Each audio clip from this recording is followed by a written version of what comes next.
Okay. Give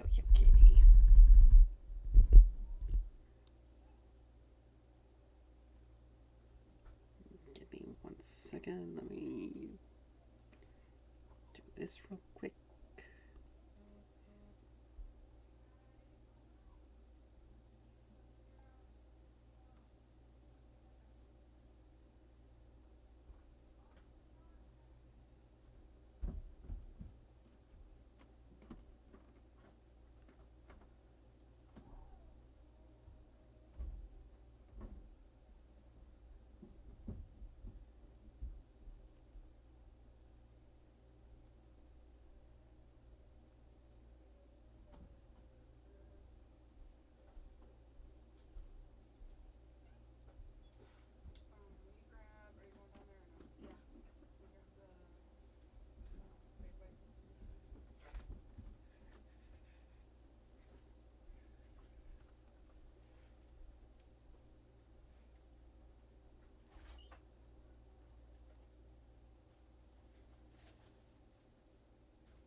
Okay. Sorry about that. Need to do one thing real quick. Alright. So, welcome back, everyone. Hopefully, today is going to be a lot better than it was yesterday. I don't think so. I need to figure out how to get this quality a bit better. It's still pretty.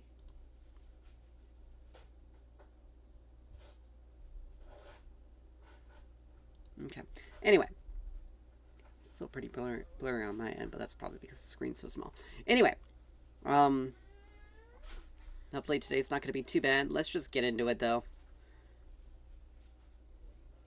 It is going to be League, though. After last night's couple of losses, it really is annoying. And one I did very well, or at least tried to. Had a mouthy jungler who was really talking like he was hot stuff, and proceeded to be one of the reasons why we lost. Our carry wasn't necessarily the best either. Like, building Eclipse and Guinsoo's does not make a lot of sense. I mean, it kind of does, technically, but not really. And then this idiot building Quick Blades with Halo Blades, like, it was just not. The fact that he was losing to Brand is really more of a thing than anything else. And he couldn't 1v1 the Ashe either, which is, again, really funny. But if you're a Master Yi, you play for Lethal Tempo. And then this game, we just had a bad jungler. Period. Like, I got counterpicked, but our jungler was just bad. So, and it wasn't like I did horrible either. Like, it's just the Vigor was able to hit more.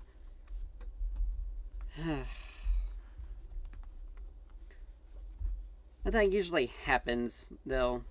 I get on forward progress, and then I get stuck with nothing but bad teammates. Alright. Let's see how Xerath is going to stack up today.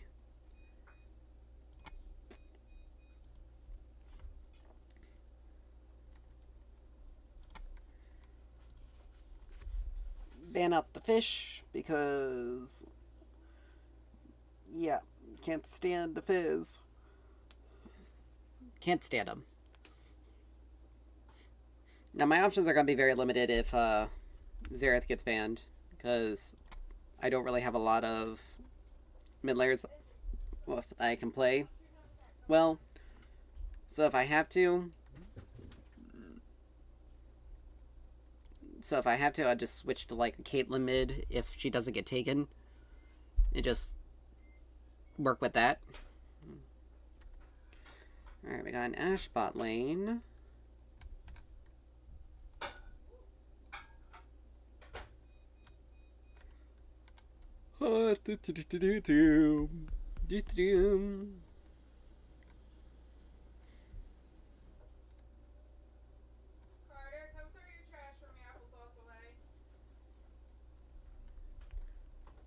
Okay, it's an Azir. You know what? It's fine. We got the advantage. We got the range advantage.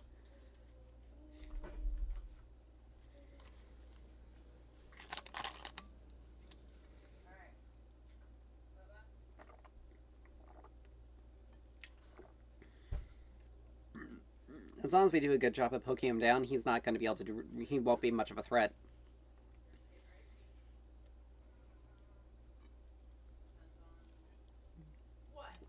But he is going to want to push lanes pretty heavy. Push the lane pretty heavily. So, we're going to want to try to focus minions. I'll use my Q to primarily focus the minions, where I'll use my W to try to poke him. It's much easier to hit the W, ironically. There goes the Doge.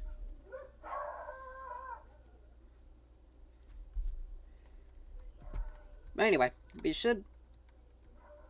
For most of this team, we're pretty good into.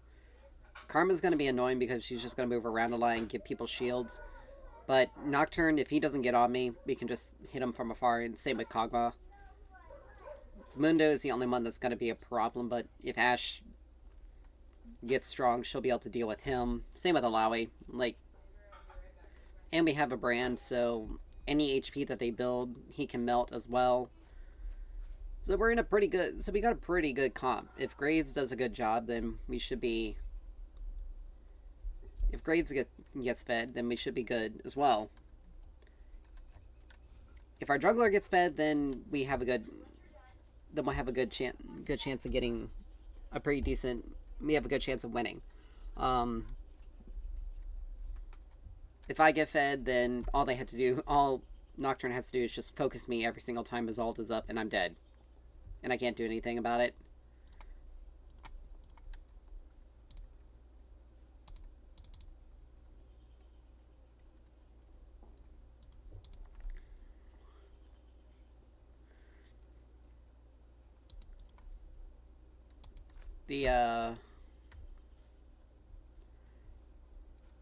But yeah, Azir's gonna try to... Without his soldiers, he's not able to do anything. He's very weak. Depending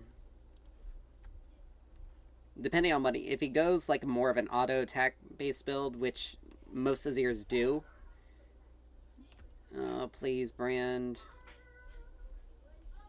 I mean, he hit a couple of them. And we know he has a...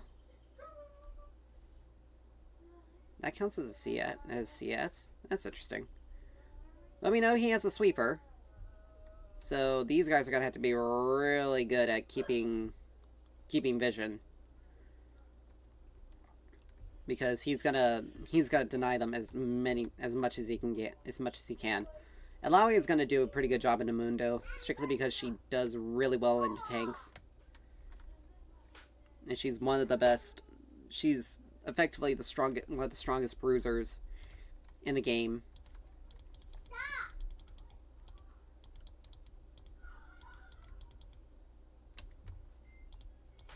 There we go.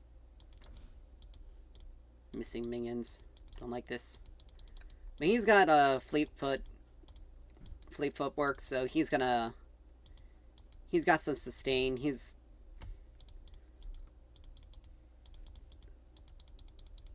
mainly gonna use, like I said, he's mainly gonna use his soldiers to try to push the wave and everything. You kinda gotta be careful.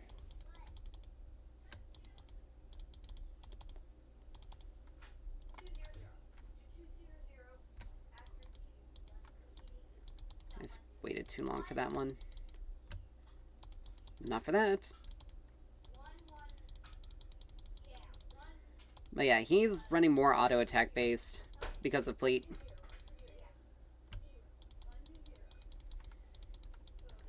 But that's fine. I probably shouldn't have taken first strike in this matchup. But yeah, he's gonna be moving around a lot.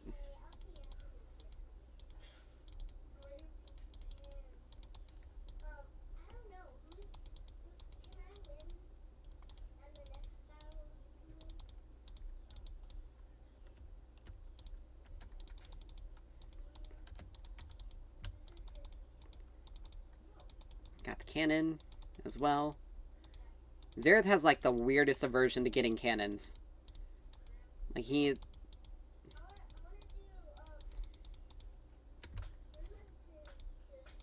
was about to say, did he just flash there for some reason?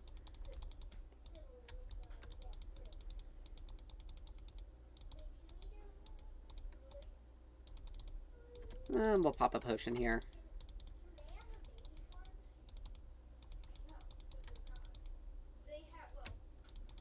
There we go.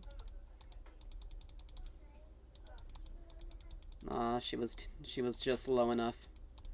As passive got the kill, got the execute.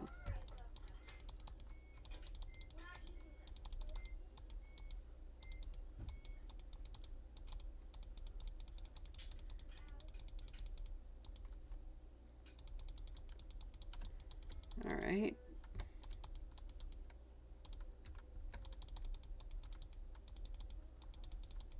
Nice.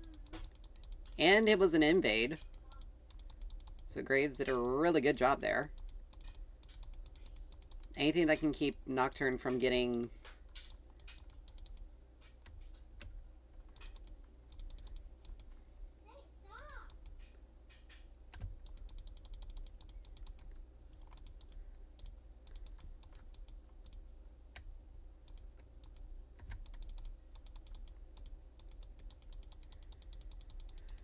Alright, come on, passive, come up a little bit faster.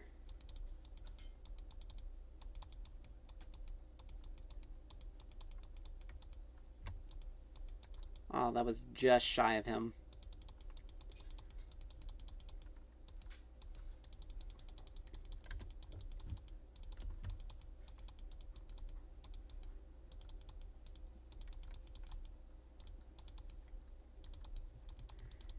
Alright, let's... We're both just kind of chilling now.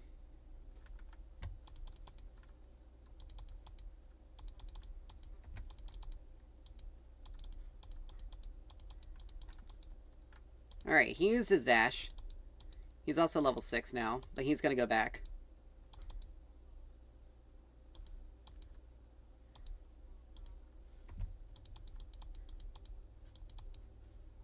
We're also level 6, so next time he gets that low, we'll be able to ult and take him down. I want to try to get this wave taken care of as quickly as possible. Darn. But we need it back here. We got last chapter though. That's good. Grab that and a control board. We also have our biscuit. TP back. So we basically have unlimited mana right now.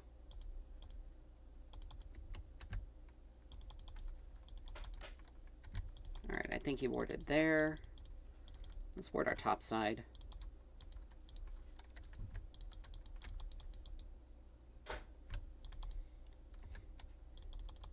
He's gonna want to let this push into me. Oh, crap. I don't think I can help you here, dude. No. You turned when you were too low, dude. Like, there was no way... Well, we got one grub.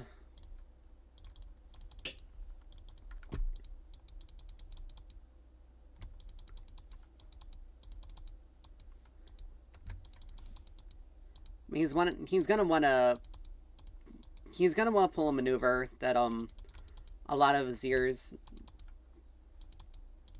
love to do, and that's dash behind, set his soldiers up, dash behind them, and ult his opponents into turret. But I'm not gonna fight. I'm not gonna, with my range being what it is, I'm not gonna get too close to his turret.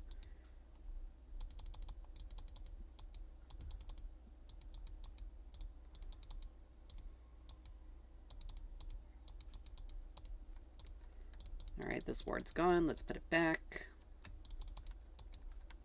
As long as I keep these bushes warded, I'm good. Alright, so he's almost in range to take out.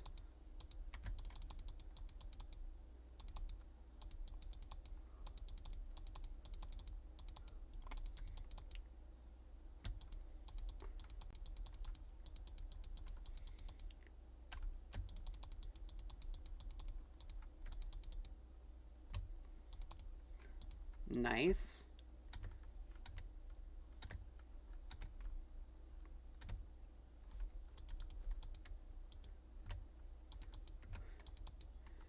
Oh.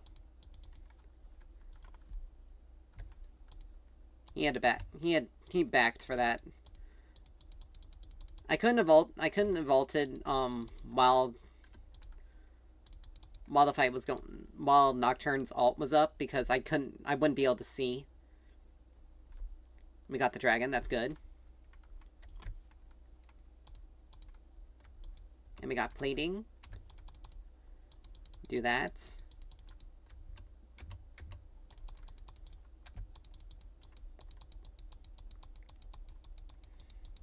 Now, I don't know why Nocturne is doing this, because all he's gonna do is just give me some free damage.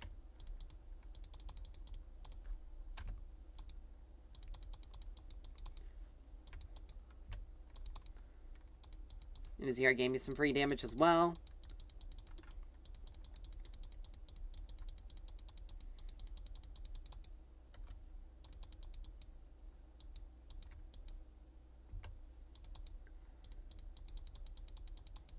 He's using his soldiers to try to zone me off, boarding the bush.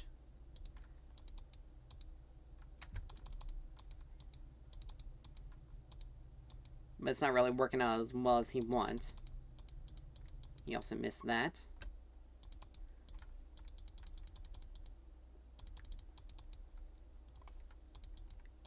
Good thing that level up happened.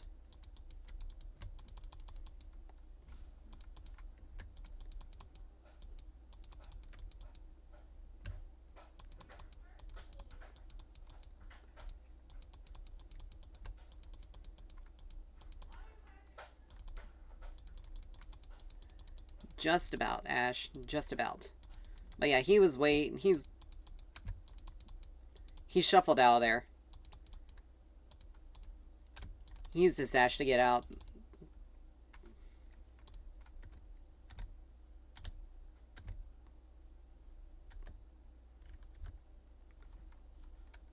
He's too low to stay, even with fleet.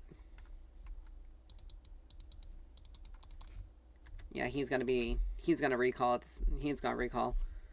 We'll lead the wave here. We got a... Aw, crap. He stayed. But that was a very... That wasn't necessarily the smartest move. Like, he pushed the wave, but it was a big risk. He's probably going Nash's Tooth. My TP is up. I'm not going to worry about it because I just got boots. I still have my flash, so... But now that I have Ludens, I'm very strong now.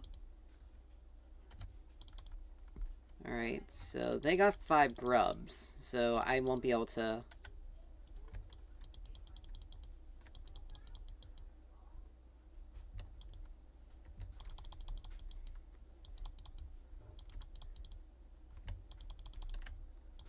Yeah, he's getting Nashor's Tooth first item.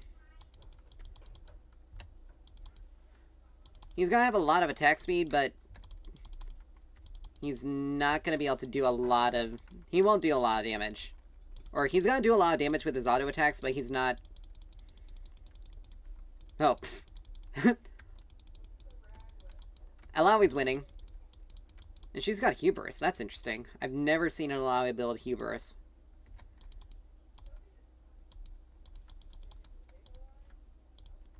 Oh, hello.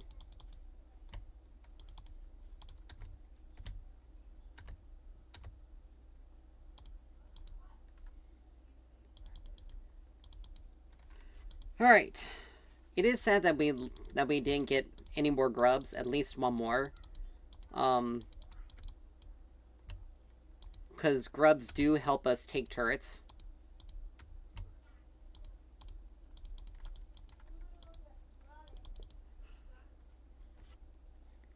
I mean, Ash probably wasn't able to help you there.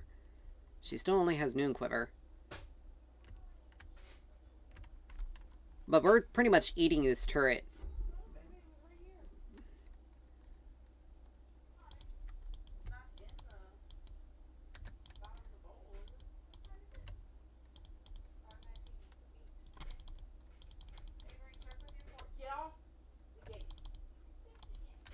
Oh, wow. That was a max range stun, too.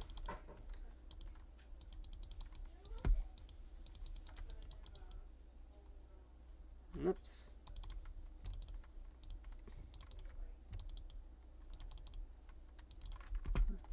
He either stopped his recall because the wave was coming.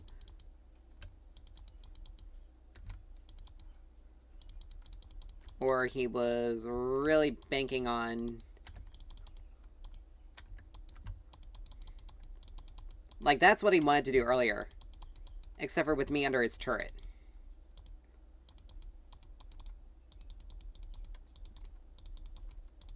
But he made a slight miscalculation that it's virtually impossible to dodge my Q when, So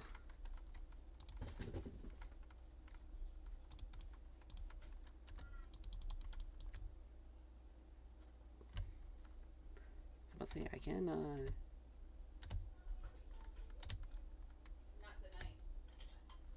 Boom.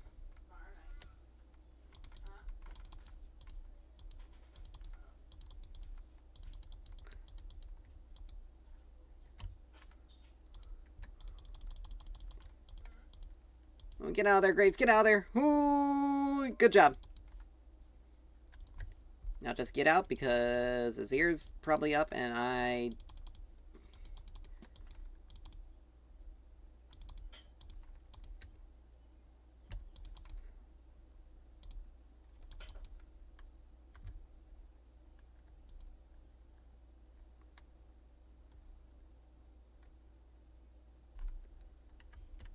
Alright, Ashe wants to scuba. That makes a lot of sense. Alright, let's... We got enough for a large rod and, Hex core. Oh, crap. I don't know why I TP'd here. This bad. Never mind.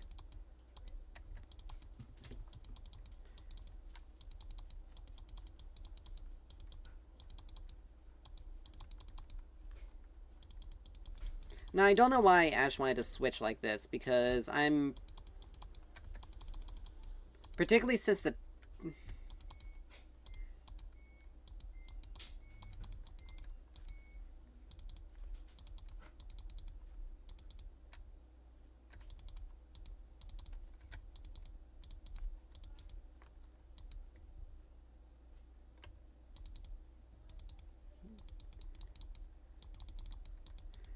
Alright.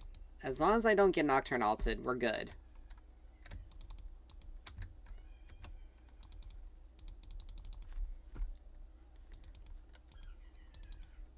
I mean, now's not really the time for us to really be...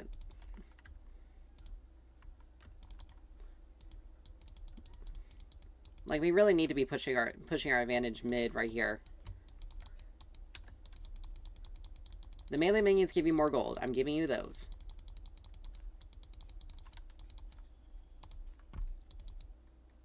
Oh, she went in really deep. But she got the turret, so...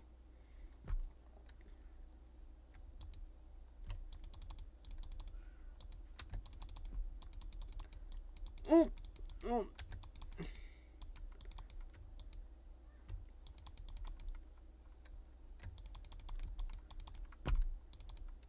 I'll leave the remainder of the way for you. Nice.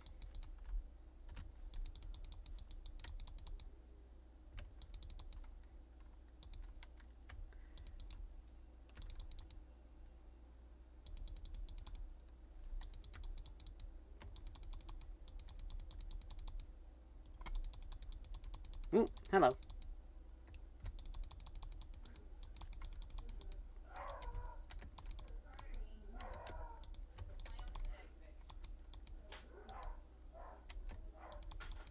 Okay, so her using her ult absorbed his spell shield, so I could get, and I got the stun there, so that was really good for us. Okay, it's not there.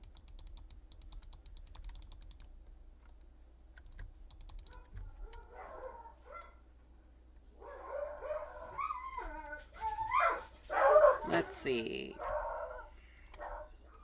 We got Shadowflame. We also got tier 2 boots. I completely forgot about that. Let's see. Again, a vast majority of their team is very squishy, so I think we may go Storm Surge. I don't have TP up. I shouldn't have too much trouble doing this, taking care of this guy. I don't think she has any healing. She doesn't have any healing built in, so any damage she takes, she keeps.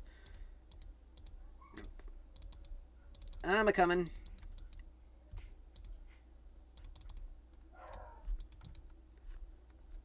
Nice. I guess I'll just take this then.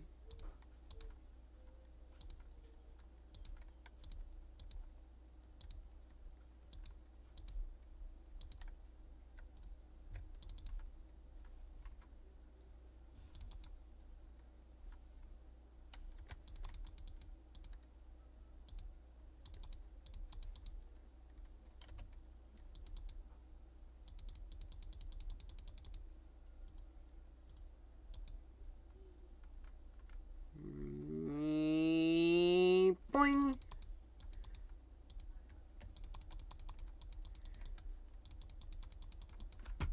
Now she got 2 kills for them finally being able to take 1. It's not smart choice, Kog'Maw, to fight me like that. But we also got the turret.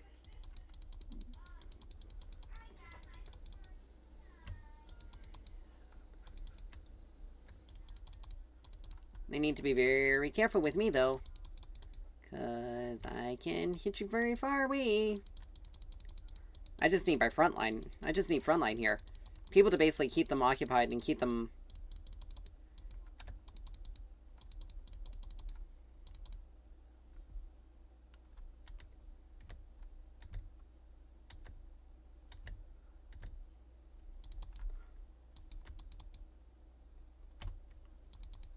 Oh, right there. Right there at the edge of my range. But yeah, I'm dealing a massive amount of damage.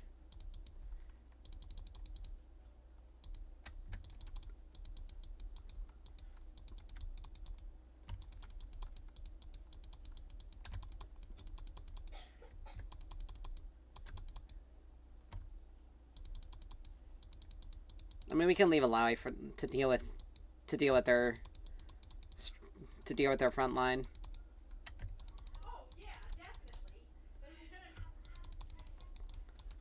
Aw, man.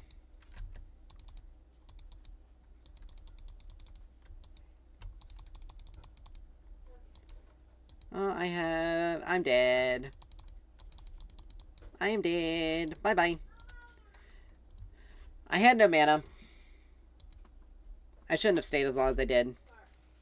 But we're pretty much stomping them right now. And I never used my Empowered Recall. Chemtech would actually be really good for them.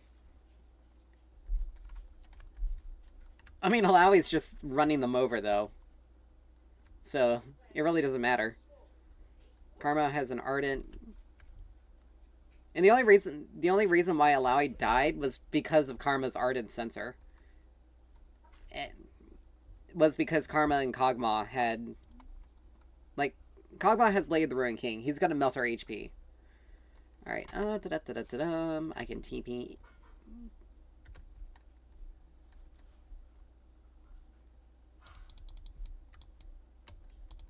Well, I was gonna help with that, but you know, it's fine.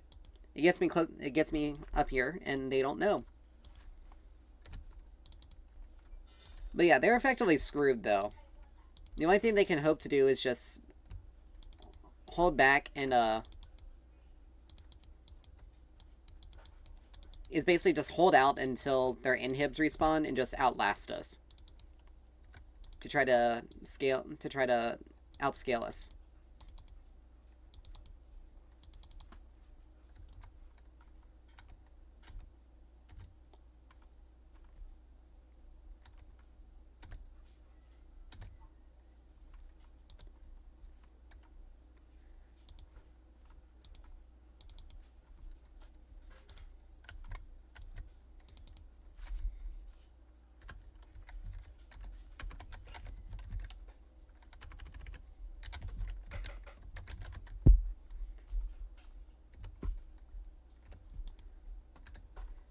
Alright, I can...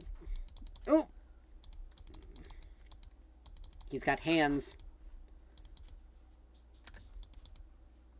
I could just literally sit back and just snipe him.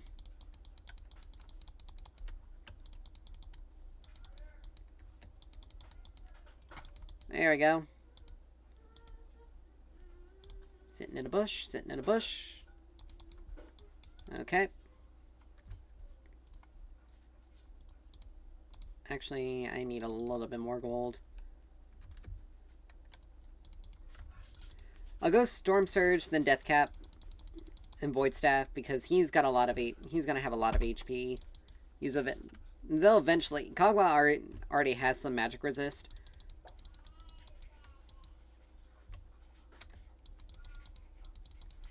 So he's gonna be. Did the Azir quit? I mean, if he quit, I can understand with the way this Karma is acting and how they're.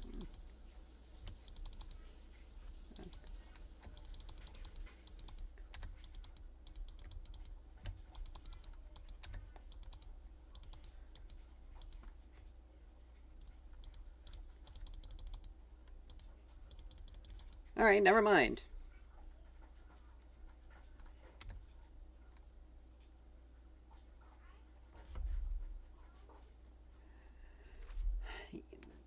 I'm willing to say this Karma is just toxic. But not a bad first game. I have to give it to Alawi. She definitely did a really good job there. Ugh.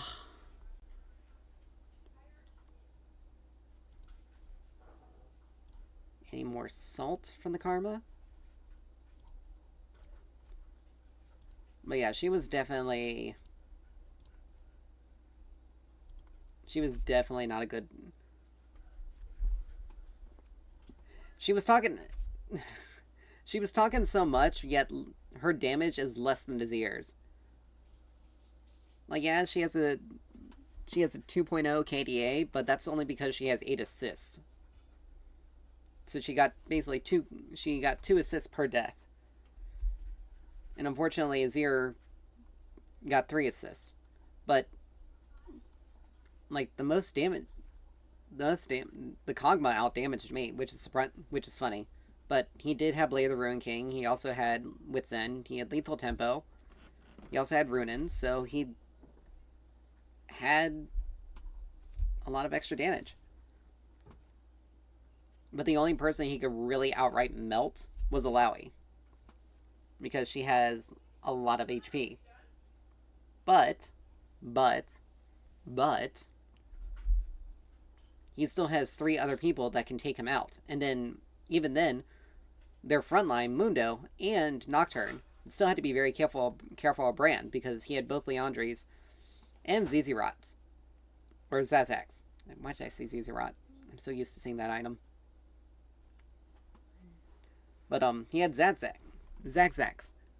So he was going to deal, and his passive deals damage based on their maximum, based on max HP as well. Or, burns for, like, a percentage of their maximum health anyway. So, their front line was going to get melted. So the only thing they had was their back line. Karma can only really keep someone alive. Karma can really only keep one person alive effectively and consistently. She can shield her whole team and give them a movement speed boost, but she can really only do it for one person. And she'll end up leaving herself vulnerable. So if she gets poked down or gets taken out by me before she has a chance to help the rest of her team, help Kog'Maw or Azir, then Kog'Maw and Azir are completely vulnerable. And we have Graves, who's going to deal a lot of damage to them as well. So our team was just better. That was pretty much it. Our team was just better.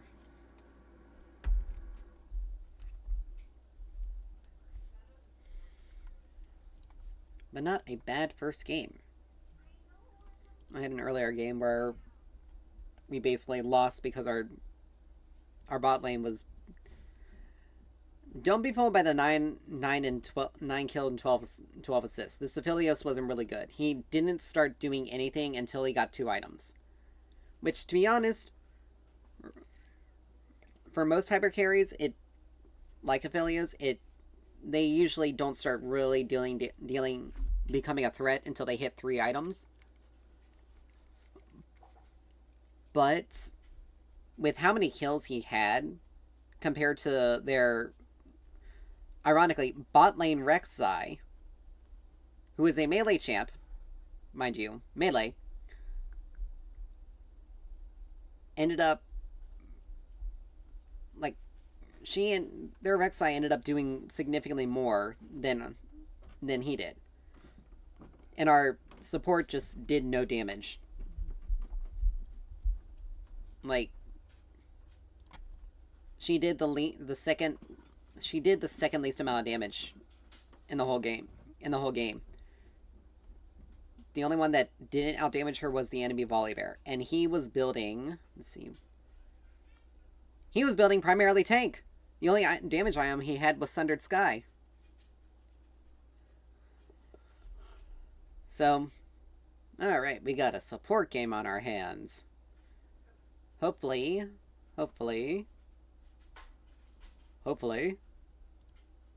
I don't have a bad carry with me. I guess we can do Melio.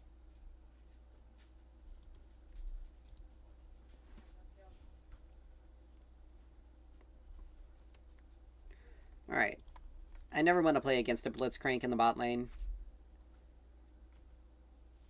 Thresh and Nautilus can't do something similar, but he doesn't... Thresh only pulls you a limited direction, and then he can pull himself to you, and Nautilus pulls the two of you together. Pulls him and you together, if he hits his hook. Whereas Blitzcrank, he just pulls you out of position. So I hate dealing with that. Now I can change up my support depending... Alright. So it's going to be one of these 3. I am first picking, so blind picking Melio is not exactly a good decision here. I don't know what else my team is planning on going. So I really am hesitant to, You know what? I'll go with the standby. Standby on Nami.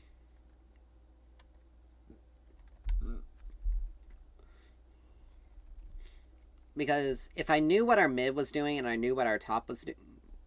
If I knew our mid was going to go... If our mid and top went in AP champions, I would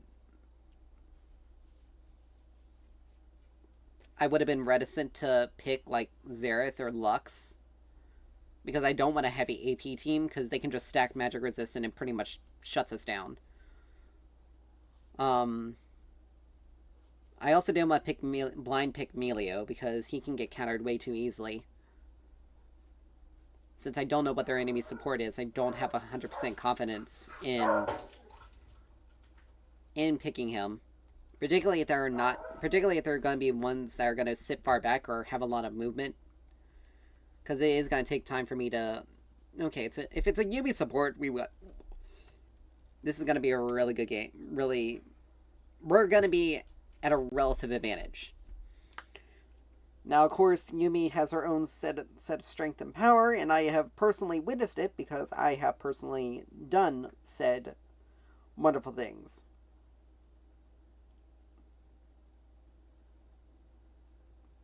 Or there can be some discourse on the enemy team, and someone leaves. I bet you they were going to try to do some sort of Volibear offlane pick or something. Or they were going to try to pick Yuumi, and they were being called a troll. Which, Yuumi does kind of put you in a 2v1 situation. But, if she does what she's supposed to do, she'll keep you alive, and you'll be able to do she'll do a fair amount of damage. As long as she's able to hit her Q. And she can heal you pretty well. Plus, when she's attached to you, you heal on hit. You heal a certain small amount of HP on hit, so you heal a lot more than what the lifesteal from Doran's Blade gives you. From Yuumi. Let's see.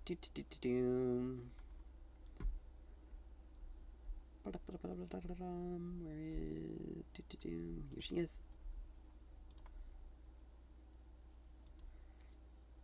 But yeah, whenever she attacks, whenever she hits an enemy with an auto attack or an ability, she restores health to herself and the next ally she attaches to. But when she attaches to an ally, but while she's attached to an ally, it automatically just heals them. Because you're not targetable while you're attached. And then whoever she's attached with, the more they kill minions and the more they get kills on champions, the stronger the bond between her and that person becomes. So it's sort of like a interesting little mechanic. It just gives them... It just enhances them a little bit. Yuumi gives her, basically it's her attachment ability. She can't be targeted by anything except for turrets. And while she's on her best friend, she gains heal and shield power, so she heals them and increases her shielding. But her ally is able to gets on hit healing. So whenever they hit an enemy, they heal a certain amount. Zoomies, she increases the movement speed and attack speed of either herself or the ally she's attached to. And then her ult, she damages enemies and heals allies that get hit by the waves. So, and then Prowling Projectile, she just... It sends it... It's like a skill shot, more or less, when she's not attached. But when she is attached, she can move it to a degree. It's surprisingly good poke.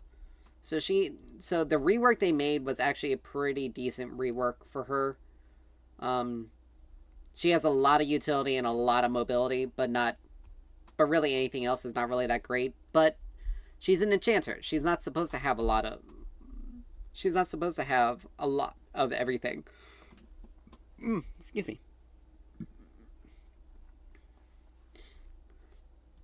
But yeah, if you're really good at landing her Prowling Projectile, she's a really good support. She can be annoying to deal with because, again, has that periodic healing from her passive that she can just trigger from hitting enemy champs.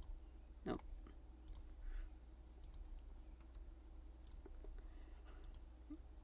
And then also giving her ally on hit healing as well helps keep them alive. That helps keep them alive a lot longer in lane phase than you would expect. But again, the trade-off is the person is fighting in basically a 2v1. Someone doesn't want to deal with the A-Soul. Which, I don't know why. Unless you're like going Malzahar, there's no real reason to worry about Aurelion Sol. Because if you have someone that outranges him, it doesn't matter how you're able to disrupt his ability to farm. He's basically like he has to either farm or fight all-ins in order to get his stacks.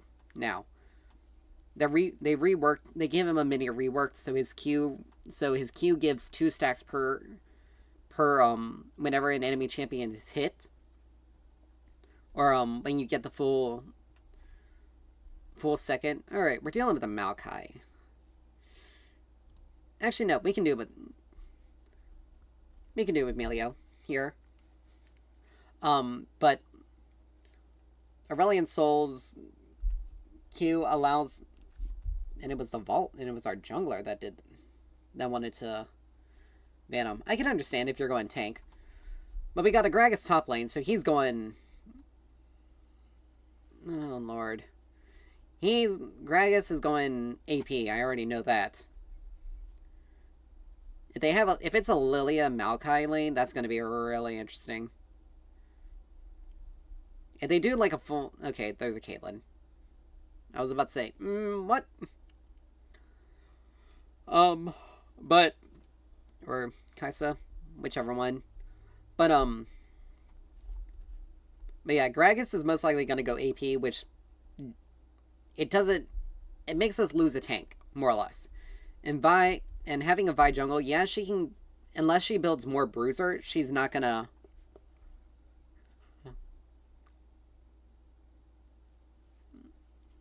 Unless she builds more Bruiser, she's not going to be really good frontline. And then we have a Malzahar, so he's going to be really good at pushing waves and dealing with Maokai.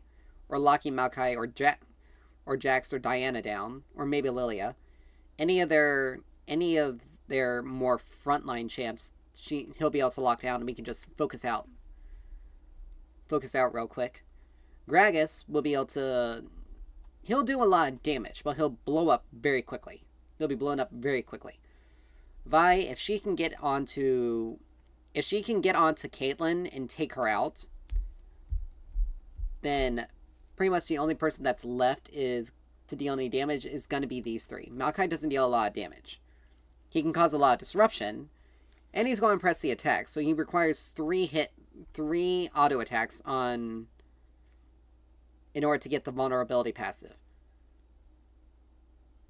So I don't know exactly what he's thinking with that, but Diana, she's got Phase Rush. She's planning on zipping around. As long as Malzahar doesn't do as long as Malzahar farms well and doesn't give her any leadway, he'll be good.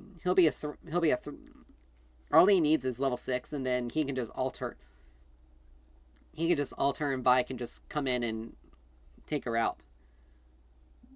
Because Malzahar ult into Vi ult is a very deadly combo. She's running press the attack as well. He's running phase rush, so he's planning on like doing hit and run kind of style. These both are. Lily is just going to be hard to hit because she's going to move around a lot. Her ult's going to put people to sleep, and they're going to... Diana or Jax are going to follow up and burst them out. Jax has lethal tempo, so he's planning on doing a little bit more sustained, but it's a Jax. He has a lot of fighting. He has a lot of fighting potential. So this is why I don't like this matchup, because he's going to be because Gragas is going to be bursty, but Jax is going to have a more sustained damage, and that's going to put us into kind of a difficult situation.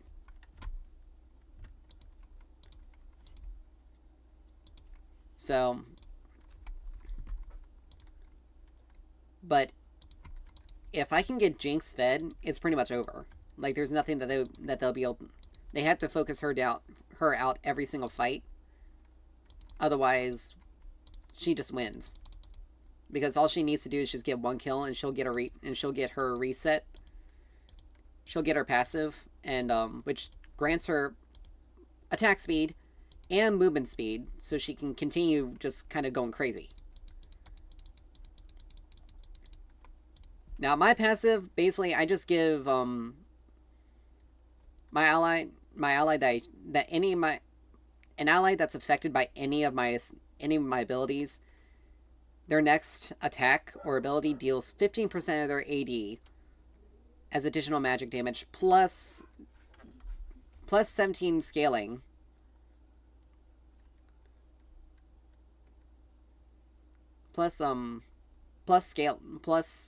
Scaling over 1.5 seconds.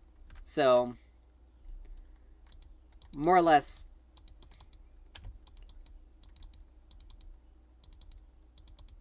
like, it's a very small amount, but it's still pretty good.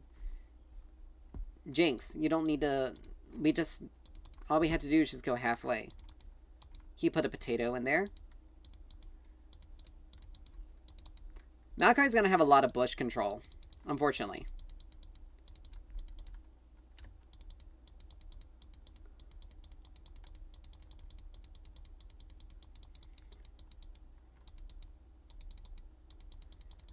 And unfortunately, I can't do any poking.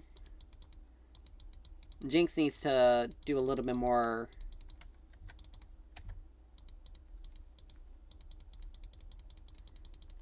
I need to wait till level 2, unfortunately, before I can really start doing any sort of poke.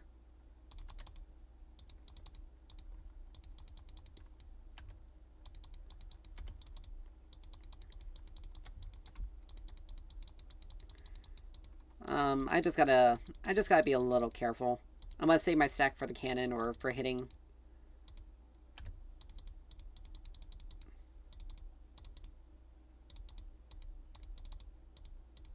There we go.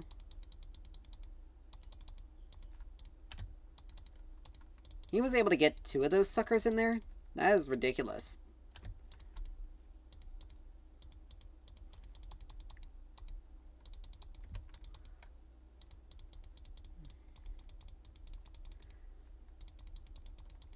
Once I hit level 3, we'll be able to heal. I'll be able to heal her. But Jinx needs to do a little bit more poking. Like right there, she had a chance to actually use something there to hit Caitlyn and didn't.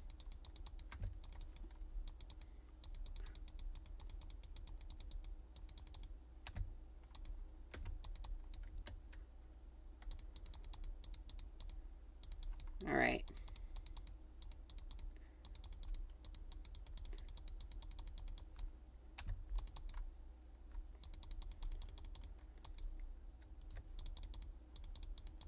Like, I got only 6% of my mana. You need to be very careful here. I don't have enough to...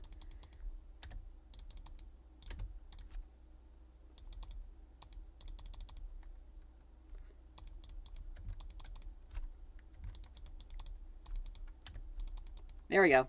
And that's what I wanted. That's what I want. For her to get that little burst Now, it probably wasn't worth both our flashes and both our sums. But anything that puts us ahead is good. Alright. Since I did blow my flash, I'm definitely want to get boots. We do that. I don't have enough to get a ward, to get a control ward, unfortunately. So I'm gonna have to use a regular on this one. Once my item upgrades, I should be fine. I should be able to start putting wards down, but right now Caitlyn's in the lane alone, so she's a level ahead. She's also got more CS than Jinx. Let's give her some speed.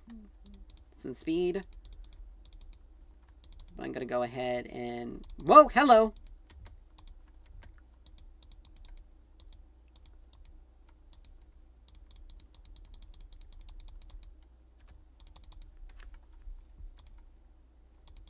Alright. He's got a...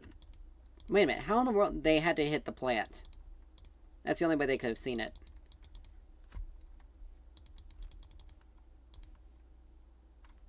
Okay. There we go. I'm gonna save the stack for the cannon, though.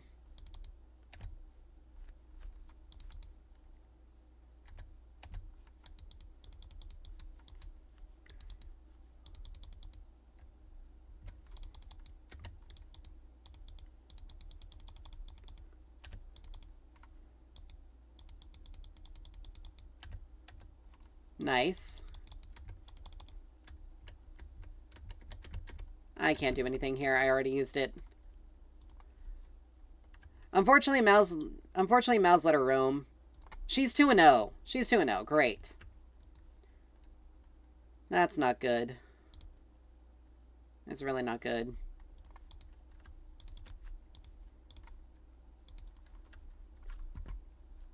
And Caitlyn has a kill now. So does Lilia. That's not... And Gragas died twice as well. I have a feeling this is going to be a really, really difficult game. This is going to be a really difficult game. Because, like, why are you asking for assistance, Mal's? You were literally one of the best champions to be doing any sort of pushing. Where did I get that gold from?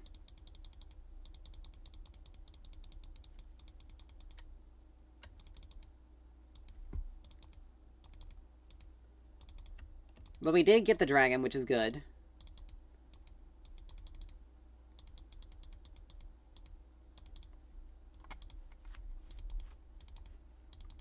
We're getting grubs.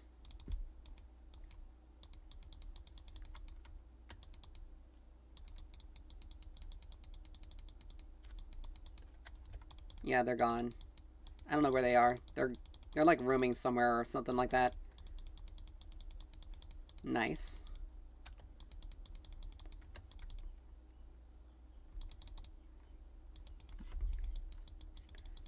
Alright, let's back up a little, though.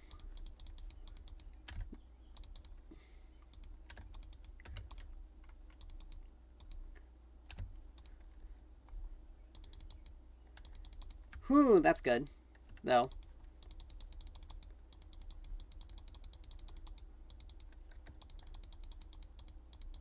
Alright, I got my ward item now.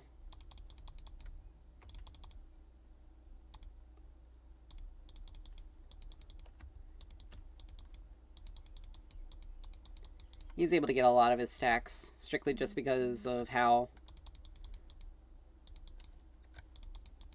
We can't...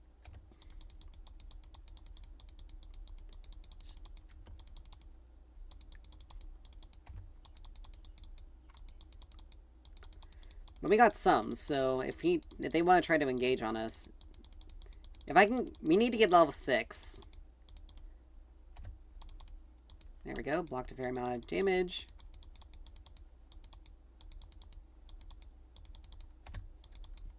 There we go.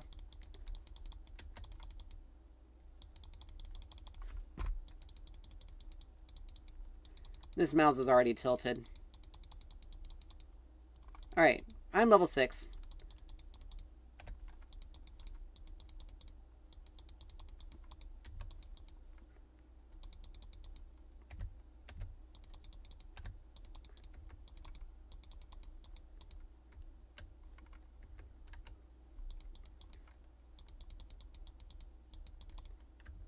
Oh man, she doesn't have enough mana. If she was able to ult, we would have get a kill there. Or did she ult? No, she hadn't have ulted. That's unfortunate.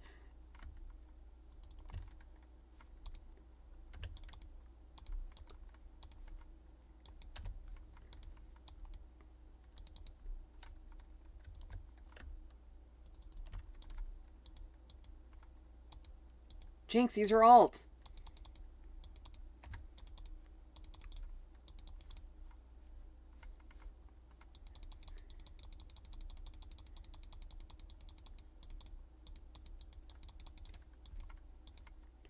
That was unfortunate.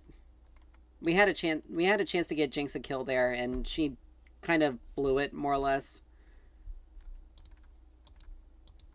I'm gonna go ahead and just pop this down and remove the ward.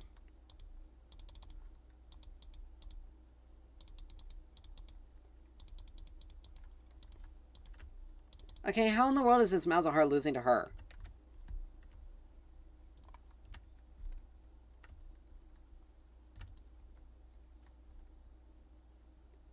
Alright, let's do that. Let's get ourselves boots. Let's switch over our trinket. Finally grab a control ward. And we'll grab a... Nice. We'll grab a glowing moat.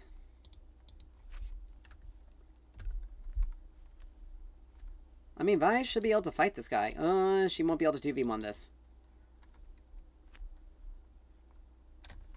Try to give myself a little bit extra movement speed. Try to get here as quickly as I can.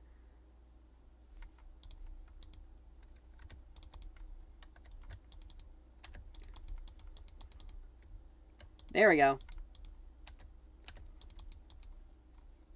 Okay, I had no idea that was going to happen. I did not mean for that to occur.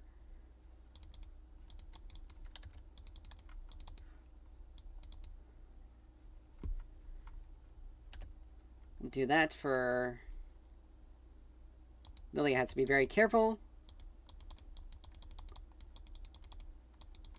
There we go. Second dragon's ours. That's good.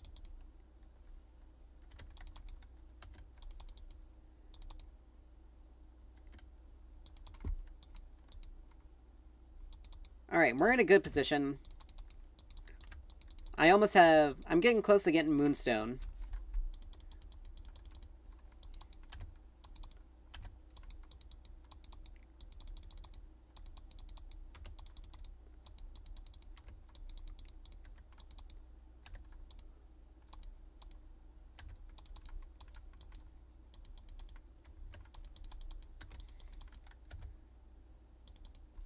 I don't think I can help Jinx here. I don't have enough.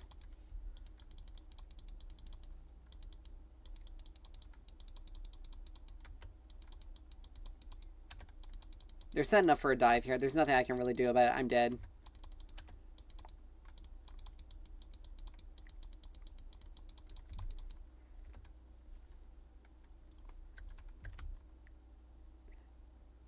Okay, why does he have Ignite, not Teleport? That's probably the reason why he's losing. He doesn't have anything that's useful.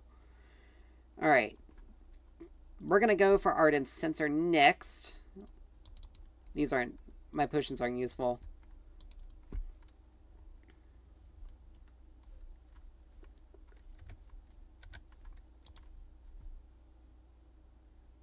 We went to doing really well in our lane to almost losing our lane. What are you doing, dude?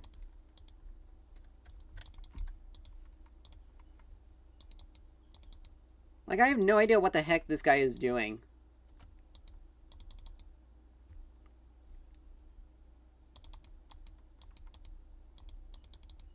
Alright, let's see. Doom. We're gonna do the Solstice Slay. Sadly, like, there's really nothing else I can really go.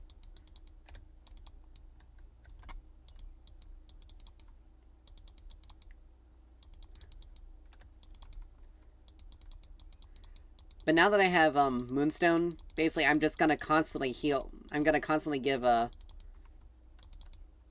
heals. Oh, we got all the grubs. Okay, we're actually shredding. We're gonna shred the turret.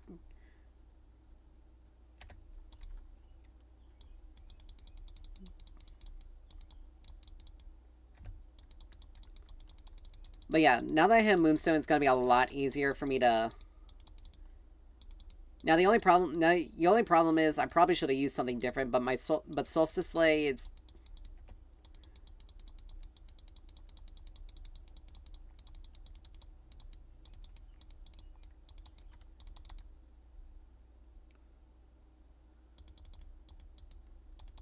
There we go.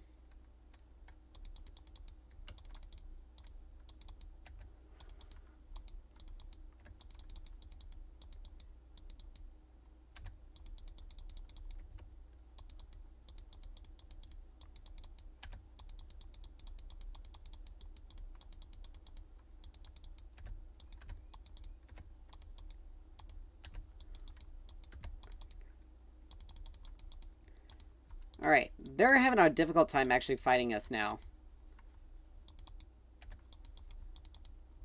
Because I can keep Jinx alive very well. And Solstice Slay, if I can hit my, my Q. If I can hit my Q on them, then we basically we get a little extra healing, we get a little extra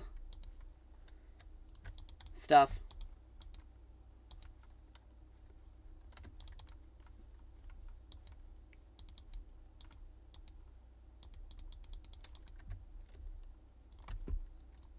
That's that. We're gonna grab the Forbidden Idol.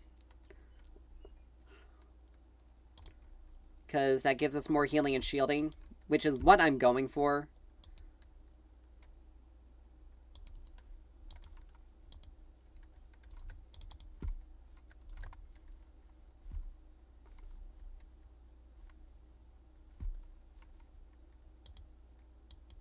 Like, why are you surprised, though? You're an AP Gragas. That's 1 in 4. Like, you're not...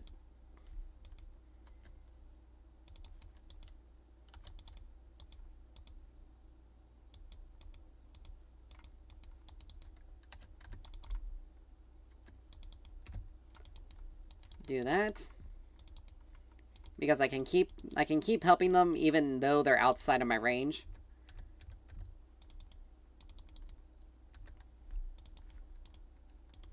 Alright. We're basically getting ready to hit our...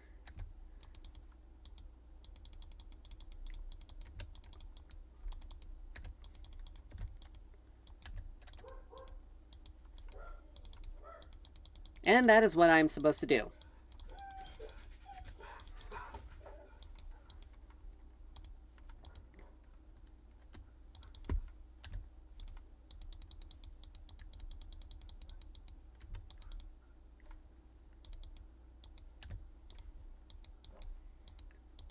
Alright.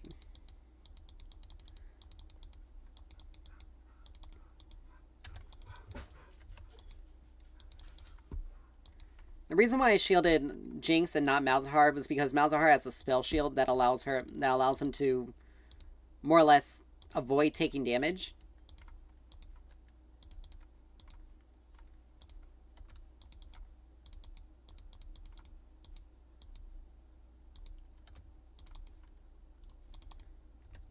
Alright, I got a sizable shield. 192 HP plus 45% of it on top of that.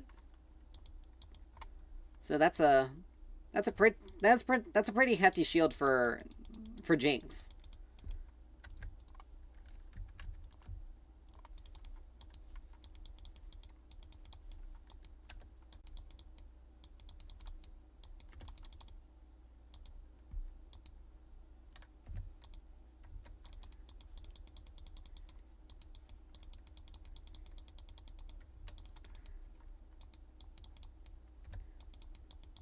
I can give Jinx and Vi a little bit of extra.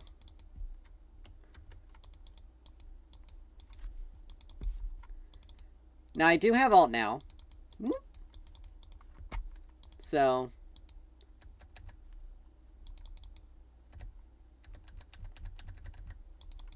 there we go.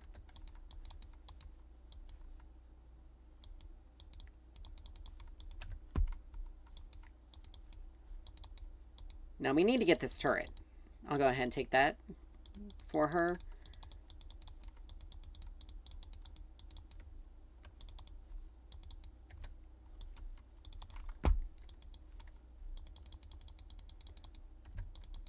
Alright, let's get some HP rolling.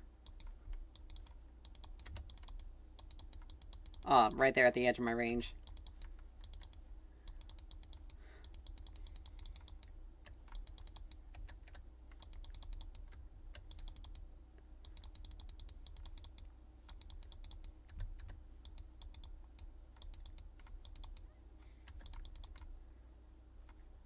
Oh, I was healing you, sweetie.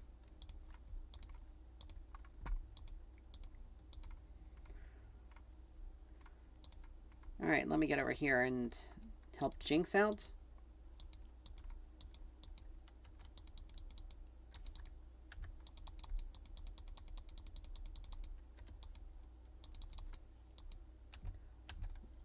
I haven't had an opportunity to back, though, yet. Alright, let's do that. We almost have Ardent, which is good. That'll give Jinx a lot. Same with Vi. We give them and myself, anyone we heal and shield gets attack speed and on-hit damage. For 6 seconds. We'll also do staff just to help.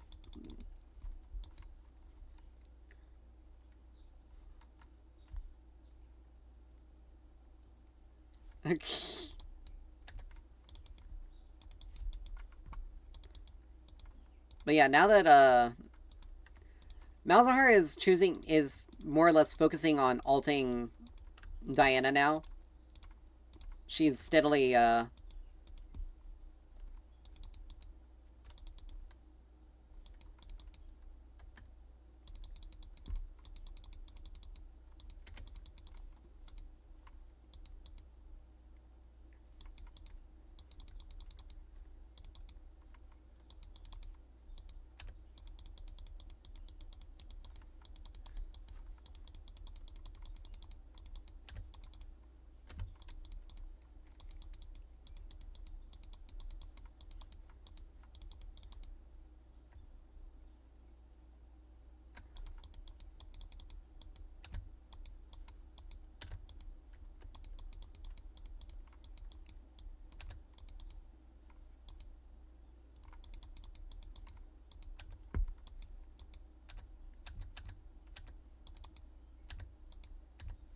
I want to be very careful here, because Diana is a thing. But let's get Dragon. Let me do that. That.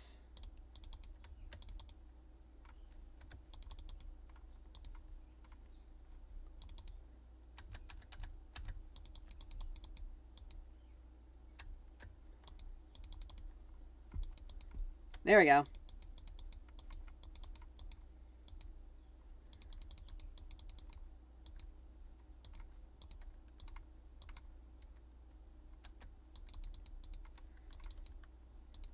Alright. We got Jinx. Jinx is pretty fed. Gragas is actually back. Gragas is doing pretty decently, in spite of him being 1 in 5. Alright, we got Ardent. Let's get working on staff, so that way we can help out Gragas, and we can give Gragas and Malzahar a bit more damage. Plus anything that Jinx and Vi have that scale with AP will also help out.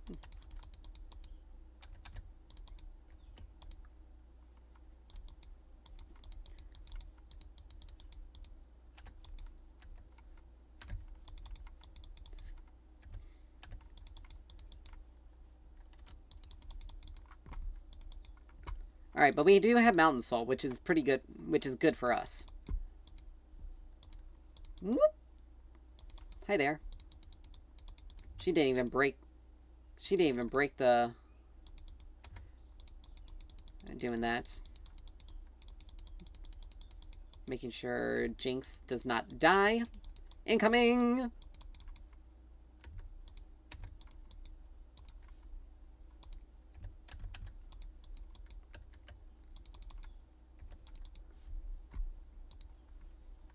So my ult is really useful for, more or less saving us from situations like that.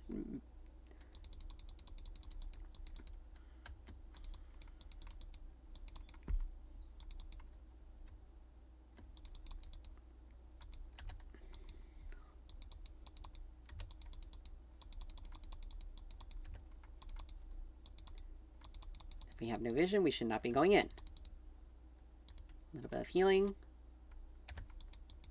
Get in there, Jinx.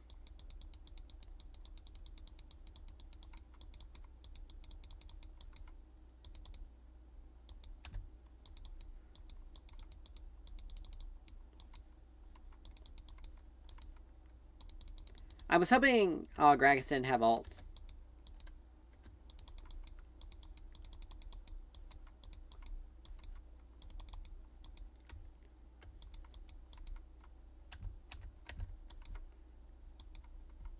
We're now allowed to die.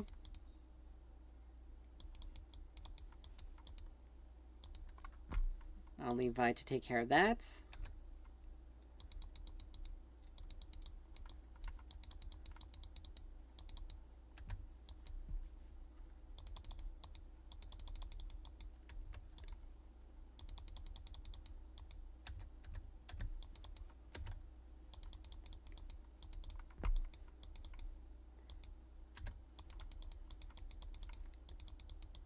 Oh, crap. This is gonna be really big. Oh, never mind. This did, like, absolutely nothing. If I didn't get hit with that, then I probably wouldn't... Alright, I got my ult here, so... we do that, and cleanse.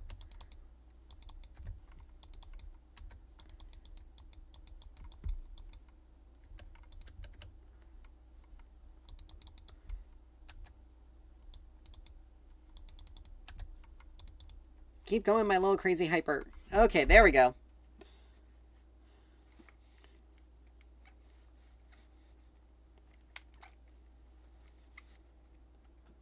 That was a...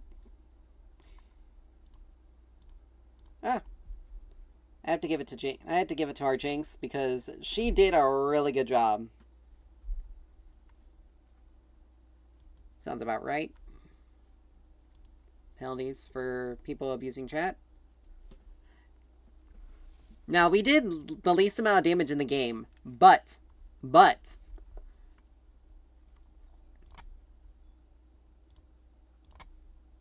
see... Damage healed. Ally healing. We healed over 5,000... We healed over 5,000 HP, and we shielded over 7k. So...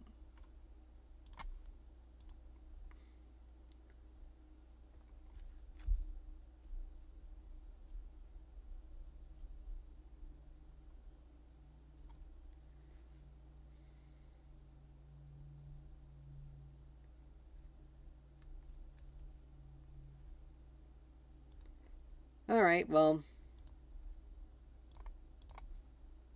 Clearly that was the case. But Mal's earlier attitude was really,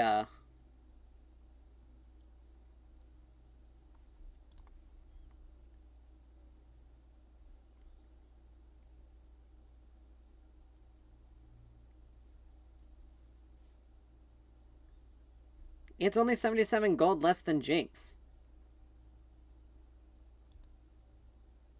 Like, this guy has a massive ego.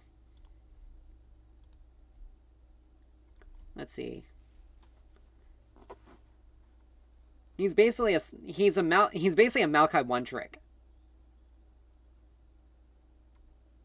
He either plays support or jungle, mainly support. He's a support main, and he's basically a Maokai one trick.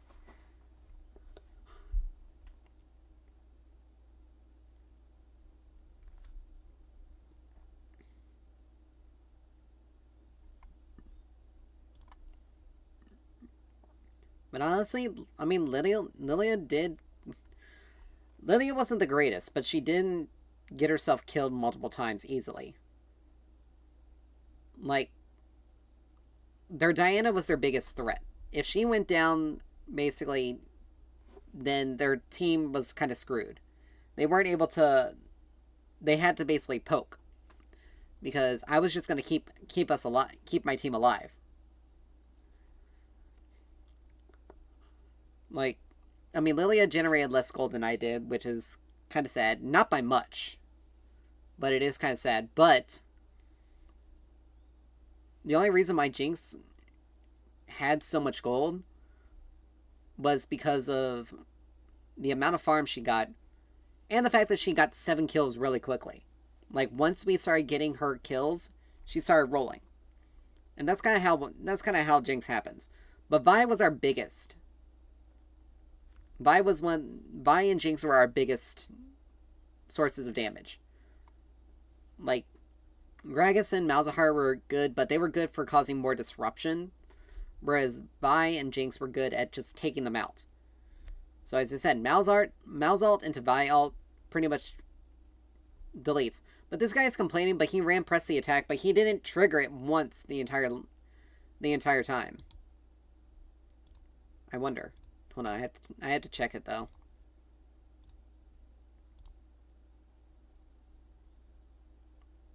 Total damage 175, 90. Exposed damage, bonus damage is 90, exposed damage. Yeah, he didn't use it a lot. He wasn't able to get it off a lot. Last stand, 101. Last stand, like, he got more movement speed with celerity and water walking than he did from any of these. Like, he should not be He should not be... This guy shouldn't be talking, honestly. He shouldn't be talking. Because he was in a lane where, arguably, they had the advantage. They just didn't focus me out, or they didn't focus Jinx out. They would have had to focus Jinx down because I have no damage. I just would have had some healing and shielding. So, they just didn't... He was basically like the Karma from the first match. Just toxic as hell. For no reason. Like, he wanted to talk a whole bunch of crap about Azir, but yet they weren't in a lane that was able to easily poke him down a lot. Like, I did the third most damage in the game, closely by Brand. Like, Azir did more damage than the Karma. He did more damage than Graves. Like, he was dealing some damage. He was just in a very bad matchup. In this game, he did a surprisingly large amount of damage. He did a surprising amount of damage, but he did less damage than everyone on his team, and he's the one who was talking.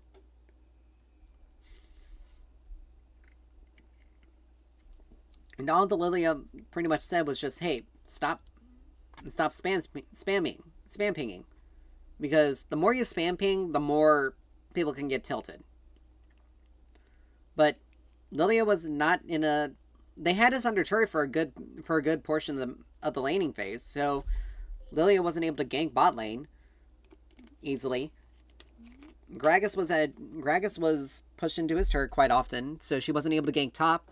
And Diana had Malzahar on the ropes for a good portion of the laning phase as well. Enough that he soft tilted, I would say. He didn't hard tilt, but he soft tilted. He did enough that it's worthy of a report, but not enough to like really say that he was like he completely lost the plot. But yeah, it's we have a morgue support. Maybe I'll do the dragon. I don't know. I has not decided. I don't know what our bot lane's going. If our bot lane's going something like a little bit more bursty, then I'll probably, like, depending on how our damage is split. If we need more AD, then I'm gonna go Caitlyn mid. I don't play assassins. Like, they are just... They're not difficult, they're just really annoying to deal with. To play as. Because their damage spike is...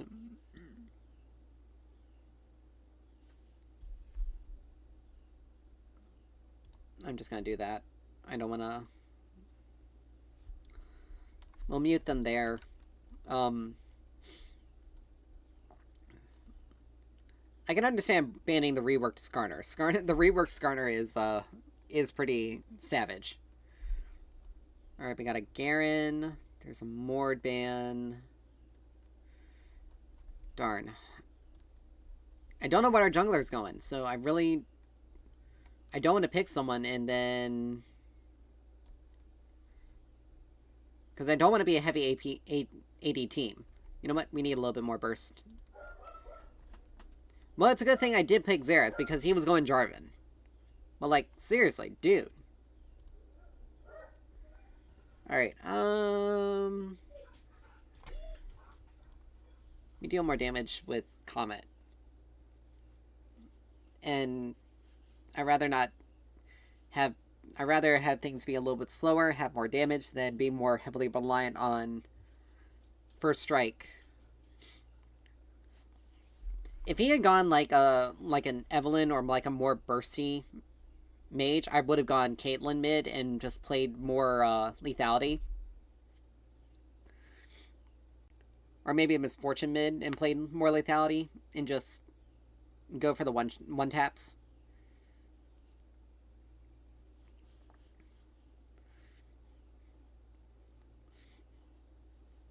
But this is right now it's Garen top, Fiddlesticks jungle, Caitlyn.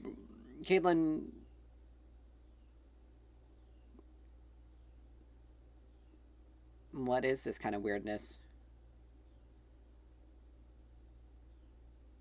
It's got to be Bard support. It's got to be Caitlyn carry. If this is a Samira mid, this is gonna be cakewalk. It's got to be Fiddlesticks jungle and Garen top, though. Unless it's Garen jungle, Fiddlesticks top. If it's a Caitlyn mid, regardless of who's mid, I have a distinct advantage. It's a Samira mid. Okay, yeah, this is gonna be easy. This is gonna be easy. At least it should be. Never underestimate the power of an off-meta pick. Because if Fiddlesticks more or less camps the lane and I can't really do anything can't really go out too much, then it's gonna give her an opportunity to farm a lot, but I still outrange them both. She also went Conqueror, so she's planning on...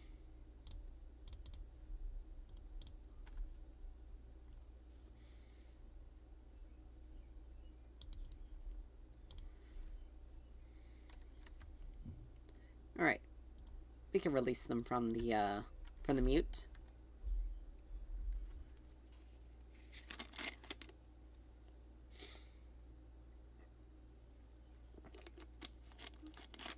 I mean, our Riven's right. Nasa slow once it's maxed out is ridiculously annoying to deal with.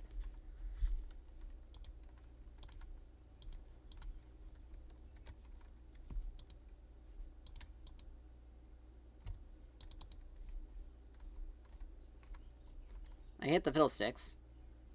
Oh, good lord, Morg, why in the world did you do that? Just abandon. Just abandon. Just abandon. We blew an ignite there. I don't know why Morg has, They clearly have the place warded. Like, they know you're there. Just leave it. She has a sweeper.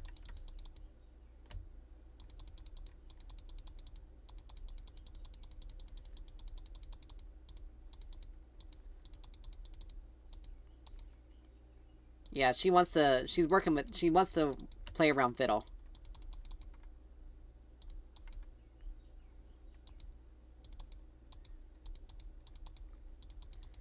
She definitely wants to play around Fiddle. Problem is, like, she has to be very, very careful. Because I may be a level behind, but that doesn't necessarily mean I won't be able to catch up and poke her down. Like, doing that.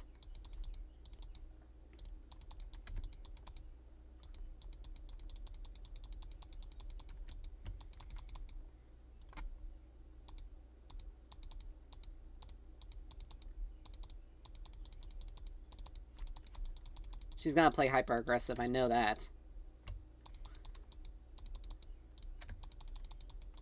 But the issue is that she's not... Like, this is not a smart pick. Like, this is not a smart thing you want to do.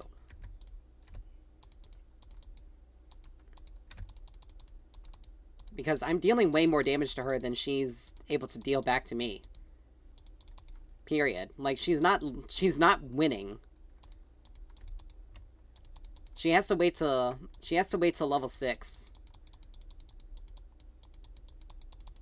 Well, she has to wait for Fiddlesticks to hit level 6 in order to really do anything against me.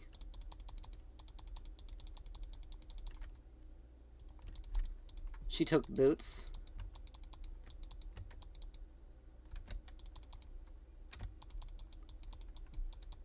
Can't dodge something when I hit a center W.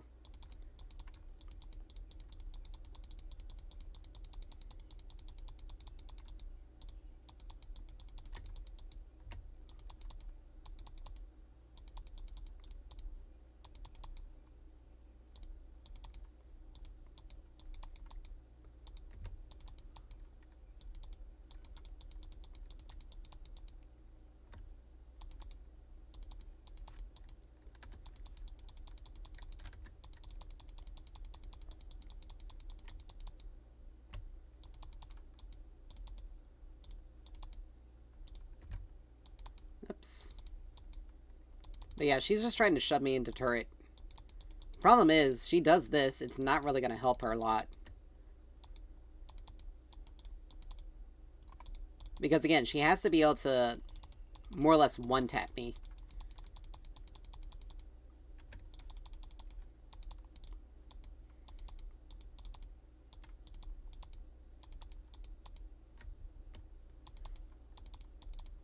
And she's giving me very easy points to hit my passive on her.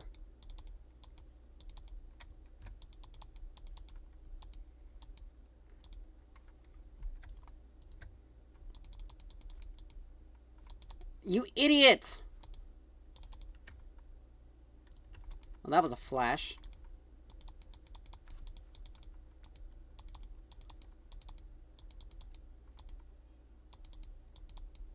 Great. Give a Samira a kill for no reason.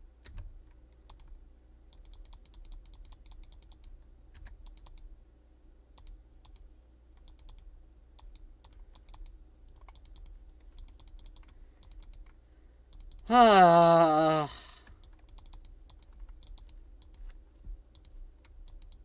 love the fact that my team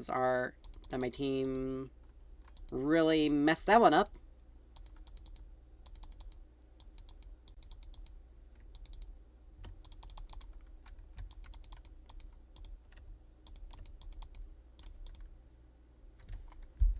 Yeah, she's going to Collector first. She got tier 1 boots strictly because she wants to try to avoid getting hit as much as possible, but it's not really going to help her. We'll do a refill.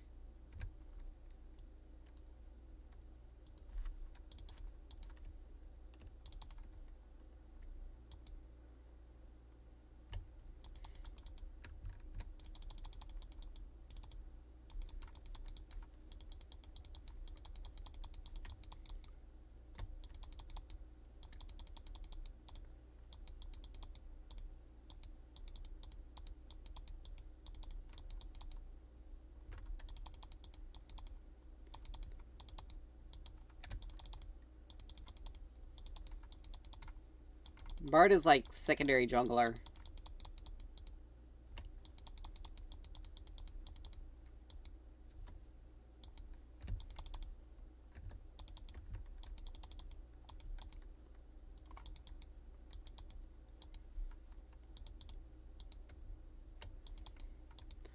I don't know what that was about, but I'll take a kill.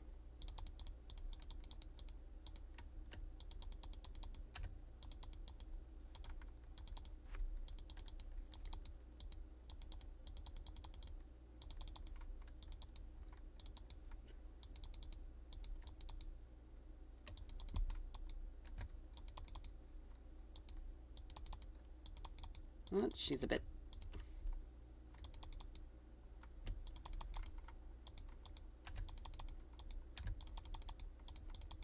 Nope, I need to be a bit more calmer.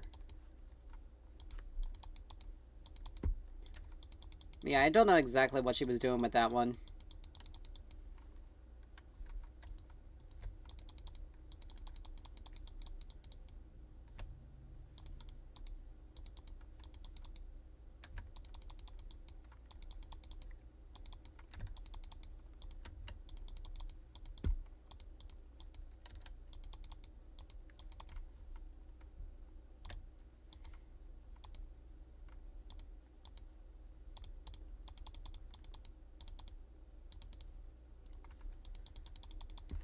Oh, I seriously don't know what the Samira is doing. Like, she's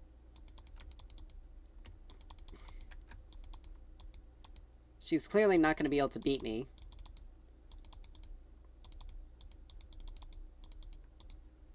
I'm losing a lot of CS, though. Not going to lose that one. I'll go ahead and take the back here. Grab a Lost Chapter and boots. Just to make sure we have them. Having a little bit extra movement speed is good. I don't really have enough, and I'm not gonna bother getting a control ward because she's just gonna clear it constantly. Bard's gonna keep roaming as well.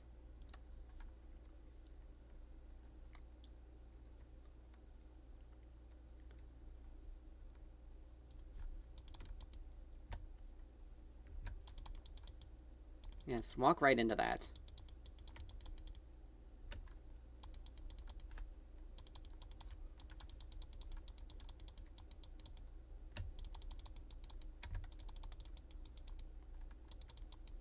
Like, dude, I'm just gonna pelt you.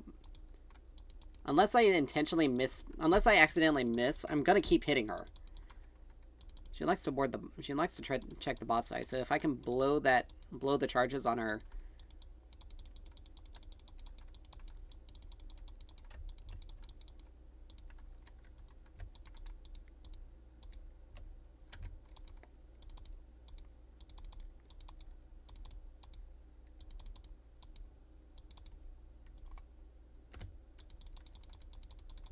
Yeah, I don't know what this Samira is doing. Like, she's playing she's trying to play hyper aggressive.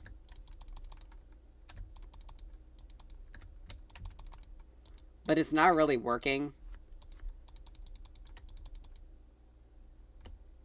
Because in just that short period of time, she took more damage. Like, she's so focused on clearing the wave that she's taking more damage than she needs to.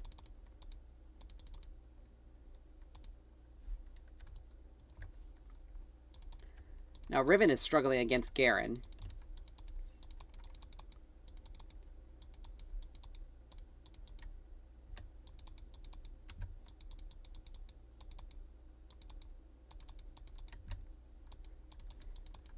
And she's basically playing on the recall. She's taking the worst recalls ever because I'm getting a lot of free damage on her turret because of it.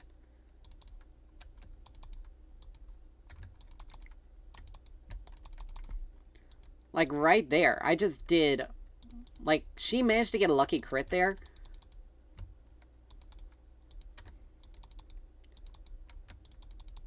But I've been still pelting her with abilities. And I have yet to back again. My TP is back up.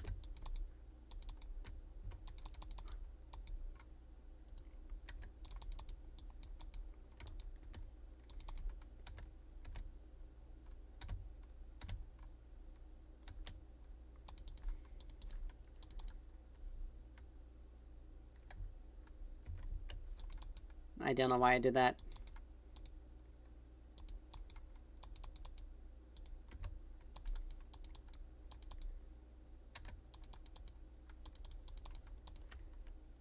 But her flash is down.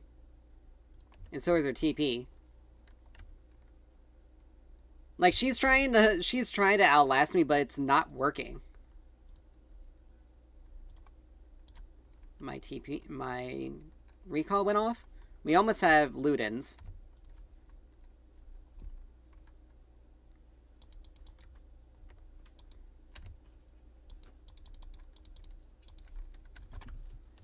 Now, Phil 6 has been getting them dragons left and right, and unfortunately...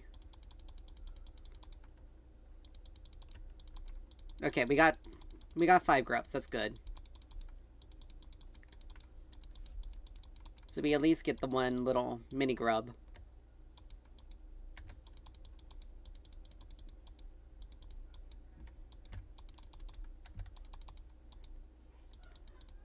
Like, the funny thing is, I just simply walk away from her. Like, it's not like we're in the bot lane where she has someone that's... Like I said, she's wanting to play the... We gotta be careful. Do not let her get the ult. That was a fail.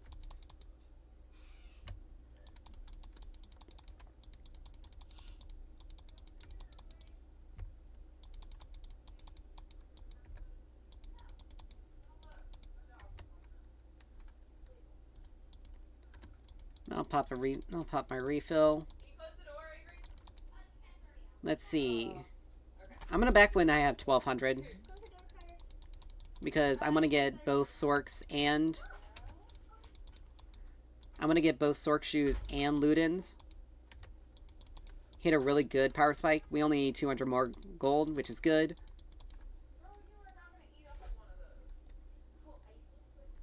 Too bad planing's down.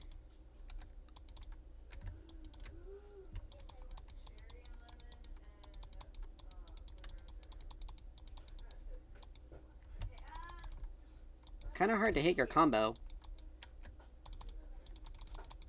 Ooh, I gotta be very, very, very careful.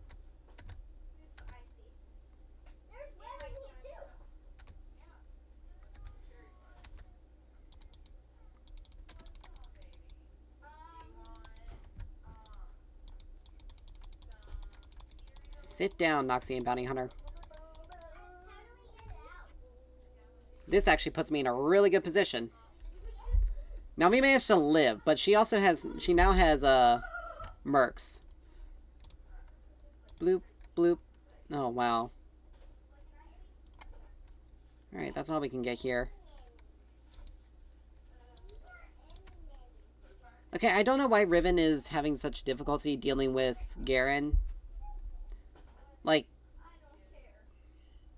She should have built, like, Titanic Hydra. And then Sundered Sky.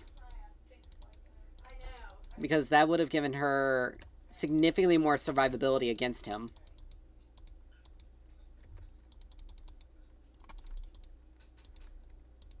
Gotta love it.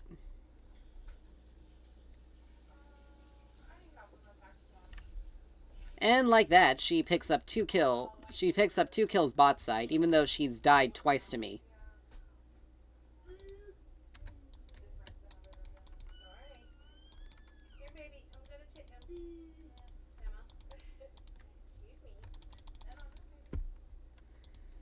That is just unfortunate, though. Our bot lane's really... they're pretty even, but they're not really doing a great job. I must say it. We got a minute till next dragon spawns. We can't let them have soul point because that makes... Because then Garen's going to become unkillable. And I'm not going to be able to do anything to...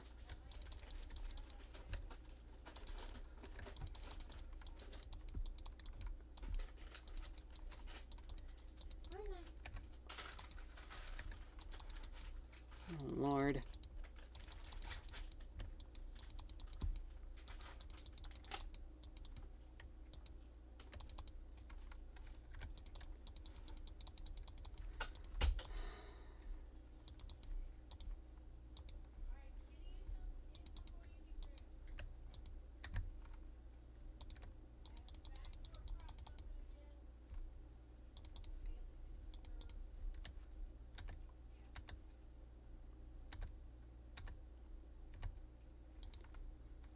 There's nothing we can do here.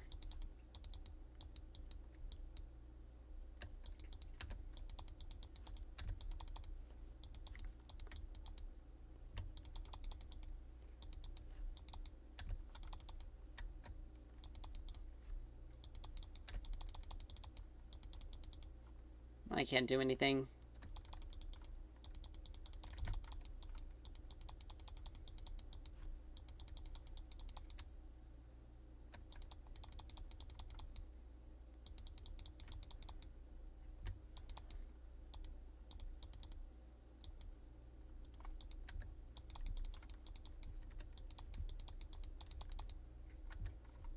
Like, this is the thing. This is only... Garen's fed. She doesn't have any anti-heal.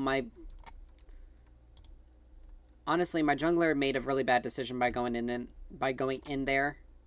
Right there.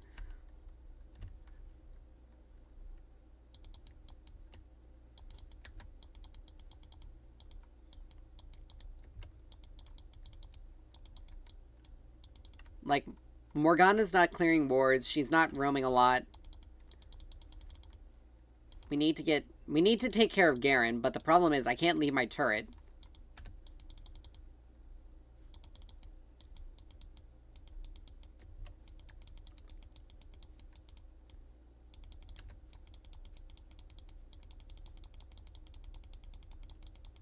I need this more than anyone else.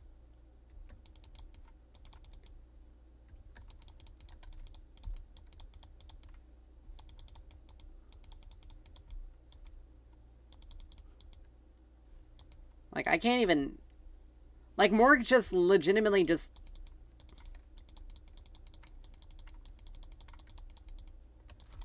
Morg just legitimately just dipped.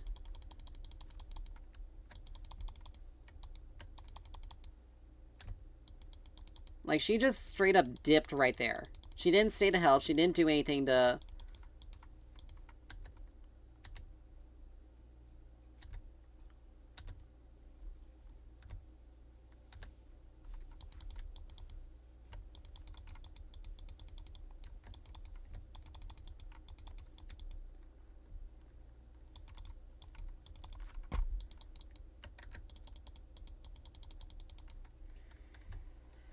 Alright, I'm low on health. I need back. I don't know why... Again, I don't know why Riven doesn't have... Why she doesn't have, Ravenous Hydra. That would have helped her out a crap ton more than anything else.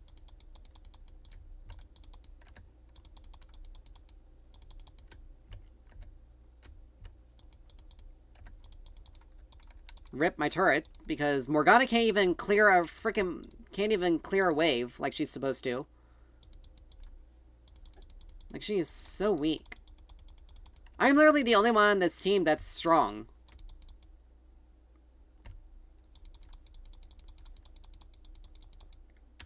Zeri's trying to split, but she won't be able to do anything if Garen matches her.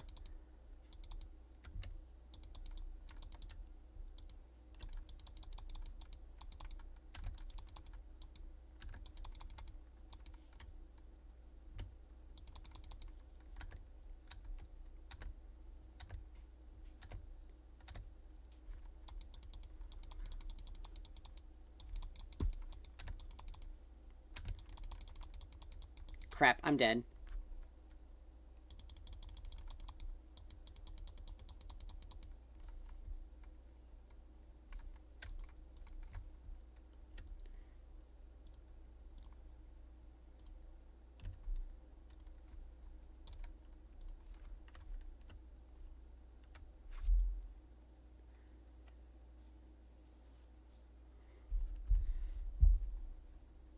I mean...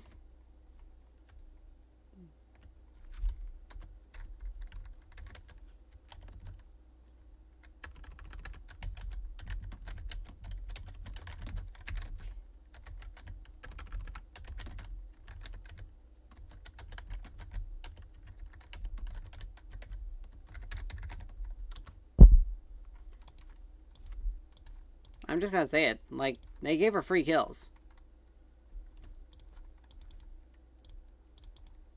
Garen got fed, but...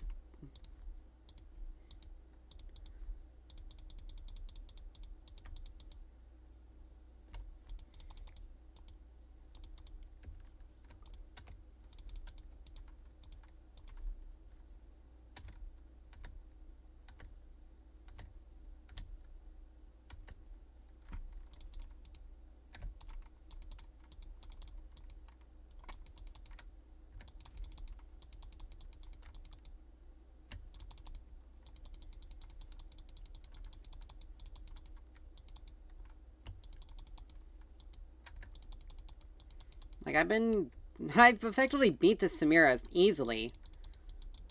But yet because Garen's fed.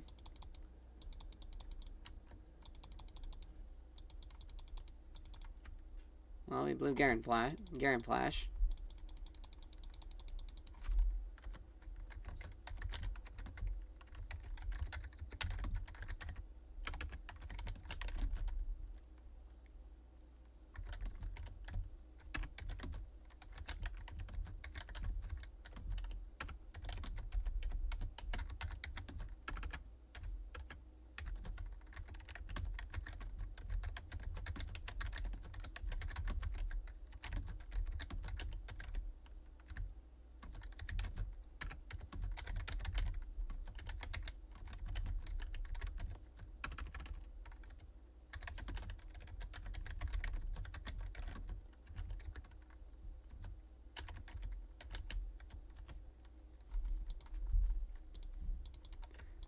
We lost every single dragon objective because, I mean, I'm gonna be honest. Jarvan screwed up. Like, he should have been... When we saw that it was Mountain Soul, he should have immediately been focusing on getting... Alright, I'm gonna have to build the Andres, sadly. They're gonna get too tanky, and I don't have enough... I need more to...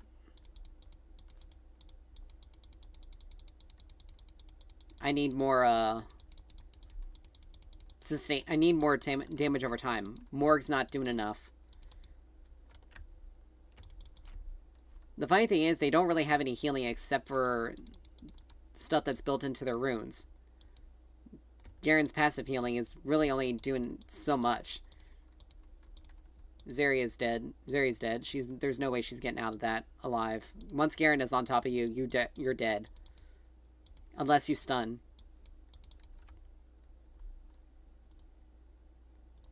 I had to be an Ignite. He had to blow Ignite and his ult for that.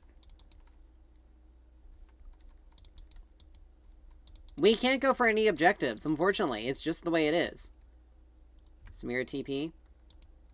Called it. But it's just not going to happen. Morg's not doing enough damage. More or less, I can't go out. I can't leave base, more or less. I can't go out. Like, our jungler wasn't that good.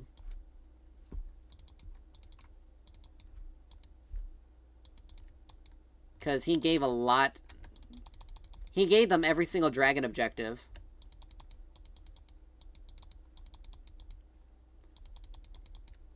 I have to be very careful because if she hits... If I get too low, then I'm dead.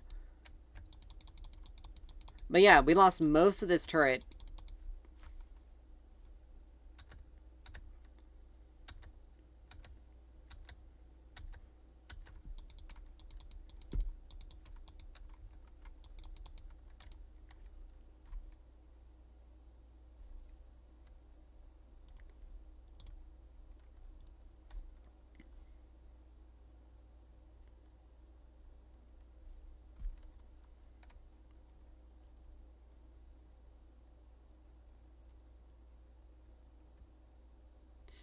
Honestly, this game is a loss.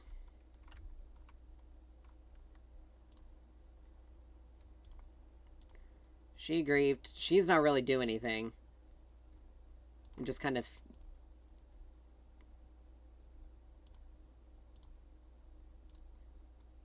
He just kind of AFK and fed. Pretty much. He really didn't do anything, and she just straight up fed.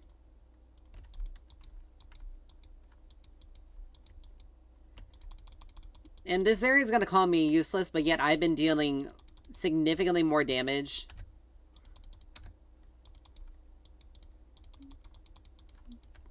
Yet I've been... Like, she's 3-9 with 4 assists. I'm 4-2.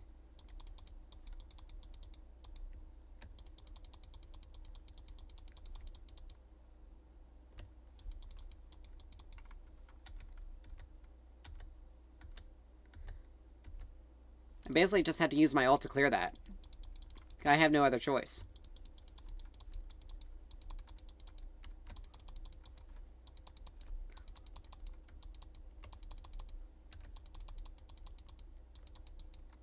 Like, I can only...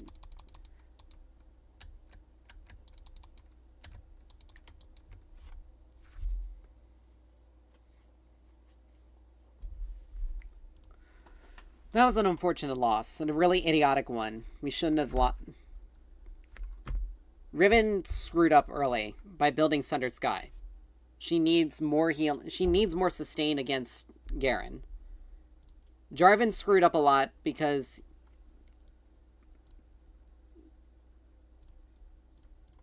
Jarvan screwed up because he didn't go for any. He didn't go for early dragon objectives. He didn't go. He didn't. He did no damage as well. Like, he just AFK farmed in the jungle. Look at that. I did the most damage of the entire game. I did more damage than Zeri, and she wanted to say that our team was bad. Dude, the only reason why she got more gold is because she had more farm. That was literally it. I was kicking Samira's ass that whole lane phase. Like, the fact that Garen was 8-0, and the fact that she had no against a Garen, you need to... He's going to be dealing a lot of damage, so you need to be ready to get tanky. But, like, I don't understand why she built Sundered Sky first. Like, she should have done Ravenous Hydra. That would have helped her out a lot more than anything else. And then build Sundered Sky. But like... These two are bad. And these two are bad. I was pretty much the only one on this team that was doing anything.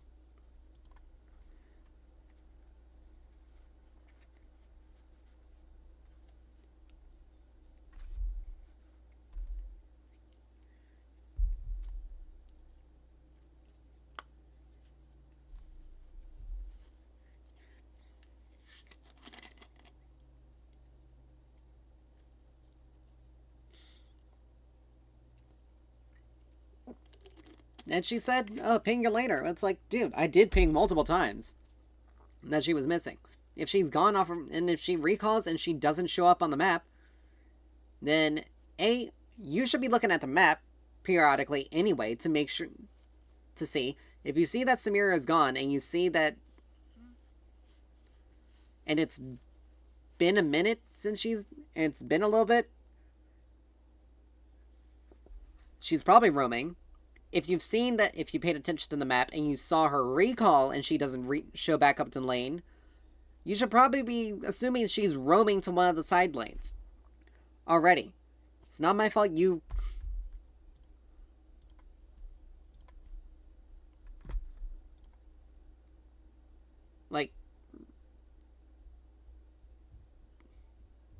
Like, it was... Samira's first kill was an idiotic death. Right there. Right there. Zeri should... First of all, whatever situation they got in, Zeri should never path this direction unless she is too deep. And then, not only that, you, again, pay attention. If your mid laner is not in any remote position to help you, to try to help you get out of that, like, if your laner is not in any remote position to help you out of a bad situation, then you should not be pathing that direction.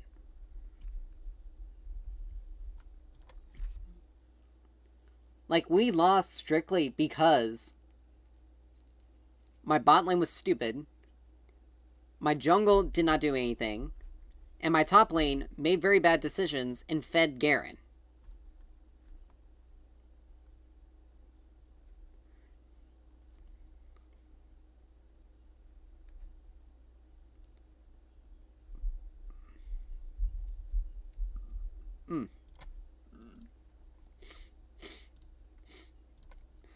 But, like, it's just...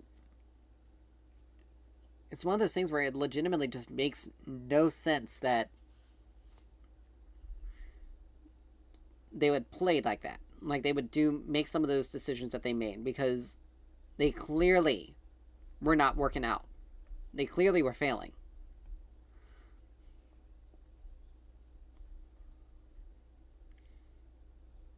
Like, it's... Oh, wow.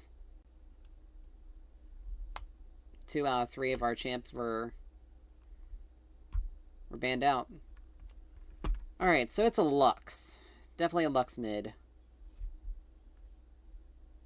As I'll say, don't you dare try to go Syndra top, because that's going to fail miserably. I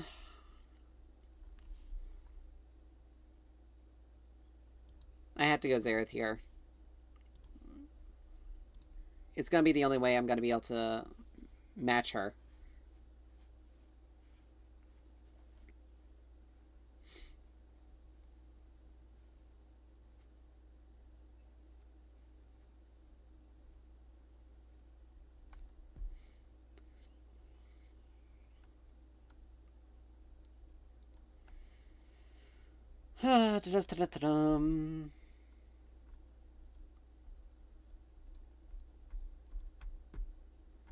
It's a Rammus. Darn. I had someone with a little bit more HP agency. Or with a little bit more functioning on the max HP.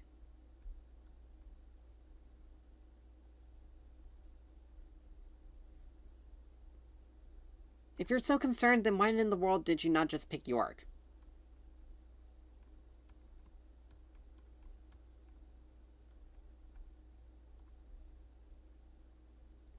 They're probably AFK. They're probably gonna cause us to go back to lobby.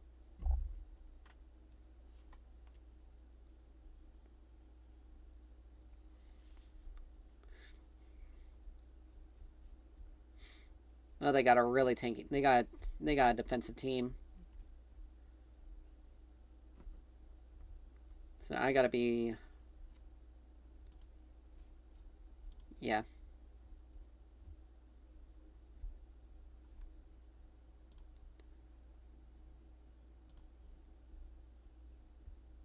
Don't be acting like that in the game lobby.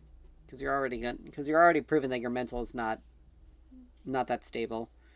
We're probably gonna lose the jungle game or the top game because Volibear is gonna be just a straight SOB.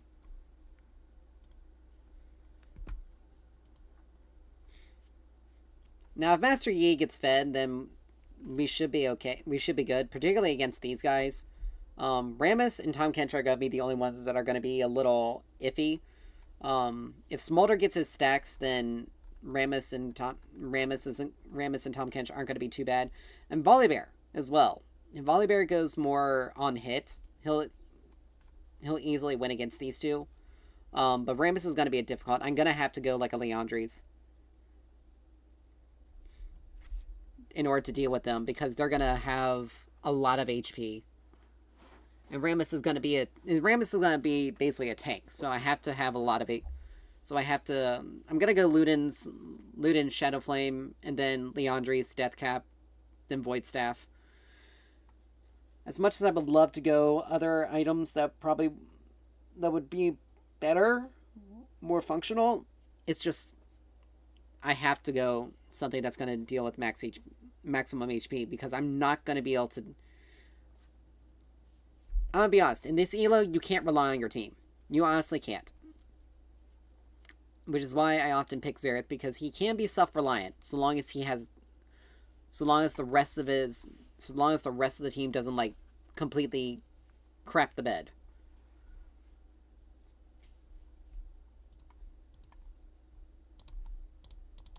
But I have a feeling this Volibear is going to be one of the reasons why we lose, because he's gonna be totally just like his mental is already bad. His mental is already bad just from the pre-game lobby, from what we see. And I have a feeling if he dies like once, he's probably just gonna run it down after that.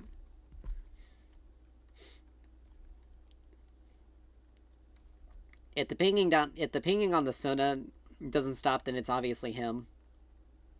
I don't wanna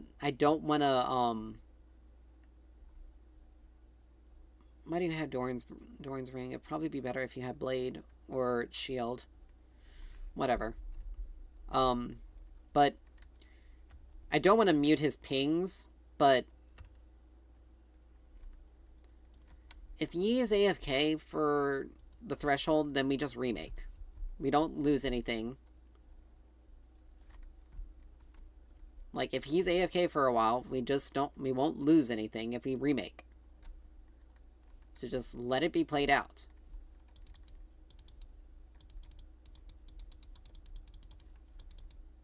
Alright, Lux hasn't shown. Yeah, he completely AFK'd.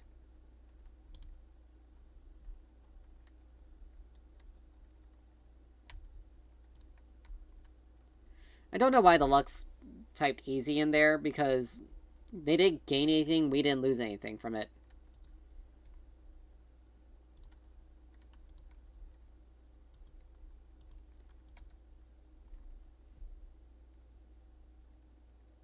But like saying easy with a remake, particularly with an early surrender that's like an obvious AFK surrender, like that doesn't show that you were good. It shows that there was just a person that was AFK on the opposing team. Yeah, he was completely gone. He didn't have any items whatsoever. But like,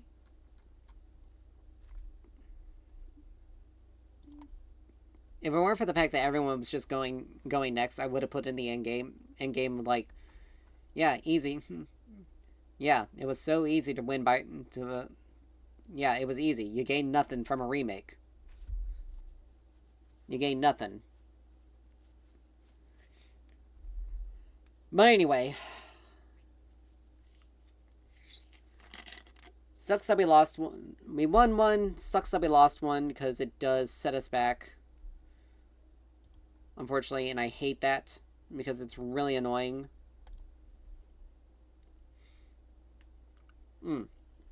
Sorry, we won 2. We lost 1. But it's amazing. Two matches, I lost just about the same amount of LP as I gained from those 2 matches.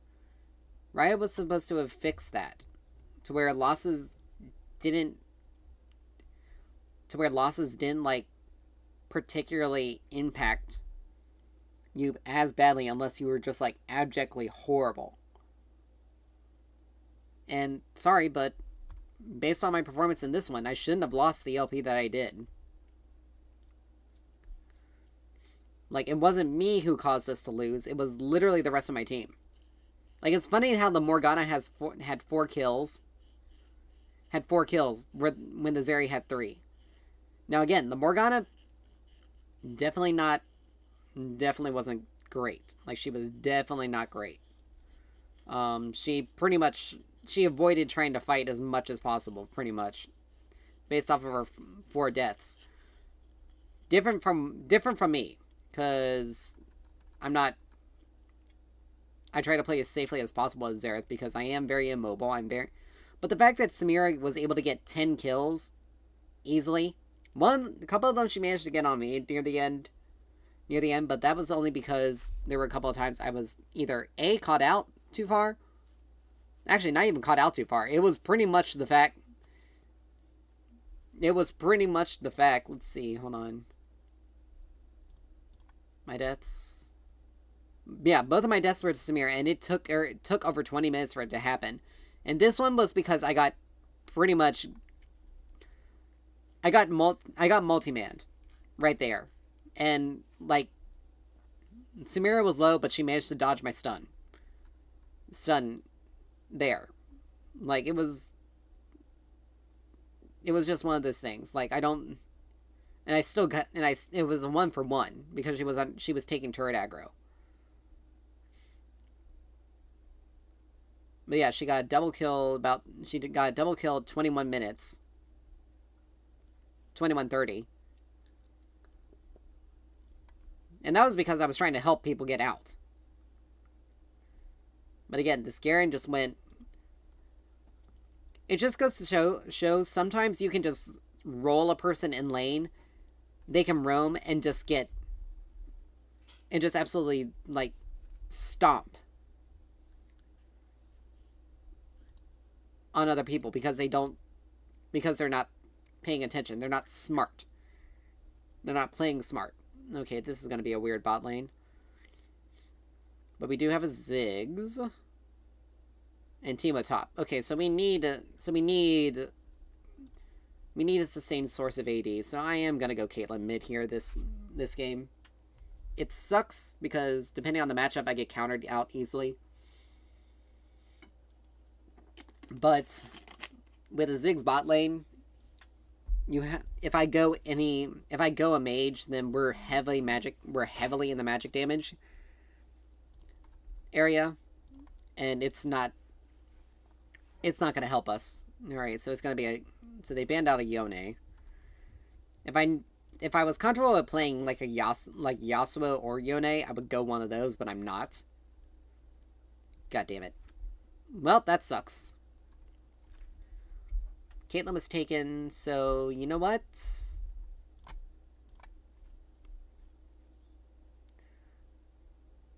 It sucks picking this early because he'll probably pick Viger, which is a pretty good counter to Smolder. He'll pick Viger, we'll lose. We'll pretty much end up... Let's see, do I want Last Stand? He'll pretty much pick Viger, which is a good counter pick into me. I'll end up... Because we'll both more or less play for the scaling game. But yeah, we need sustained physical damage, which is what Smolder can do. If I were playing Caitlyn, it would be a lot easier on me. Probably should have played Misfortune. And gone more crit. It's a Xerath. That's gonna be annoying. Let's see.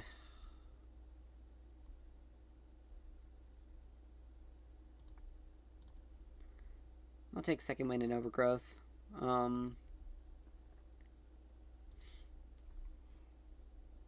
Because we're going to be taking a lot of damage. Wait a minute, hold on.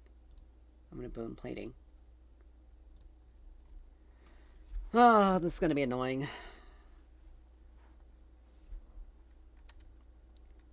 It's been a while since I've actually dealt with the Xerath, but if she hadn't, if Caitlyn hadn't been taken, I would have picked someone. I would have taken her.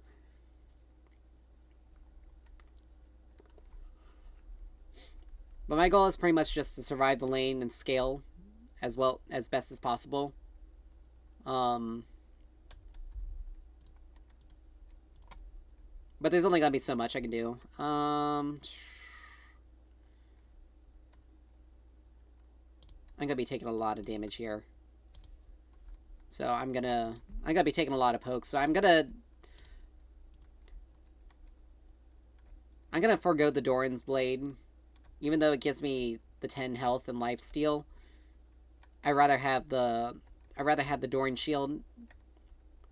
Because I get 4 health every 5 seconds and then 45 health over 8 seconds for after I take damage from an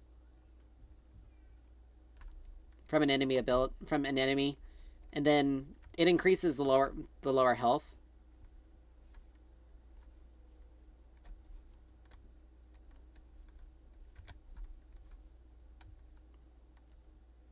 I'm surprised that didn't even hit because she was right there. Sometimes Ziggs' Q, its hitbox is really weird because you can hit someone like right there. He clearly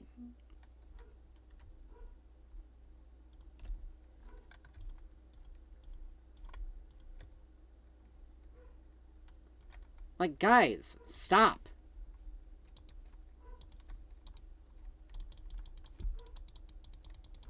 Like, you more or less just made Teemo's lane much more difficult.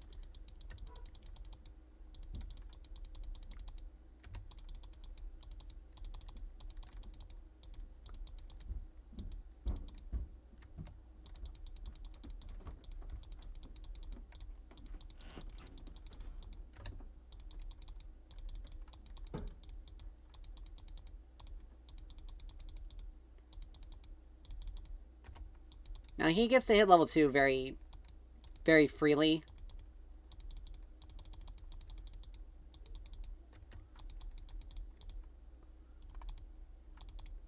Now, he didn't take first strike, which is good for us.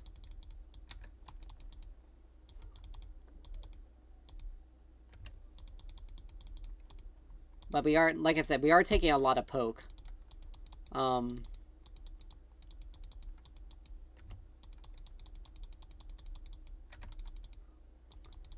But with him being an immobile mage, we'll be able to hit him fairly often with our abilities.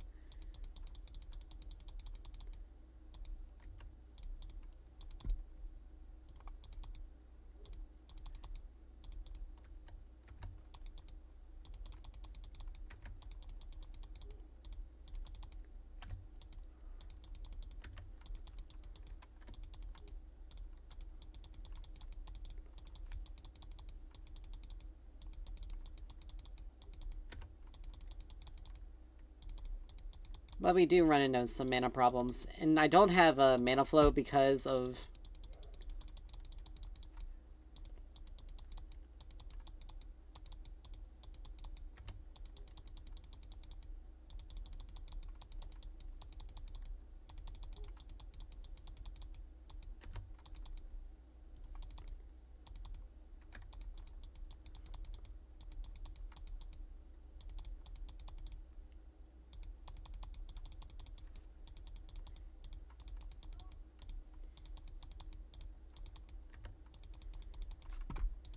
Oh, this is... I knew this lane was going to be rough.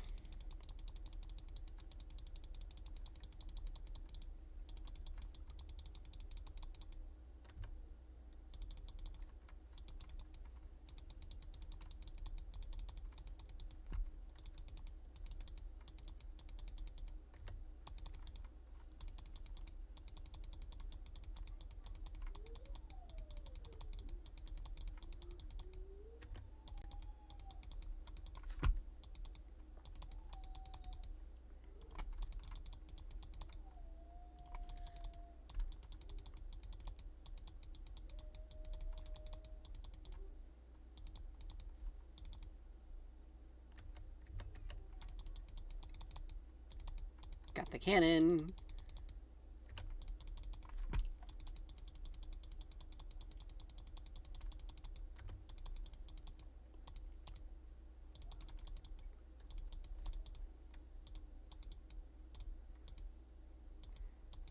I mean, we've been farming pretty well, which is good.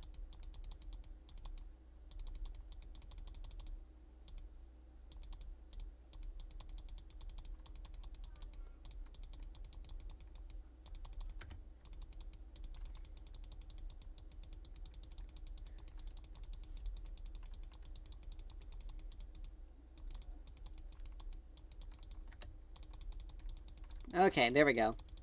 I wanted to get my stack. But we're gonna need to get some lifesteal.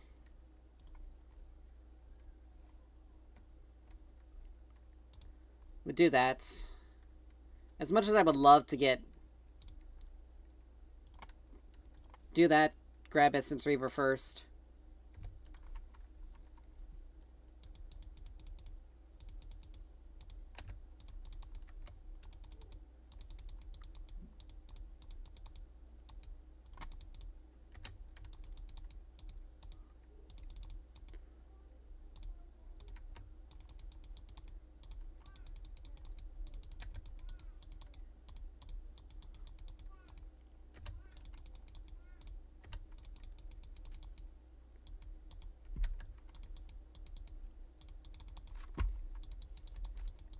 Alright.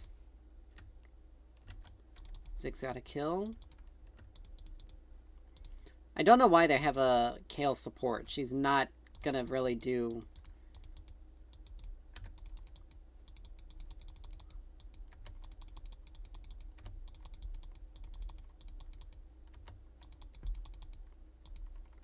Now, the reason why I went a Vampiric first...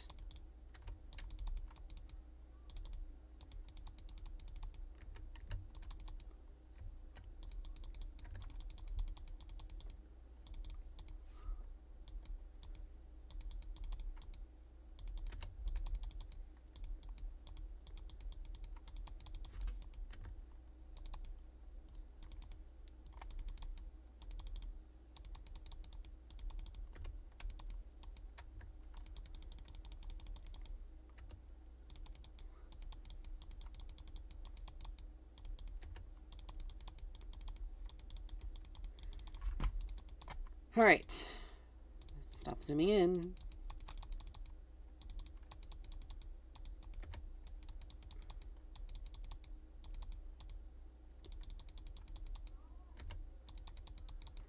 Alright. There we go.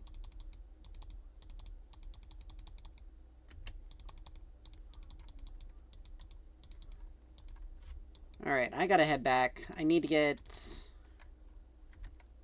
We need to get Essence Reaver as quickly as we can. Luckily, we have enough for a Sheen. I didn't blow my flash, so I'm not gonna worry about grabbing boots yet. We're not...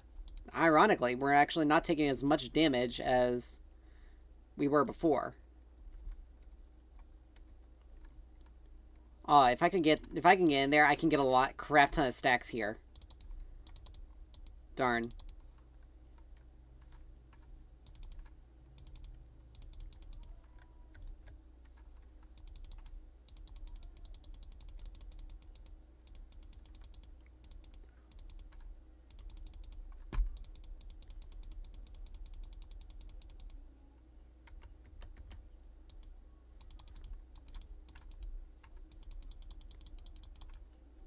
Alright.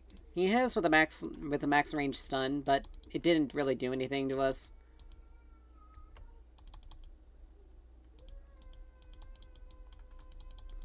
The one thing that really hurts Xerath is fighting an enemy with a lot of HP, which is also why we took Overgrowth.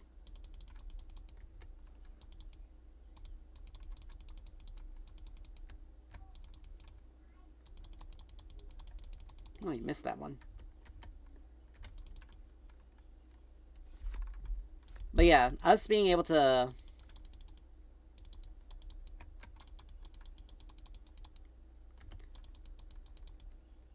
getting the extra HP from minions from Overgrowth is pretty good. And now that we have now that we have Sheen, our we got a bit better of our clear, which is good. He had to. Yep.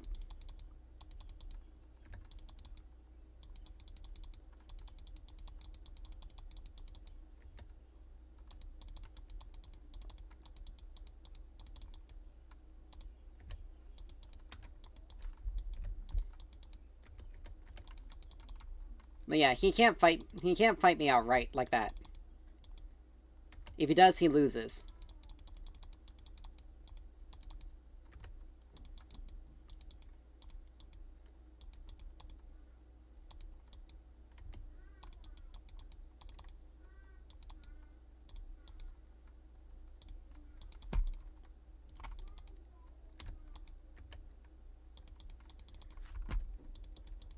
Alright. Let's see, we need about 200 more for Warhammer.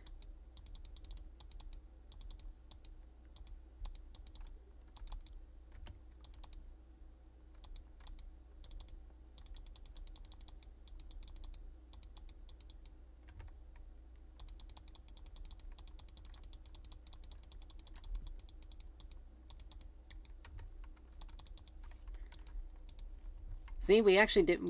We chunk them pretty hard.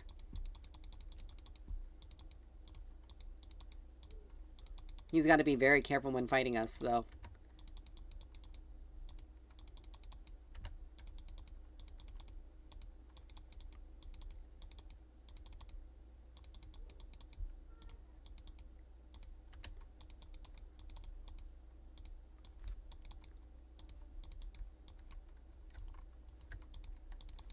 Oh, we also got the dragon. That's good.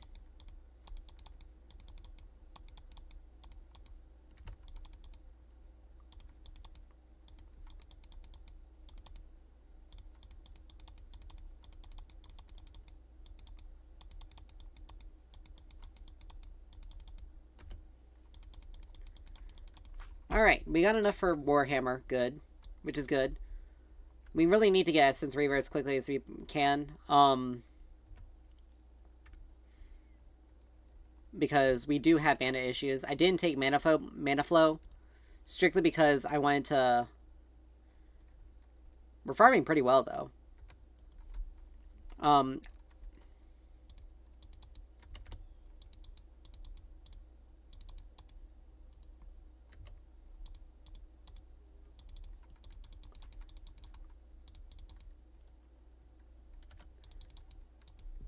Teemo was worth a shutdown. Huh. But, he grabbed a dark seal, really? Oh, darn it. I hate missing my cues. Like that.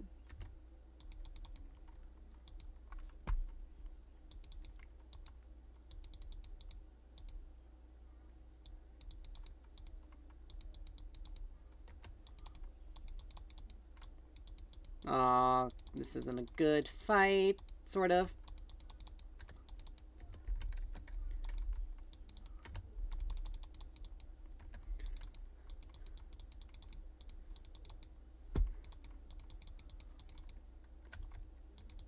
So let's say back up.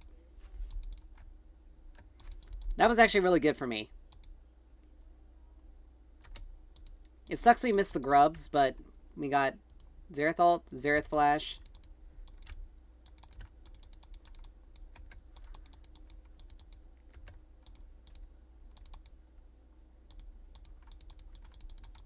Oh.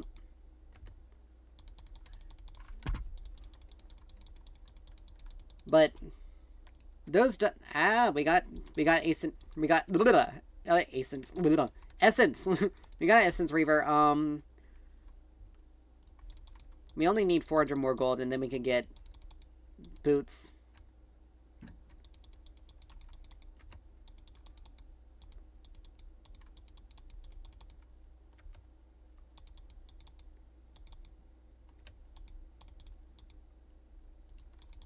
Alright.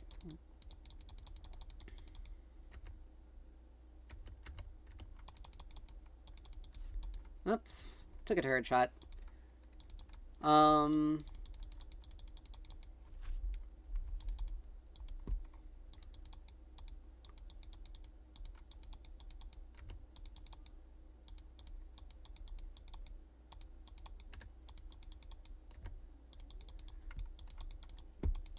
Seriously, dude.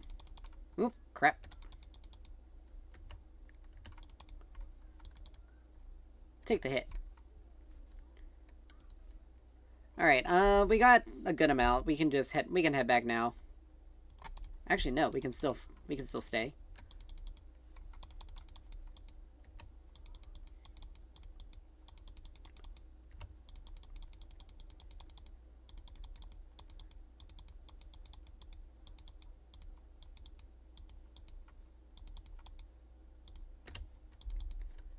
Alright, we got enough for both. For both. Haha. This actually puts me in a really good position now. I have full item. Alright. Items. Fighter. Spear Shojin. Alright, we're gonna grab a Shojin. The more we use our abilities, the more, the stronger we get. The stronger we hit. We deal 3% increased damage for each stack, and each time we use an ability, we get a stack. Now, it's supposed to be for 6 seconds, but I think it's a little bugged.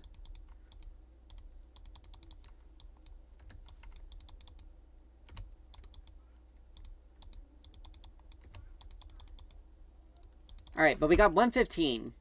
And we only need 10 more.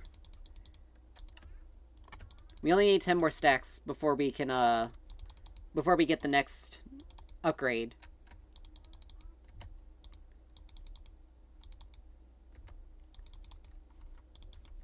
But now we got 121, so we're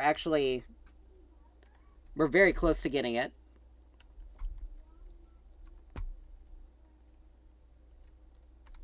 Hey, I had no idea he was roaming, okay? And besides, I need to get my stacks.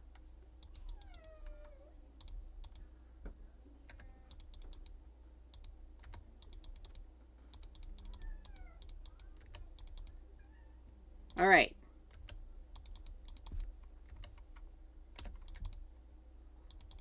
Now I got my little Firebirds.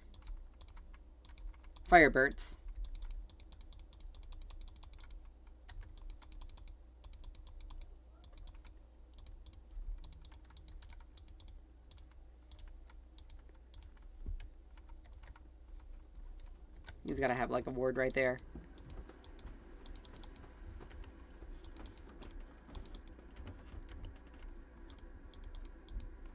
But I'm more or less gonna constantly keep hitting...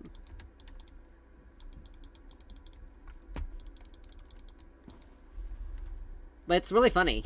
We have more farm than him, but he's been spending a lot of time poking us out. He somehow made... I think he got an assist somewhere.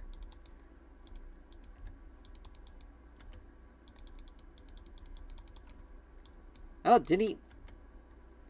Oh, thank you, Ziggs. Really weird of you to do that. He had to have ridden, like, the Herald all the way up here.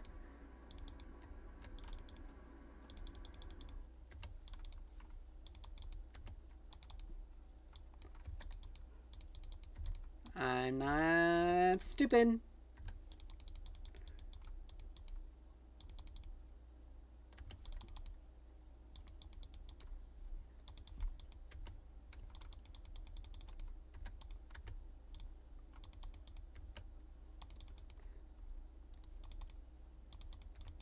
Flap, flap, flap.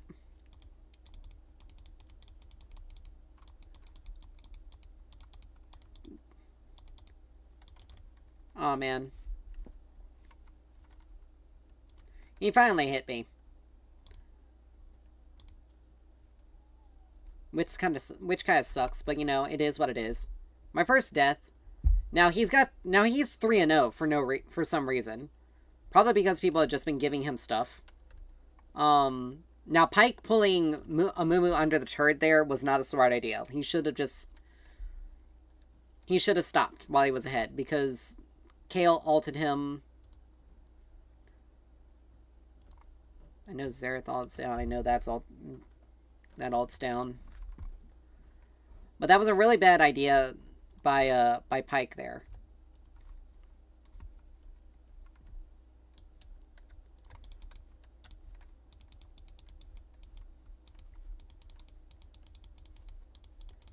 Now if I went stunned under turret there,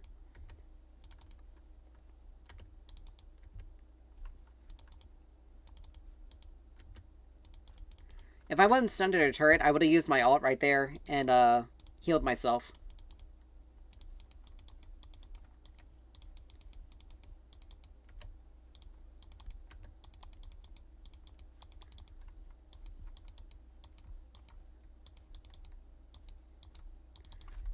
But getting free stacks off of hitting people is actually really good for me.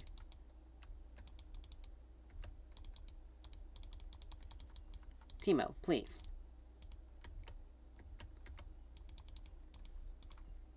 Like, I need to be getting stuff.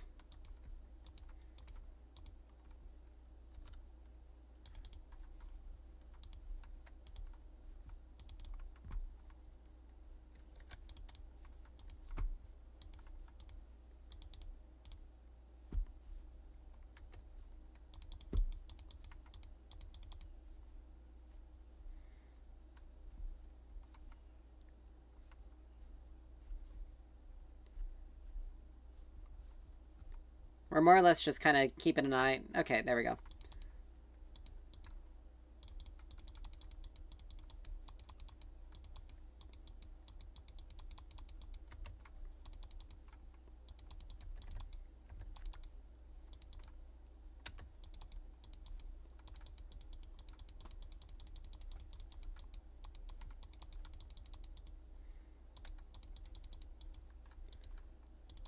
All right.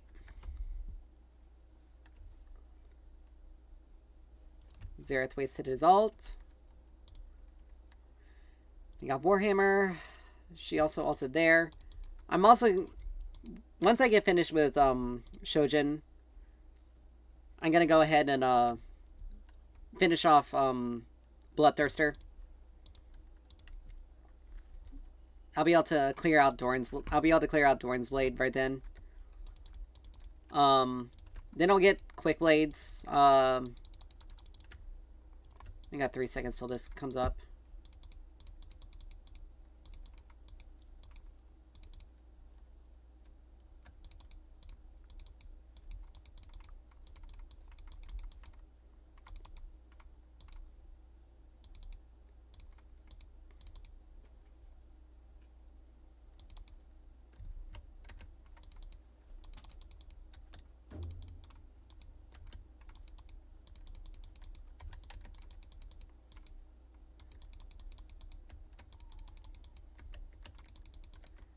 Well, that wasn't a good fight.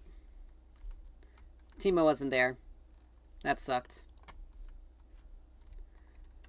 But Caitlyn also came from behind. She didn't get any... She hasn't gotten any kills, which is good. But it's funny how the Kayle support is the one that's actually getting stuff. Xerath hasn't... Xerath's gotten...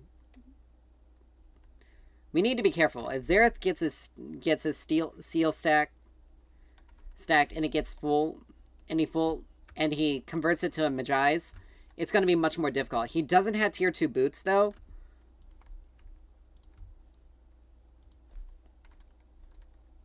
But I mean, we did get the dragon, so that's good. And dragon is going to be one of our win conditions. But we need to...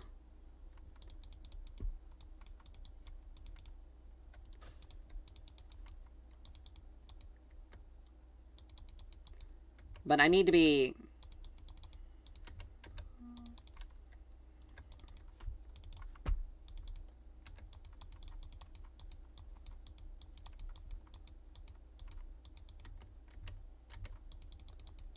Oh, good lord, guys! Why?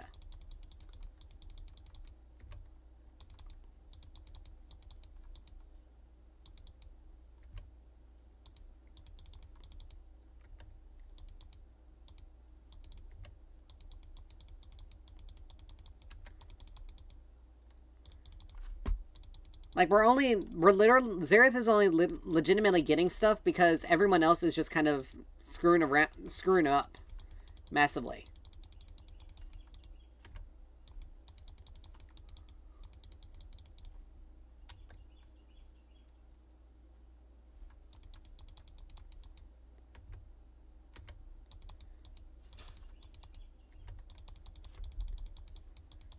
You need to be letting me get farm.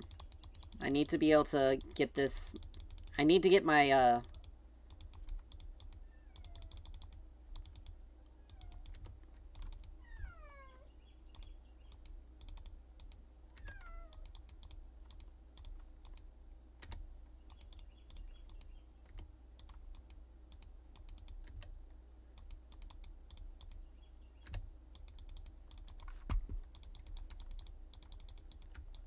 like, he's got a 10 stack seal, which is not good for us.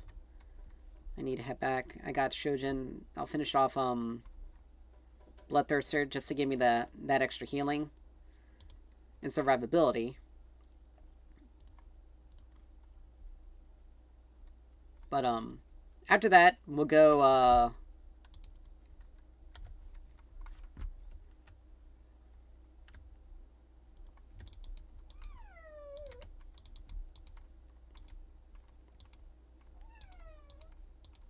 if Ziggs is gonna do that, then I have to go to a side lane in solo.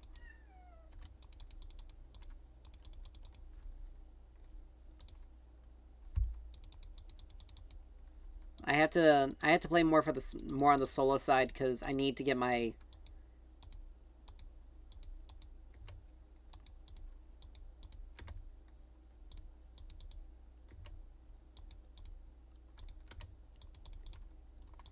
because once I get my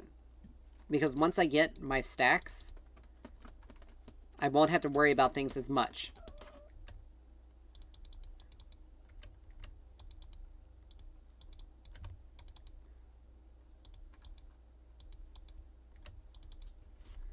Because right now I have 182. I need a little bit more. Dragon's up in... Problem is, we can't necessarily...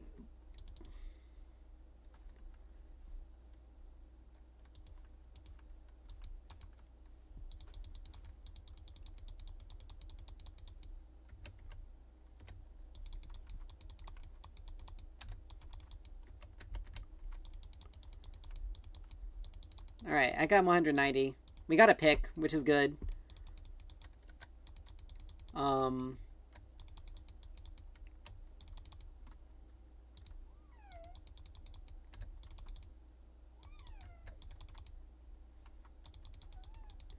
This Kale's gonna be the real issue.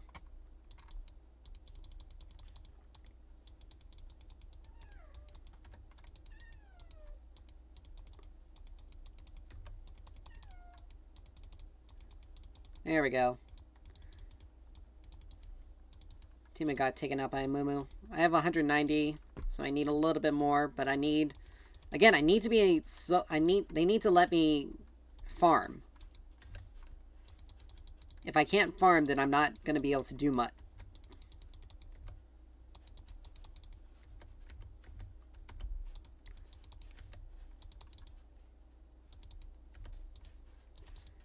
Alright, we're almost at 200. Let's see, I need a tiny bit more for BF Sword.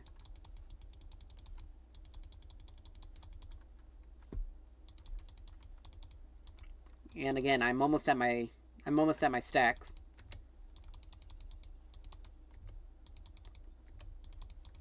Dude!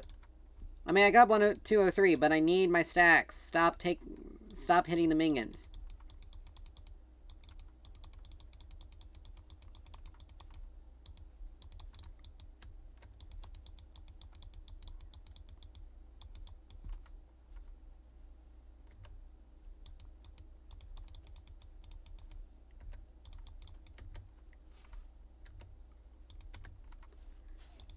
Alright, I blew... I gotta be careful with that. With the Moo.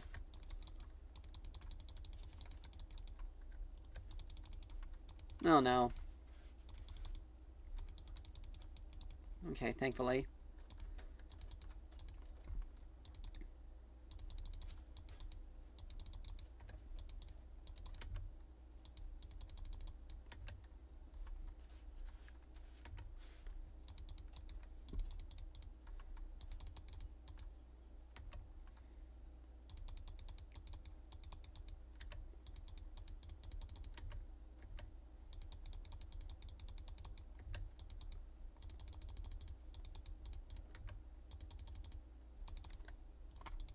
Alright, got that.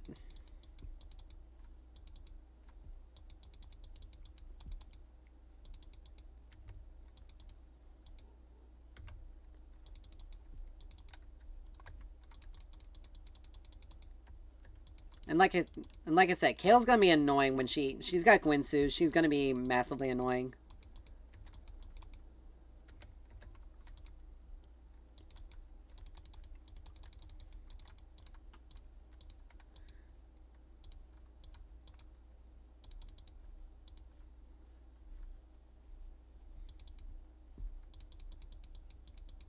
No, she's dead before I even had a chance to get there. Ziggs is actually doing a pretty decent job of keeping himself alive.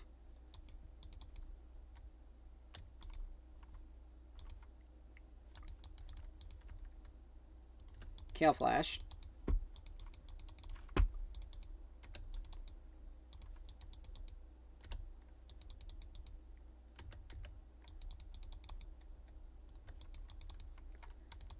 I'm almost at the stacks I need.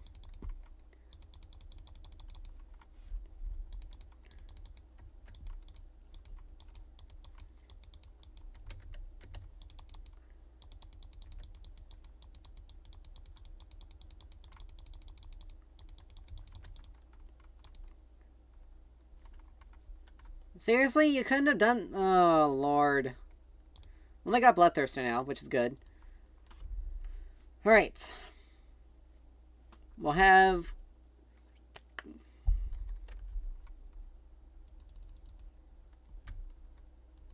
Like, guys. How is it that this Xerath has not died once?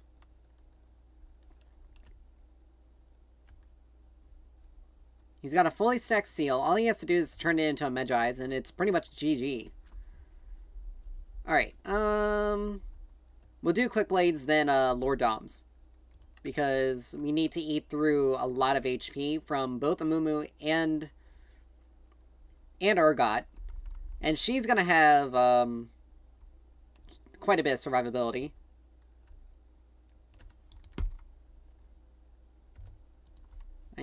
Like I said, I need to be in the solo lane here. I'm almost at my stacks, and I need... Like, I am almost where I need to be. And it's taken me way too long to get there.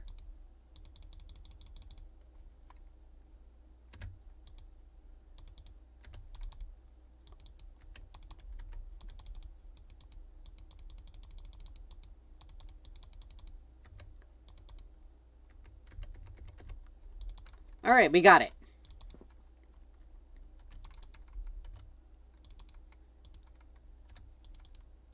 We got my stack, so now I do a max health burn on anyone I hit. And we now execute enemies.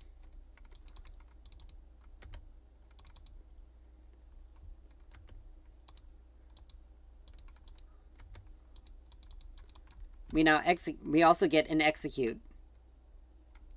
When they're below 6.5% max health.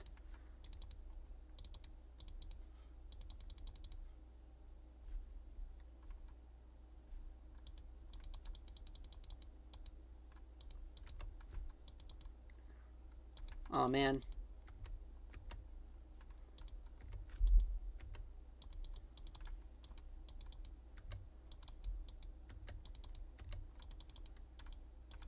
But yeah, And now if we get Elder, we get a double burn on this.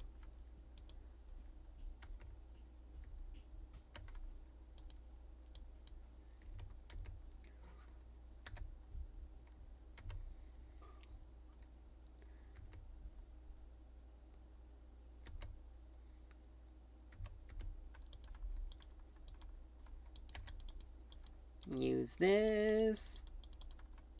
Because I can basically...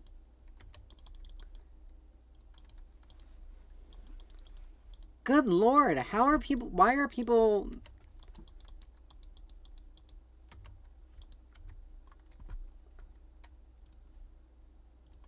we can just wait till we buy it outright.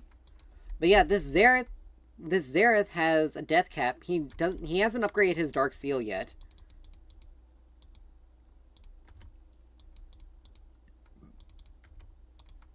But once he does, he's basically going to make it virtually impossible for us to do anything. Because a single hit on him is going to chunk us for half of our HP.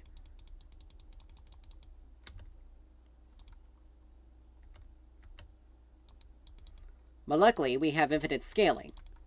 So our max health burn continues to get higher and higher.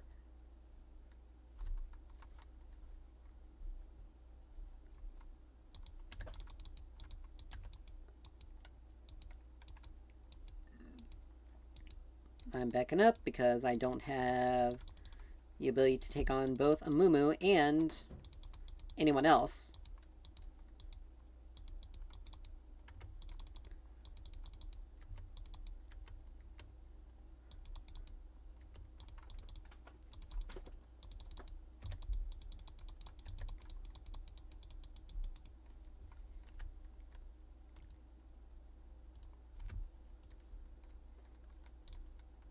Like, I took both Amumu and... Kadalt's also down. But I took literally... Jesus, finally! Good lord! That took so long for them to take out one person. Alright, we're gonna do Lord Doms as our last item. Luckily, my TP is up, but... Still, man... Urgot took a lot of damage. He kept people.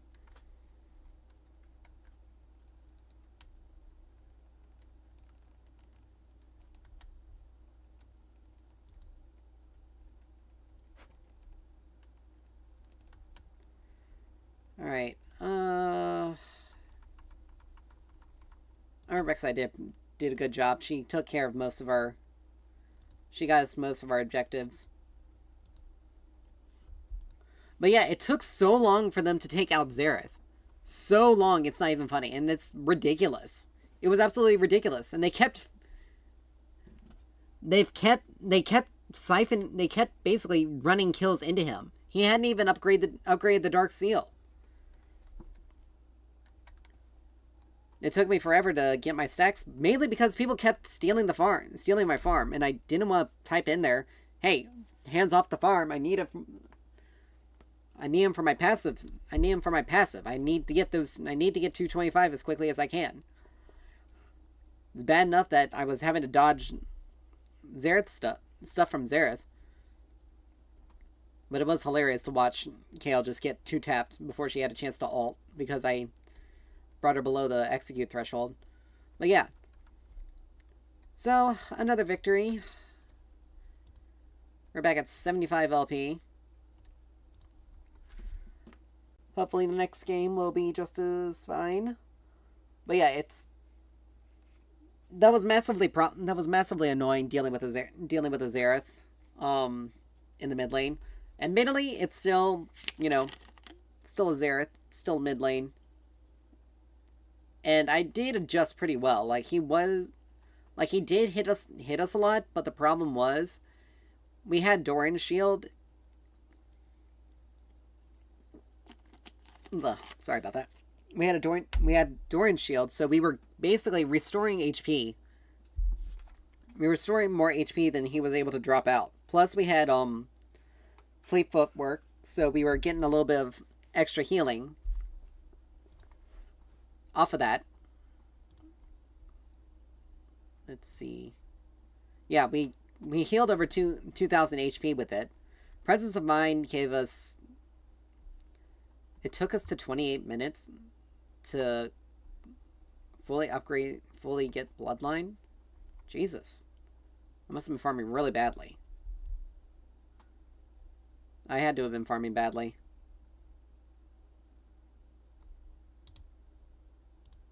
Let's see, what was his farm on that game?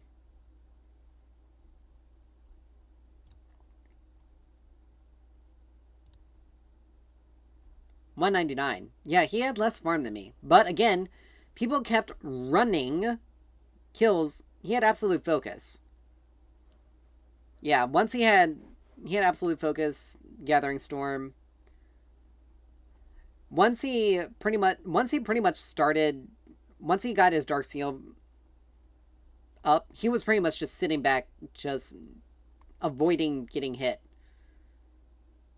Because absolute focus gives you extra AD or AP depending on your damage type when you're above 70% HP. And because they kept running kills into him, he was able to get a whole bunch of free stuff. He was able to get a whole bunch of free Alright,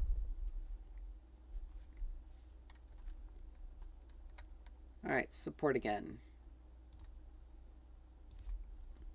Like, your top lane. It really doesn't matter. Counter picks are really just more skill matchup.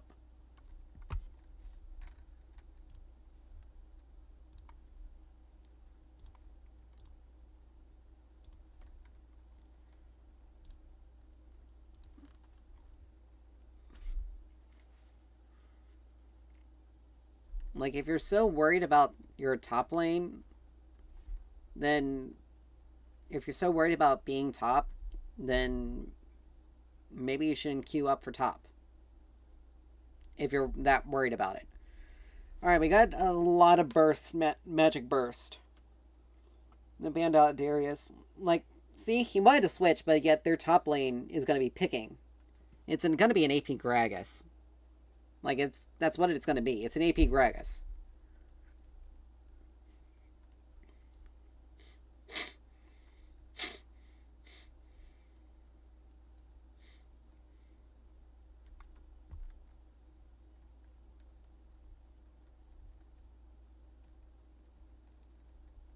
I mean, were you gonna be shocked? And you're jungle, and you're planning on playing Diana.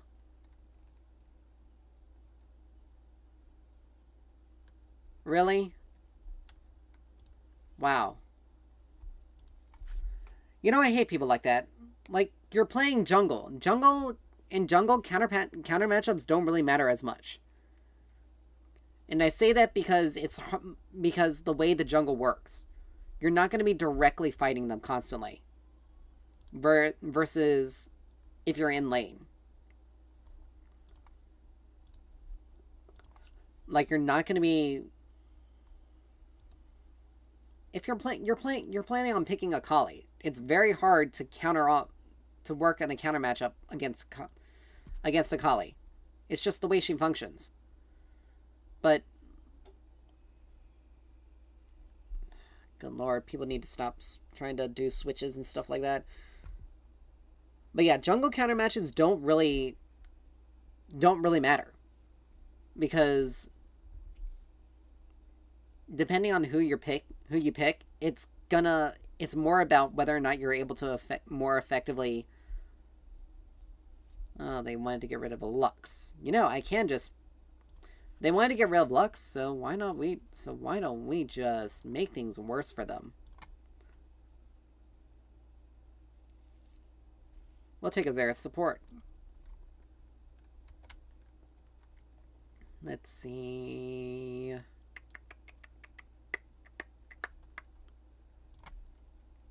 We'll do First Strike.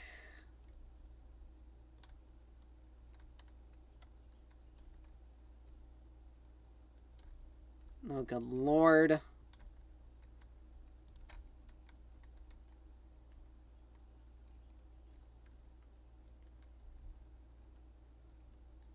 If he's going to go a zillion top, I'm not going to pick a Xerath. Because we need frontline.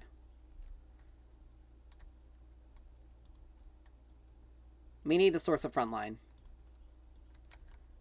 Let's see.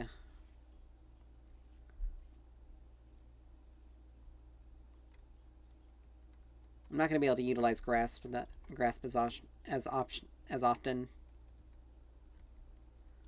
Let's see.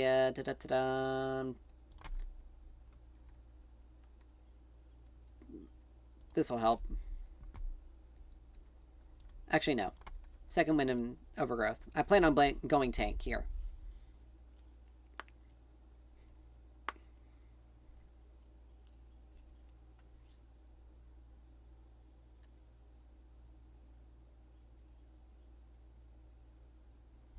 But, again, if I didn't...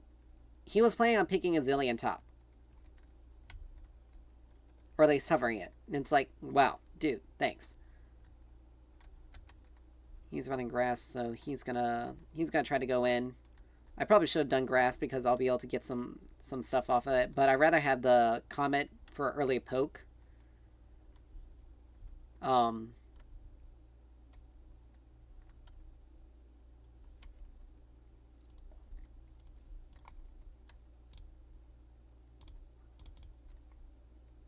Alright, so, let's see.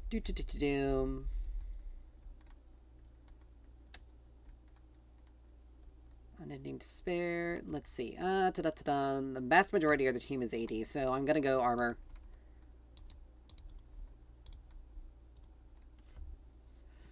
Let's see. I could go Iceborne, but Ash already slows. Jak'Shoz gives me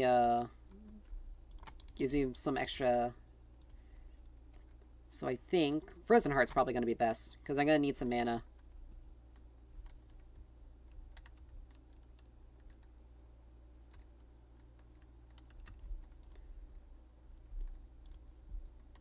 I'm gonna go Frozen Heart first, gonna get some mana, then I'll probably do Thornmail, then I'll do Thornmail. Unending Despair. Let's see, I got 1, 2, 3, 4, 5, 6. So I got 1, 2, 3, 4. I'm gonna need a Jak'Shoz for dealing with Rise and any magic damage that they have. So 1, 2, 3. Yeah, I probably won't go Canic. I won't be able to do as much sustained fighting as I probably want to. But I'll do Sunfire. That'll give me a lot of extra sustained damage. They went straight to lane.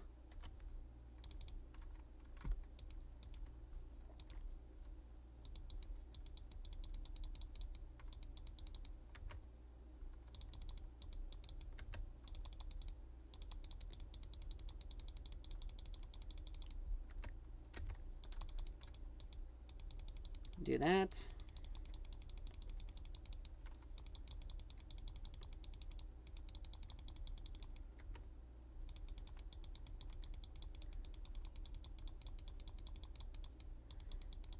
Now my whole goal is to basically just frontline for our Ashe. But she's not really doing a lot.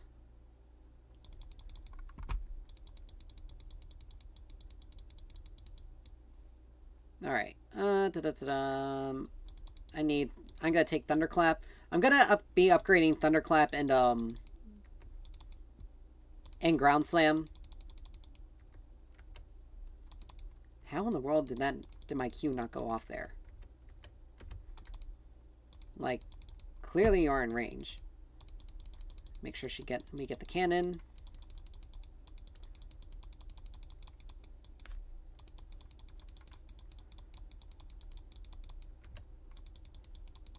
But yeah, as long as we can keep our Qs up. Like that. Oh good lord, why in the world would you do that?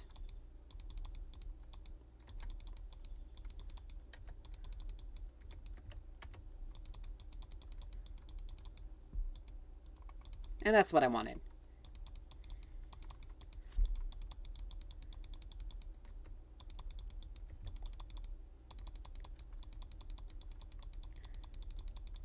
There we go. That works.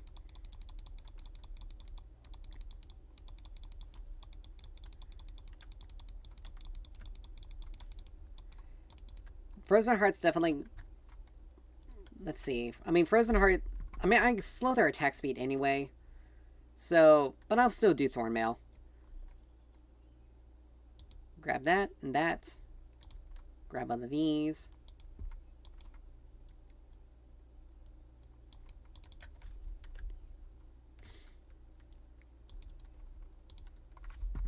Next back, I'll make sure I'll get boots. I am going to go armor boots, though. As much as I would love cooldown boots, armor boots is going to be better. But yeah, we already got 9 max HP. And when we reach 120 minions, we get 3.5% of our maximum HP as additional.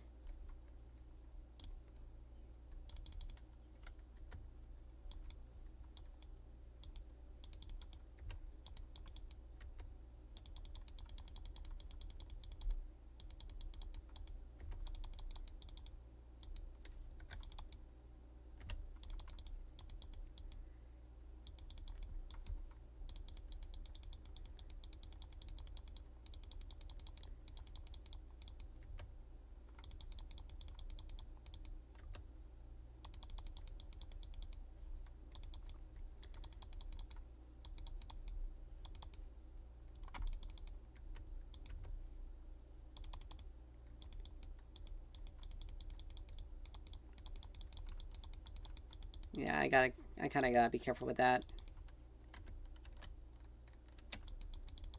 If he's got his passive, so, or, his Blighted Strike, so,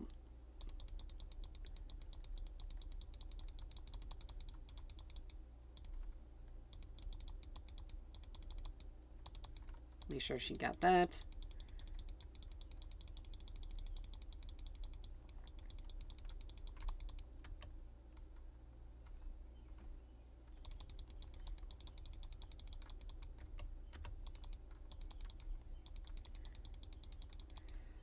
But yeah, maxing out these two, like, I get a whole bunch of extra armor.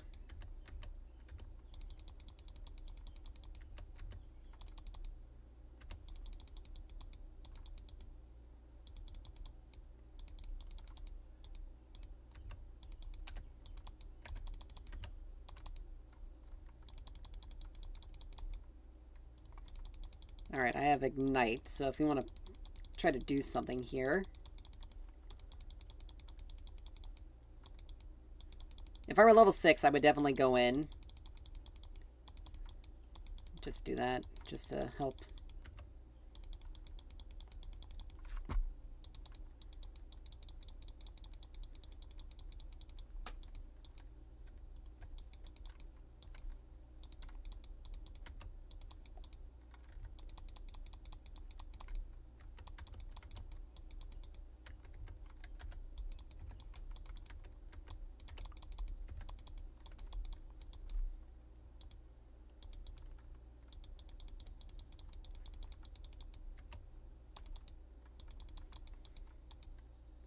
Alright, we got stage 1. I'm gonna go ahead and take this fruit.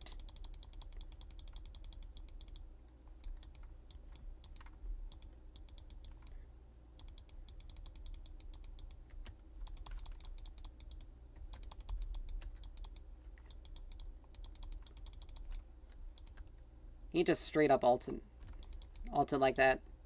I did have ult.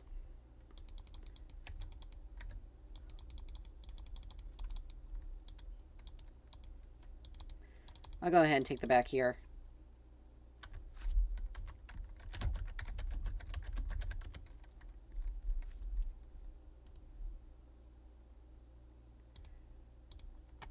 Oops, I wanted to make sure I got boots. Let me do that.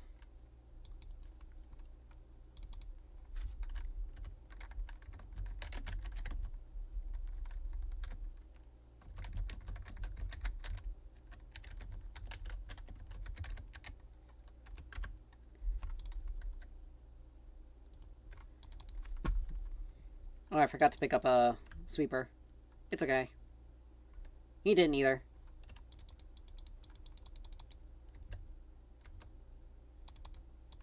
Oh, man.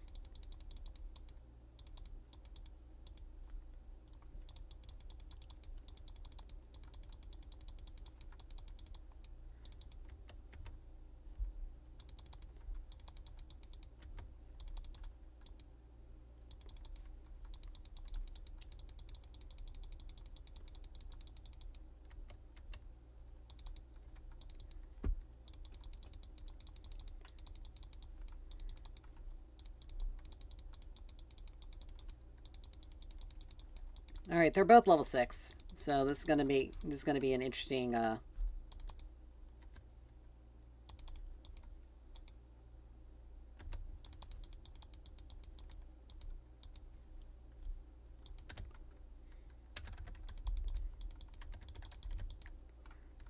There we go.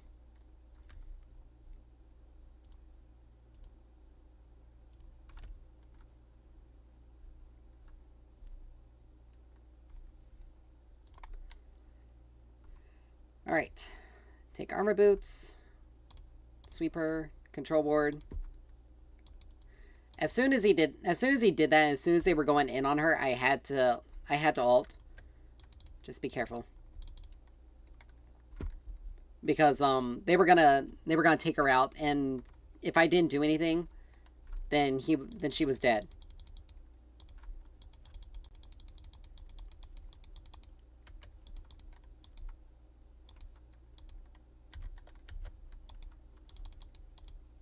Darn it.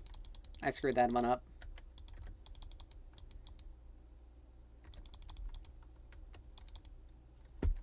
Yeah, I screwed that one up. That was my fault. But Nocturnal, like, I told her to back up. I told her to make sure to get back, because otherwise she was gonna die, and that's exactly what happened.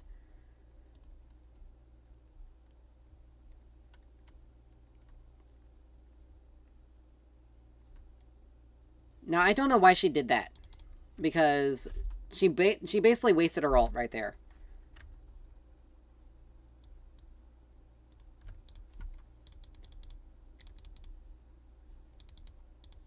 Okay, let's just feed the Nocturne. Why don't we? That makes a lot of sense.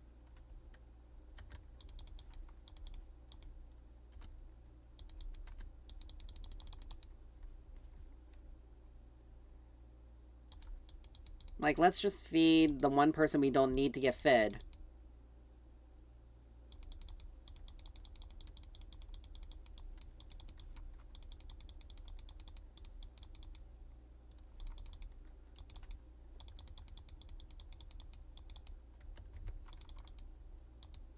Do that.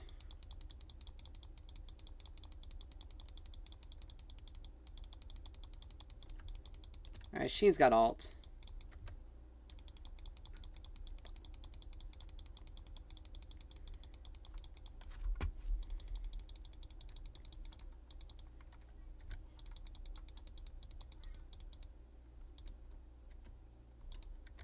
They're planning on something.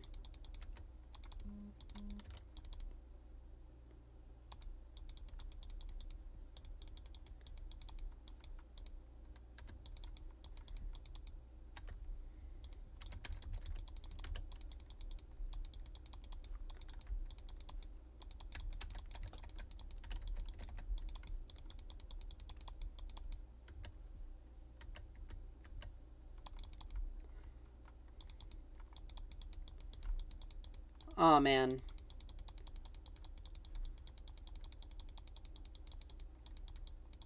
Alright. It's weird that he's a level ahead of me.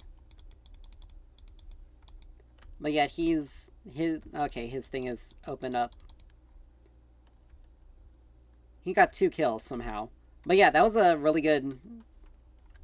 No, great. That was actually pretty good. The Chemtech Dragon, I mean...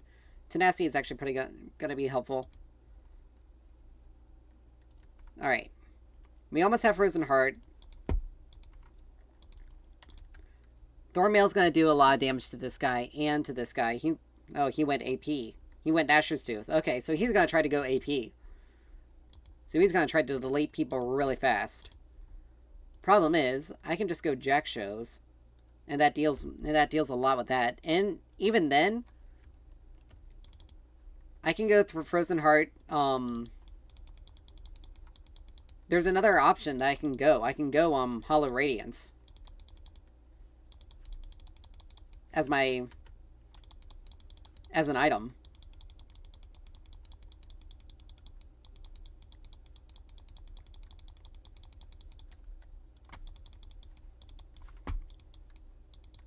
Like, I can go Hollow Radiance as an item.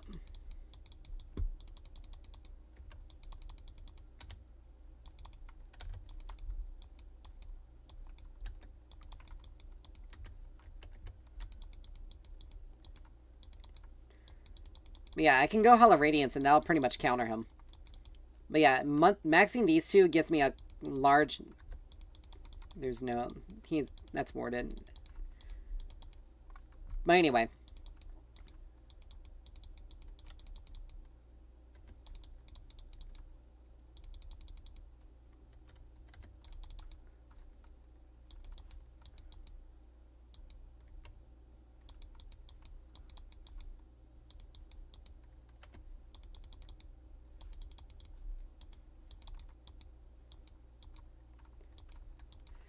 All right.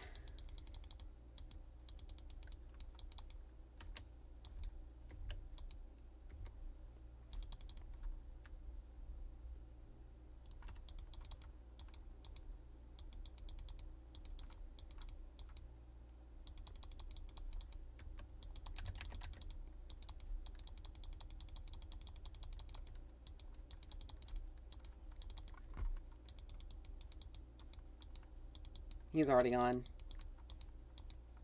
Like, he got out. As soon as he saw them die, he was out. Got less than 30 seconds on my ult.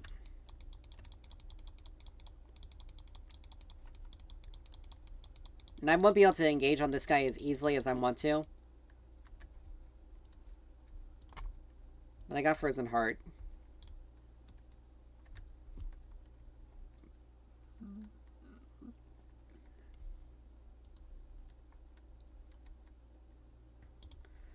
Frozen Heart, I'll grab Bramble Vest.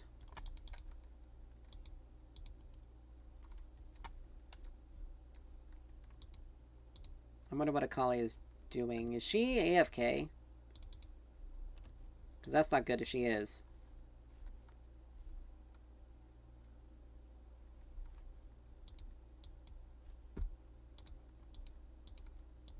No, please don't tell me she's AFK. Like, come on.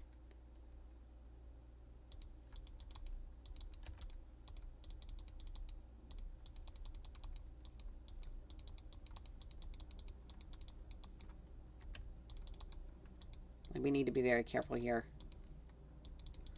And if Akali's AFK, we're pretty much screwed, because that means...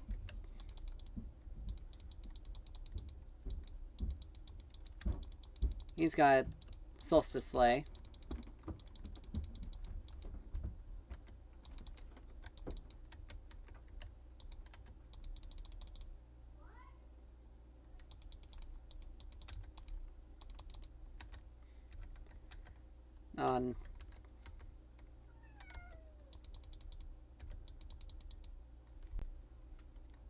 Now Akali's back.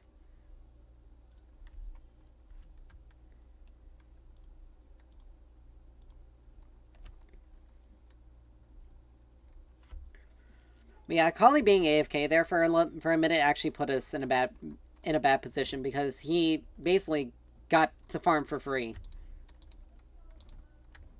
And I don't know what this Teemo is doing. But he's abandoning top without even getting the T1 turret.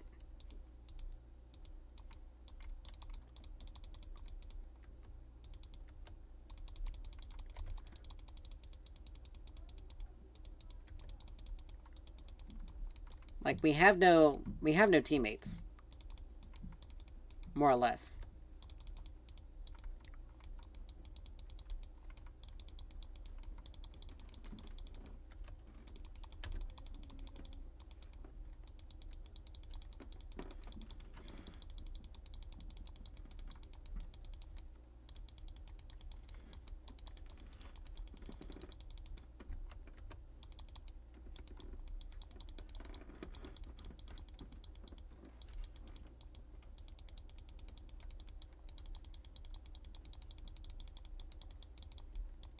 Nothing I can really do here. I have to pretty much just wait this out. But yeah, literally Akali sitting AFK there screwed us over.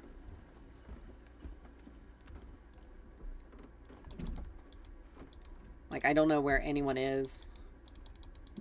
Like, she went in.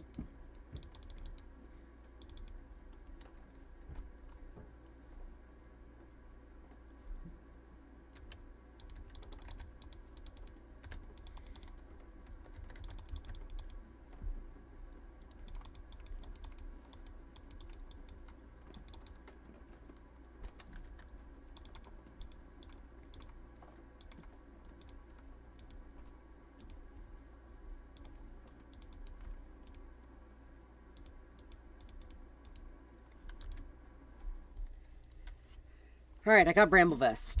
Let's see, he's... I don't know if he's committing to full... He probably is just going for the attack speed. But this Nocturne is basically just kind of constantly in our jungle.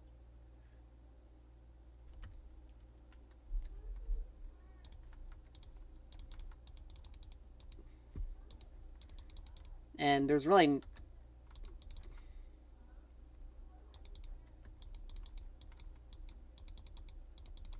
Like, there's only so much vision I can deny, because he's... Kindred is more or less just kind of given the... Like, Akali gave them, like, a lot of...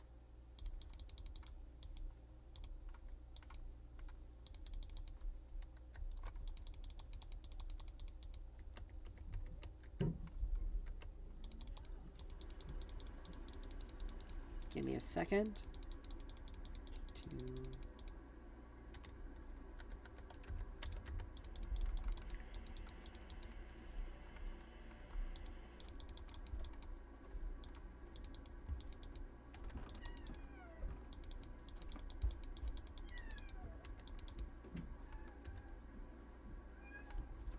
Ryze can't really do a lot. Like, he has to basically just... Why are you gonna take free turret shots?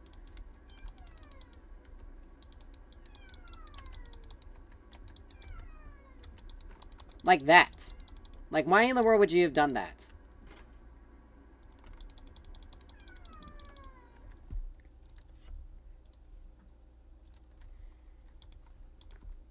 I got enough HP.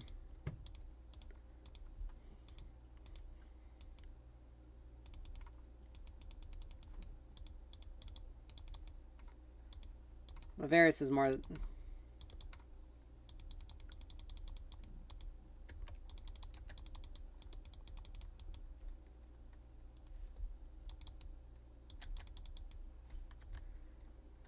Alright.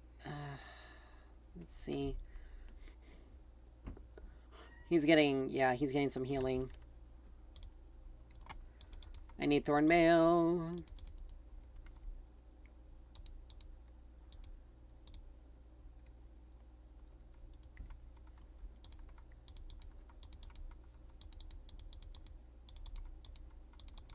Nice.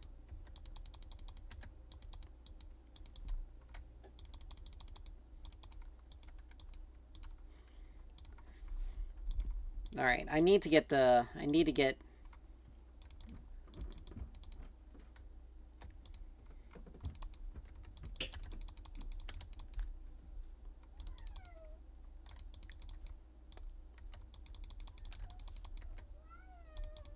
There we go.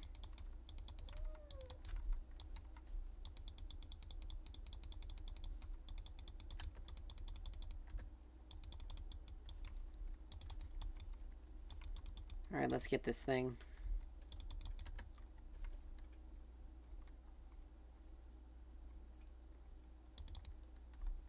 Wait a minute, I had Demolish this whole time? No. It was Teemo. Teemo had Demolish. Someone had to have Demolish. Teemo.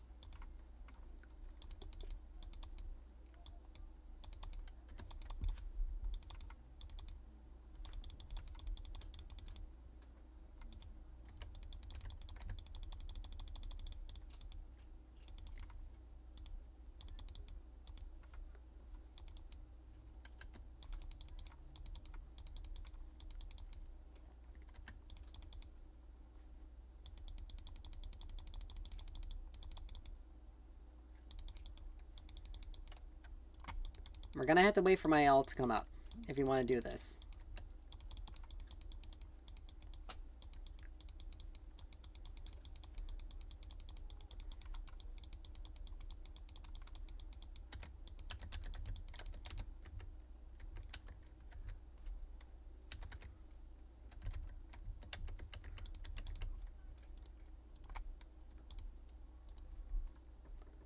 Teemo!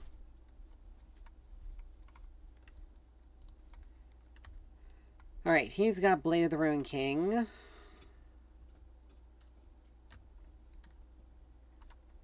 Alright, I need some fire. I need to get some extra damage. We lost that dragon. We lost that dragon. It was a bad fight. My ult wasn't up until much later. And they decided to go in. Kindred, unfortunately, was not alive. And Teemo wasn't shrooming up the place either. Like, he doesn't even have Malignance. Like, no wonder he's not doing anything. Like, Teemo right now is basically the most useless person on this team.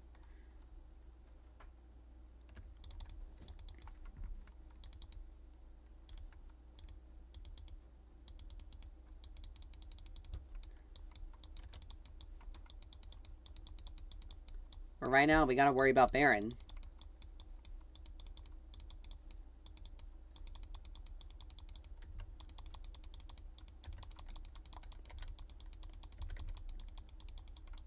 Like, I legitimately am not able to move right now. Like, it took them a while to take me out, but literally everyone else just did not do anything.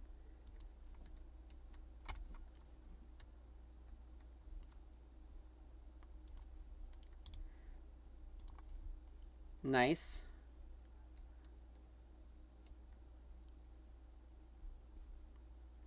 Nice.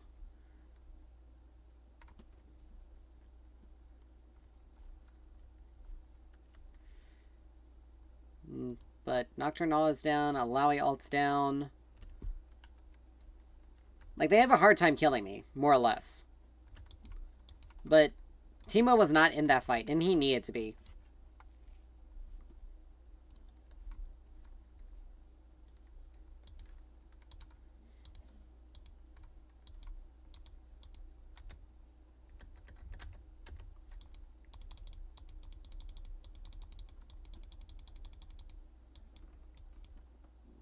Yeah, he doesn't want to fight me.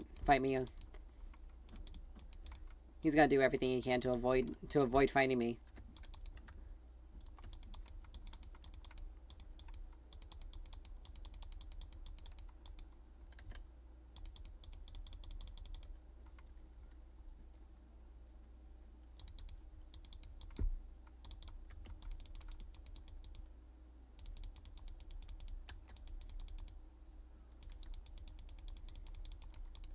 Like, I can literally just...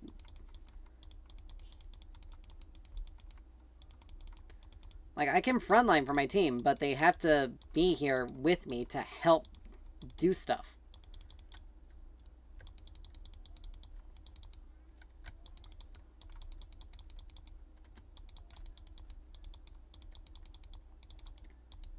Like, once my ult's back up, we can go back in. We can go in and get it something. Like, particularly against this, Varus. He's got a lot of attack speed. He's got Guinsoo's.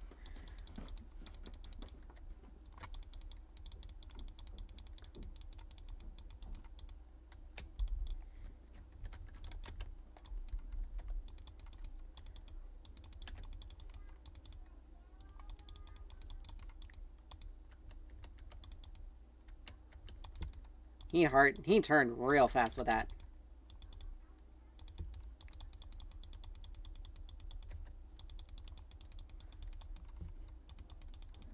Like, the only reason why Ryze hasn't died is because he just has a lot of...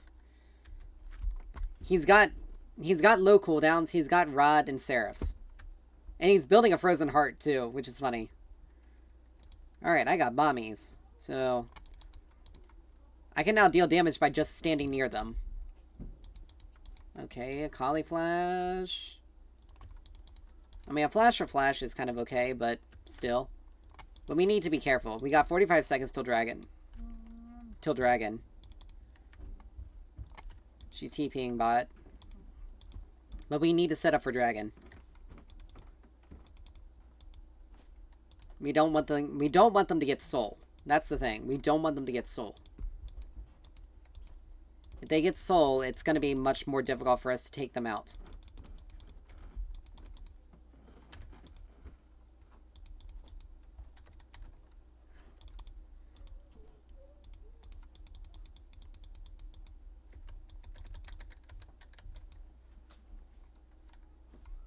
Guys, what are you doing?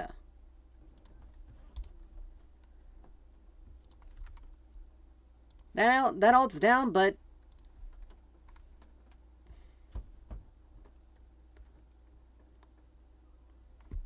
Ugh.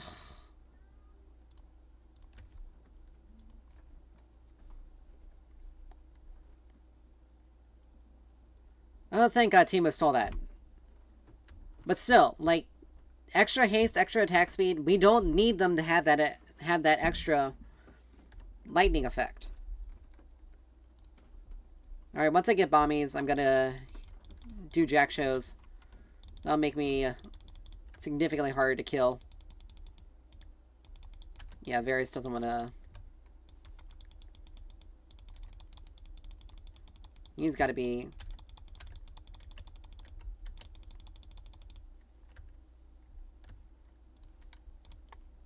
Like, if Teemo only showed up a fraction... had actually shown up a little bit sooner, I would have killed him. If my ult was up, I would have killed him.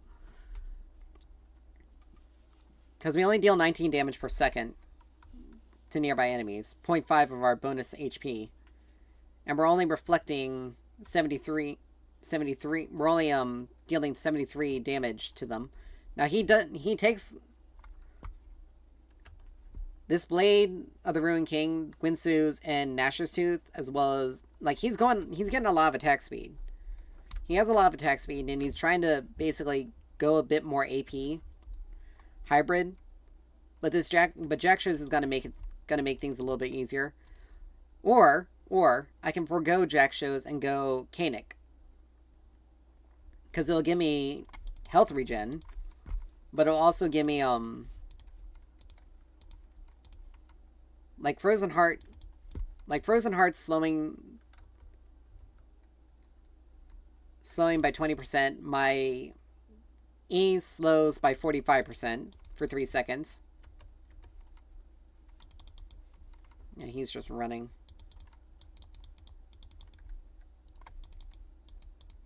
I don't know why we're doing this.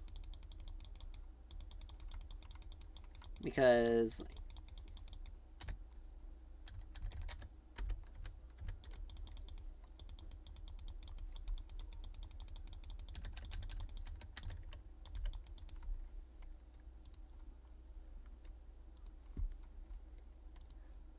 My God, we are losing these fights because literally none of our team is helping us. Like, we should have won that. We would have won that if Kindred was there. Let's see. I need to get Jak'Shos. Like, Kaenic's not gonna really do a lot.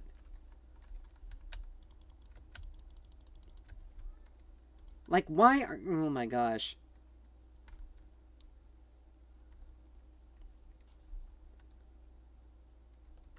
Like, Kindred is strong. Why is she not getting into these fights with us?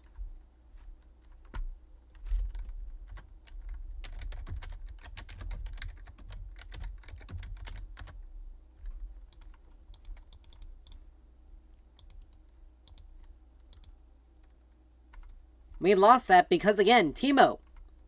Like, he's not shrooming the place up. He's legitimately just not doing anything.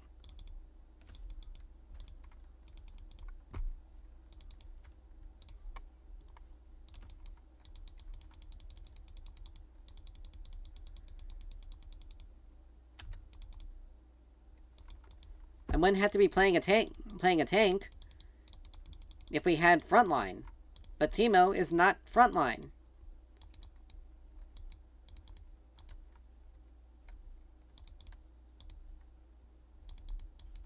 Like, I'm not...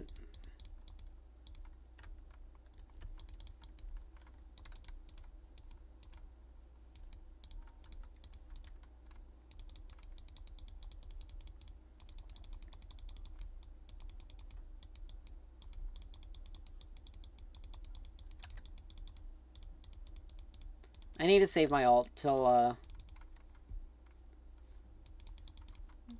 for Nocturne. Because I have to basically stop him from doing anything.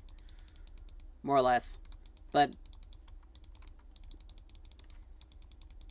like, I'm behind more or less. I'm behind because...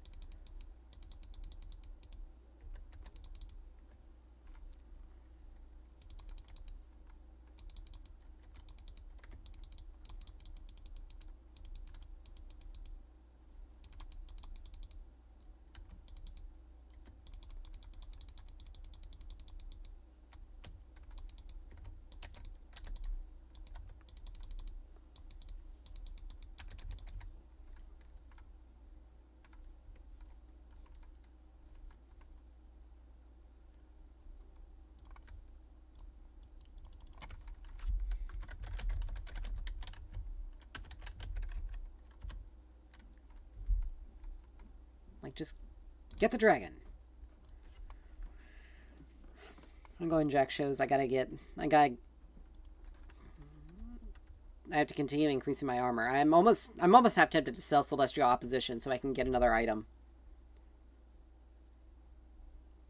Or sell boots.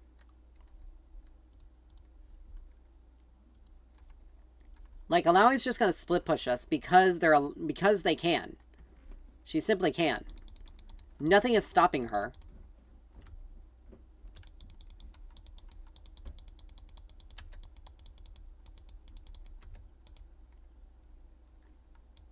Like, Teemo couldn't even take her down.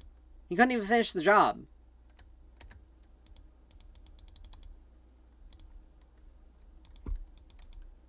I'm massively tempted to get rid of my support item because, like, it doesn't matter how much vision I'm providing. Like, I'm getting blown up. I need to survive more, and 200 HP is not helping. And having the extra 200 HP is not helping me.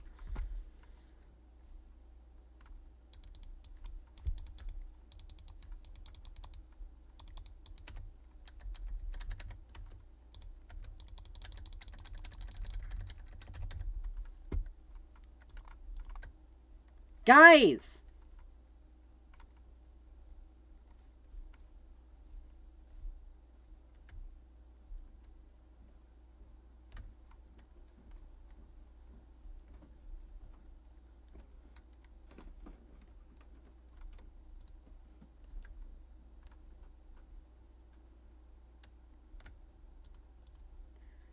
I'm getting sick and tired of this Teemo.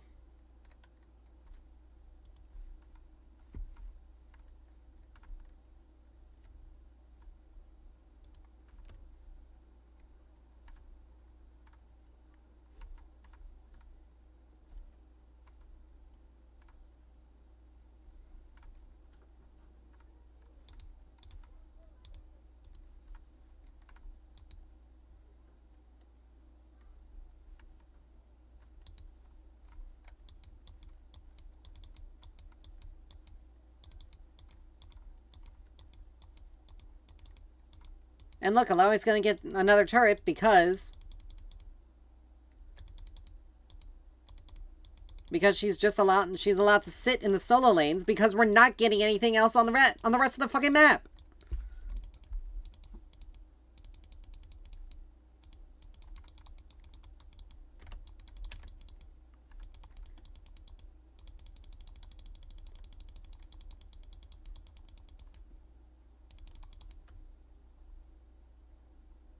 Alawi ult's down. But I'm getting absolutely zero help. Like, I'm pretty much having to face tank these people, and I'm getting zero help from them.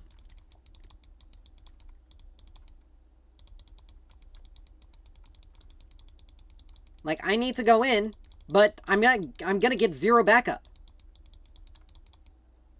Plain and simple.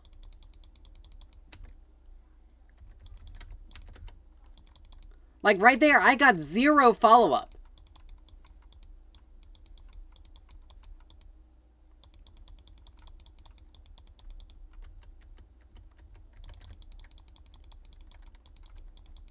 I had zero follow-up that fight. If Ashe hadn't have ulted Alawi and started chasing her down, we would have gotten nothing.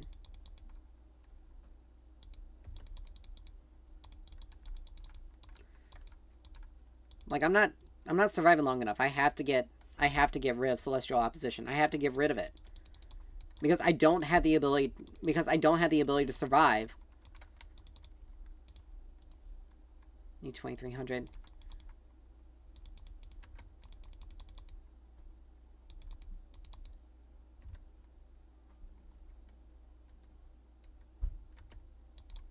And look, we're divided.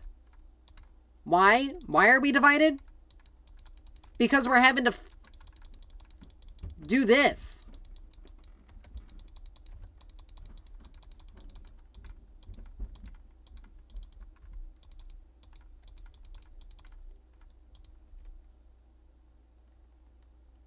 I have to get rid of it. I can't do anything with it. I can't do anything with it.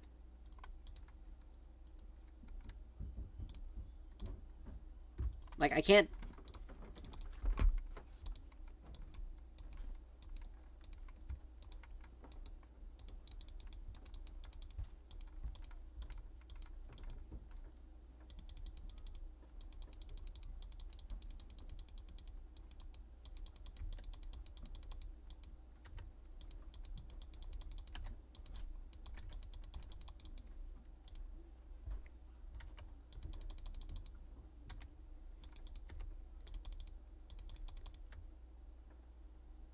Blue Flash and R.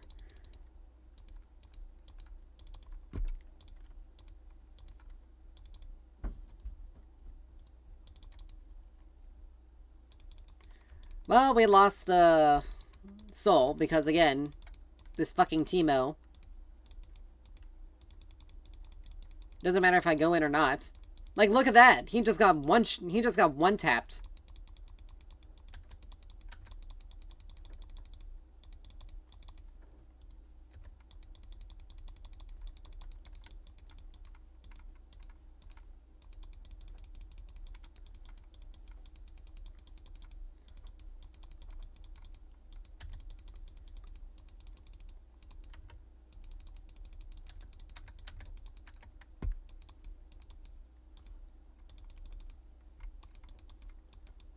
Yeah, he's just... And Ryze is just gonna run every single time. Like, it's not gonna...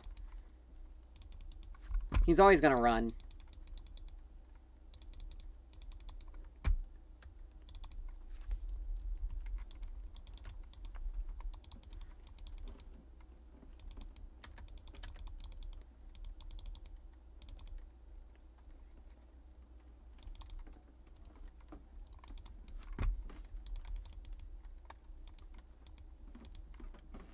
I need to finish Jaxos, and I need to get another item. I'm gonna have to get Kanik.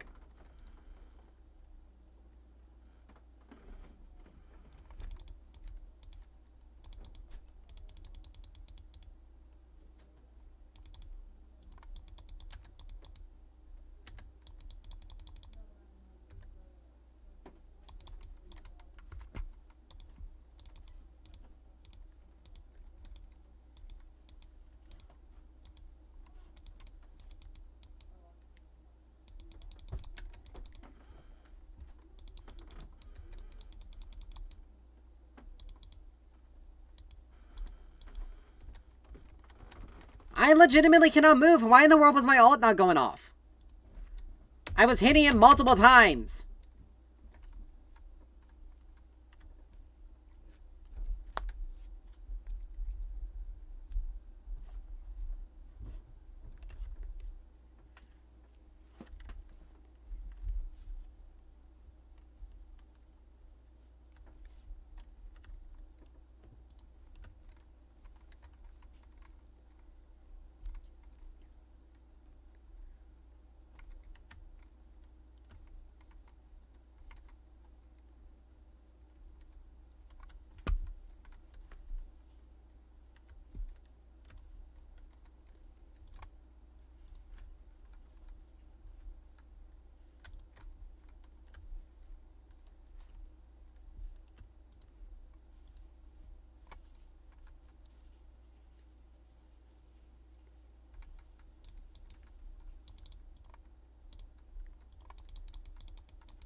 Yeah, we lost this one. Teemo is completely useless.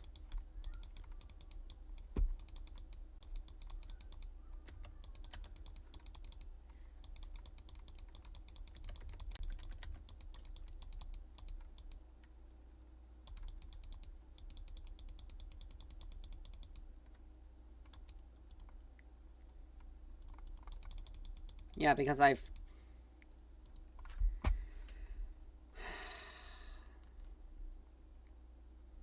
Let's see...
Like, Kali's not lying.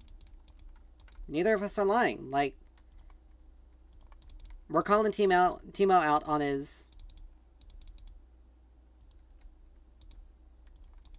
We're calling Teemo out on his bullshit. Because he's...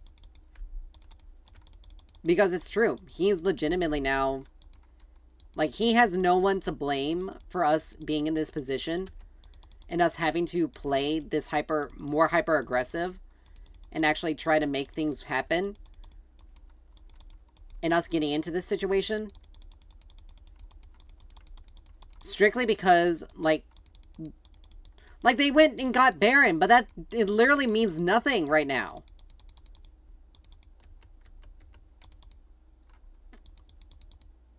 Because they're gonna immediately erase...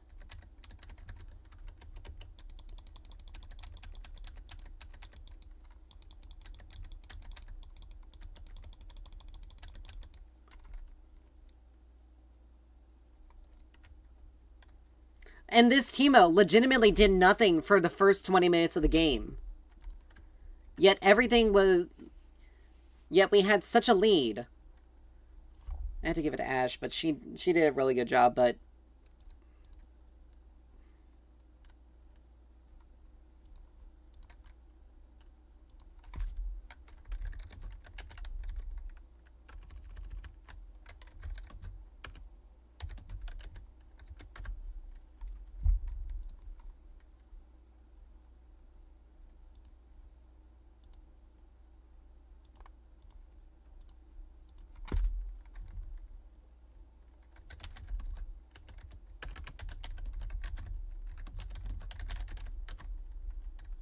Like, it's plain and simple. They had a top laner. We didn't.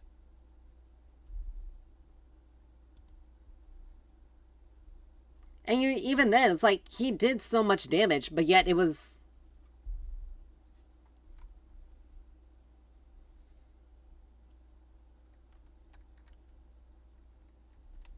Precisely. Like, every single time I've gone in, it's... Particularly in the bot lane, every single time I've gone in has resulted in at least a kill. But because people refuse to follow up on the Malphite, because we refuse...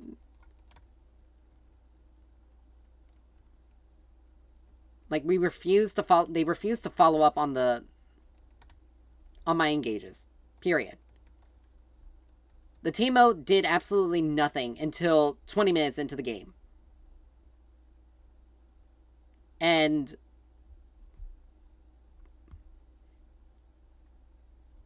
I mean... Akali was doing Akali was doing Akali things, like, but unfortunately, I mean, Kindred was pretty good. Kindred was pretty good. Her macro was pretty good. It's just Teemo did not do what Teemos normally do. Split pushing is a viable, like, the reason why their split pushing was working was because they were behind, and their rise basically didn't die after a certain point in time because he hung back. He had Rod of Ages, so every single time he cast an ability, he healed. He had Seraphs, so he had a shield. Nocturne constantly got on our carries, no matter what. And every single time he ulted, he got to a point where I couldn't do anything. And I'm built to counter physical champions. But again, as a support, I couldn't really do anything. But there was always someone with the Nocturne, though, whenever he engaged, unless it was one of our squishies. But it's the fact that late game Teemo deals so much damage, but yet we lost so much because he simply, like, when we were on one side of the map, he was on the complete other side for no reason. And it wasn't like he was putting shrooms out either, so that if we did lose something, if we did lose a fight, we wouldn't lose multiple objectives like we did. We got all the early game dragons, I think. Let's check.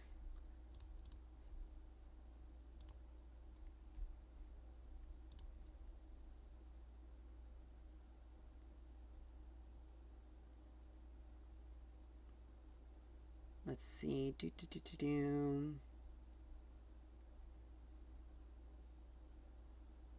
Okay, they got one dragon.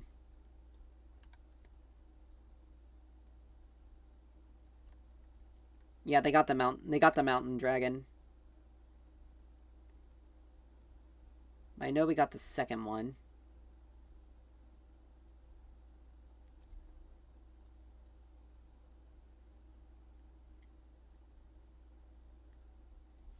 Because that was after Hextech. We got the second dragon. I don't...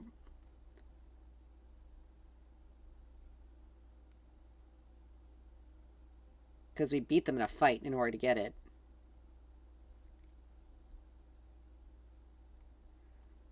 Let's see.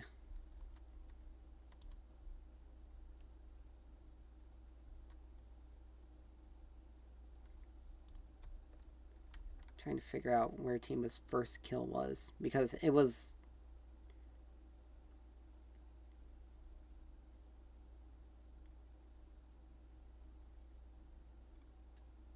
Teemo got turret there.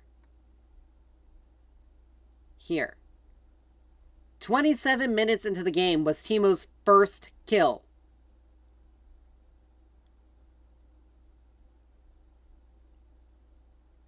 "27 minutes. My first kill? 4 minutes. 4 minutes. We double killed bot lane. Then 4 minutes later, I get another kill. I died to Varus, unfortunately, but Ashe gets a kill on the Varus. That was just a bad fight for us there. But, like, almost every single one of my like, I died 12 times. Over less than half of my deaths, all of my deaths pretty much resulted in a kill for our team. But yet this Teemo wants to talk and, like, acting like it was me and Akali that failed when he didn't. Let's see, 5 and 22, that's 27. 7 and 16, that's 23. He barely barely made it over my assist with his score combined. Barely. Yeah, he's gonna be the one to talk.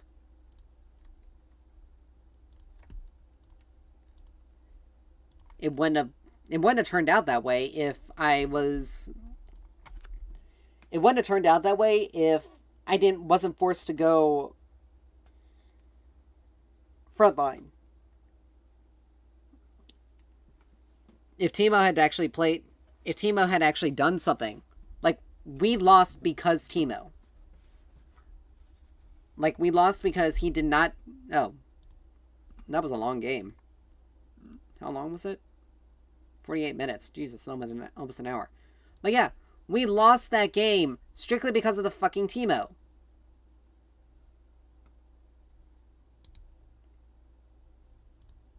Like, Akali was doing what Akalis normally do, but she just she fell off. More or less. Braum was way too much. Braum was getting around way too much and doing way too much. She wasn't able to one-shot Varus, which I'm surprised. Because Akali's normally burst people out. Like, Varus would have died, and died very quickly. She was pretty much...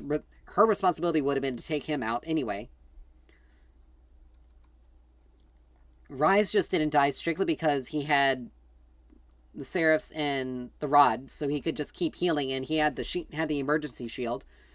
And our AD champions had lower attack speed. And he had cooldown boots, so he can send out a whole bunch of abilities. But it was... Alawi didn't really do a lot in terms of... Let's see, wait a minute, hold on.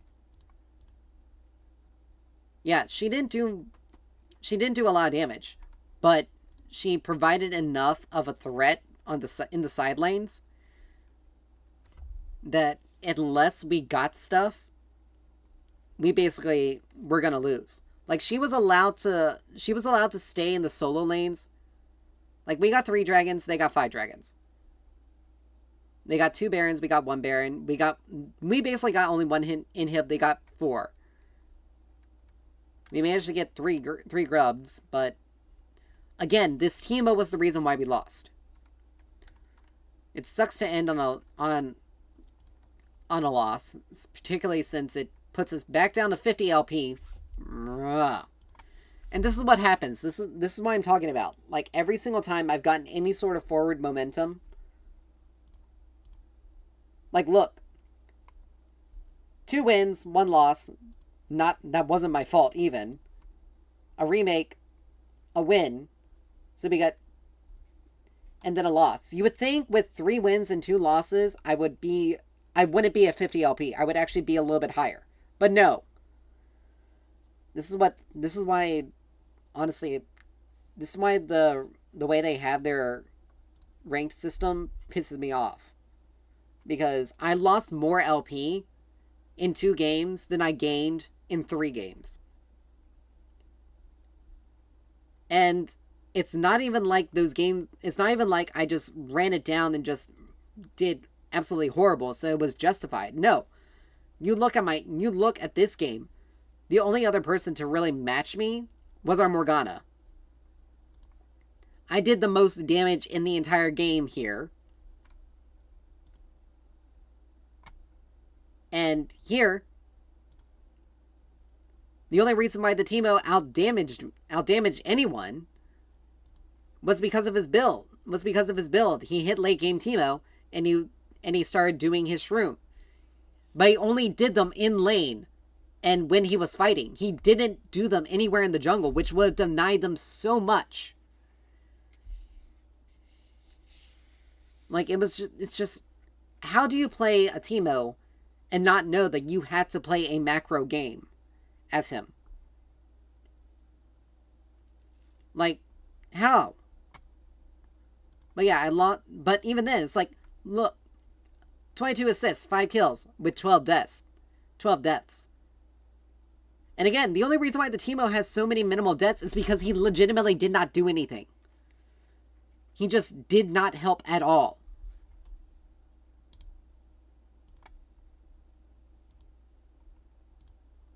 And he's supposed to be... Oh, wait a minute. That's TFT. Never mind. You're supposed to be in bronze, too. You're supposed to be... Okay, so this guy... Yeah. This guy is... I wonder. 13 and 12. They had a Fed Shaco. And a Fed Kog'Maw. How in the world did they lose? I guarantee you... It was because... Oh, 24 kill Twitch. Jesus. But I absolutely guarantee you, is because he did not help that team. No, he actually managed to get an early kill in this one. But I guarantee you, he did not help his team in that fight, in that game. This one, I'm willing to say. He somehow got this far with only 3 kills. He lost to a Lux badly. This one, he went 7-0 against the... Of course he went 7-0 against she wasn't even... She had only just hit her second stage. A Kayle. But he lost this game against an Olaf. Who, in spite having 10 deaths, probably did more. Nope, he didn't. But still probably had more agency than he did. He had 10 assists. They both had the same amount of assists, one less kill, with more. But look, the objectives. Their team, like, he doesn't play the macro game. He doesn't play to win out. It's clear. Ranked flexed, really? How much you want to bet me this one he won by split pushing? How much you want to bet me? But yeah. It sucks to end on a loss, but that's going to be the end. Thank you guys so much for dropping by, hanging out, and everything. Oh, and before I forget, I meant to tell you guys this yesterday. The next DLC for Remnant 2 releases next week, and so we'll be streaming that.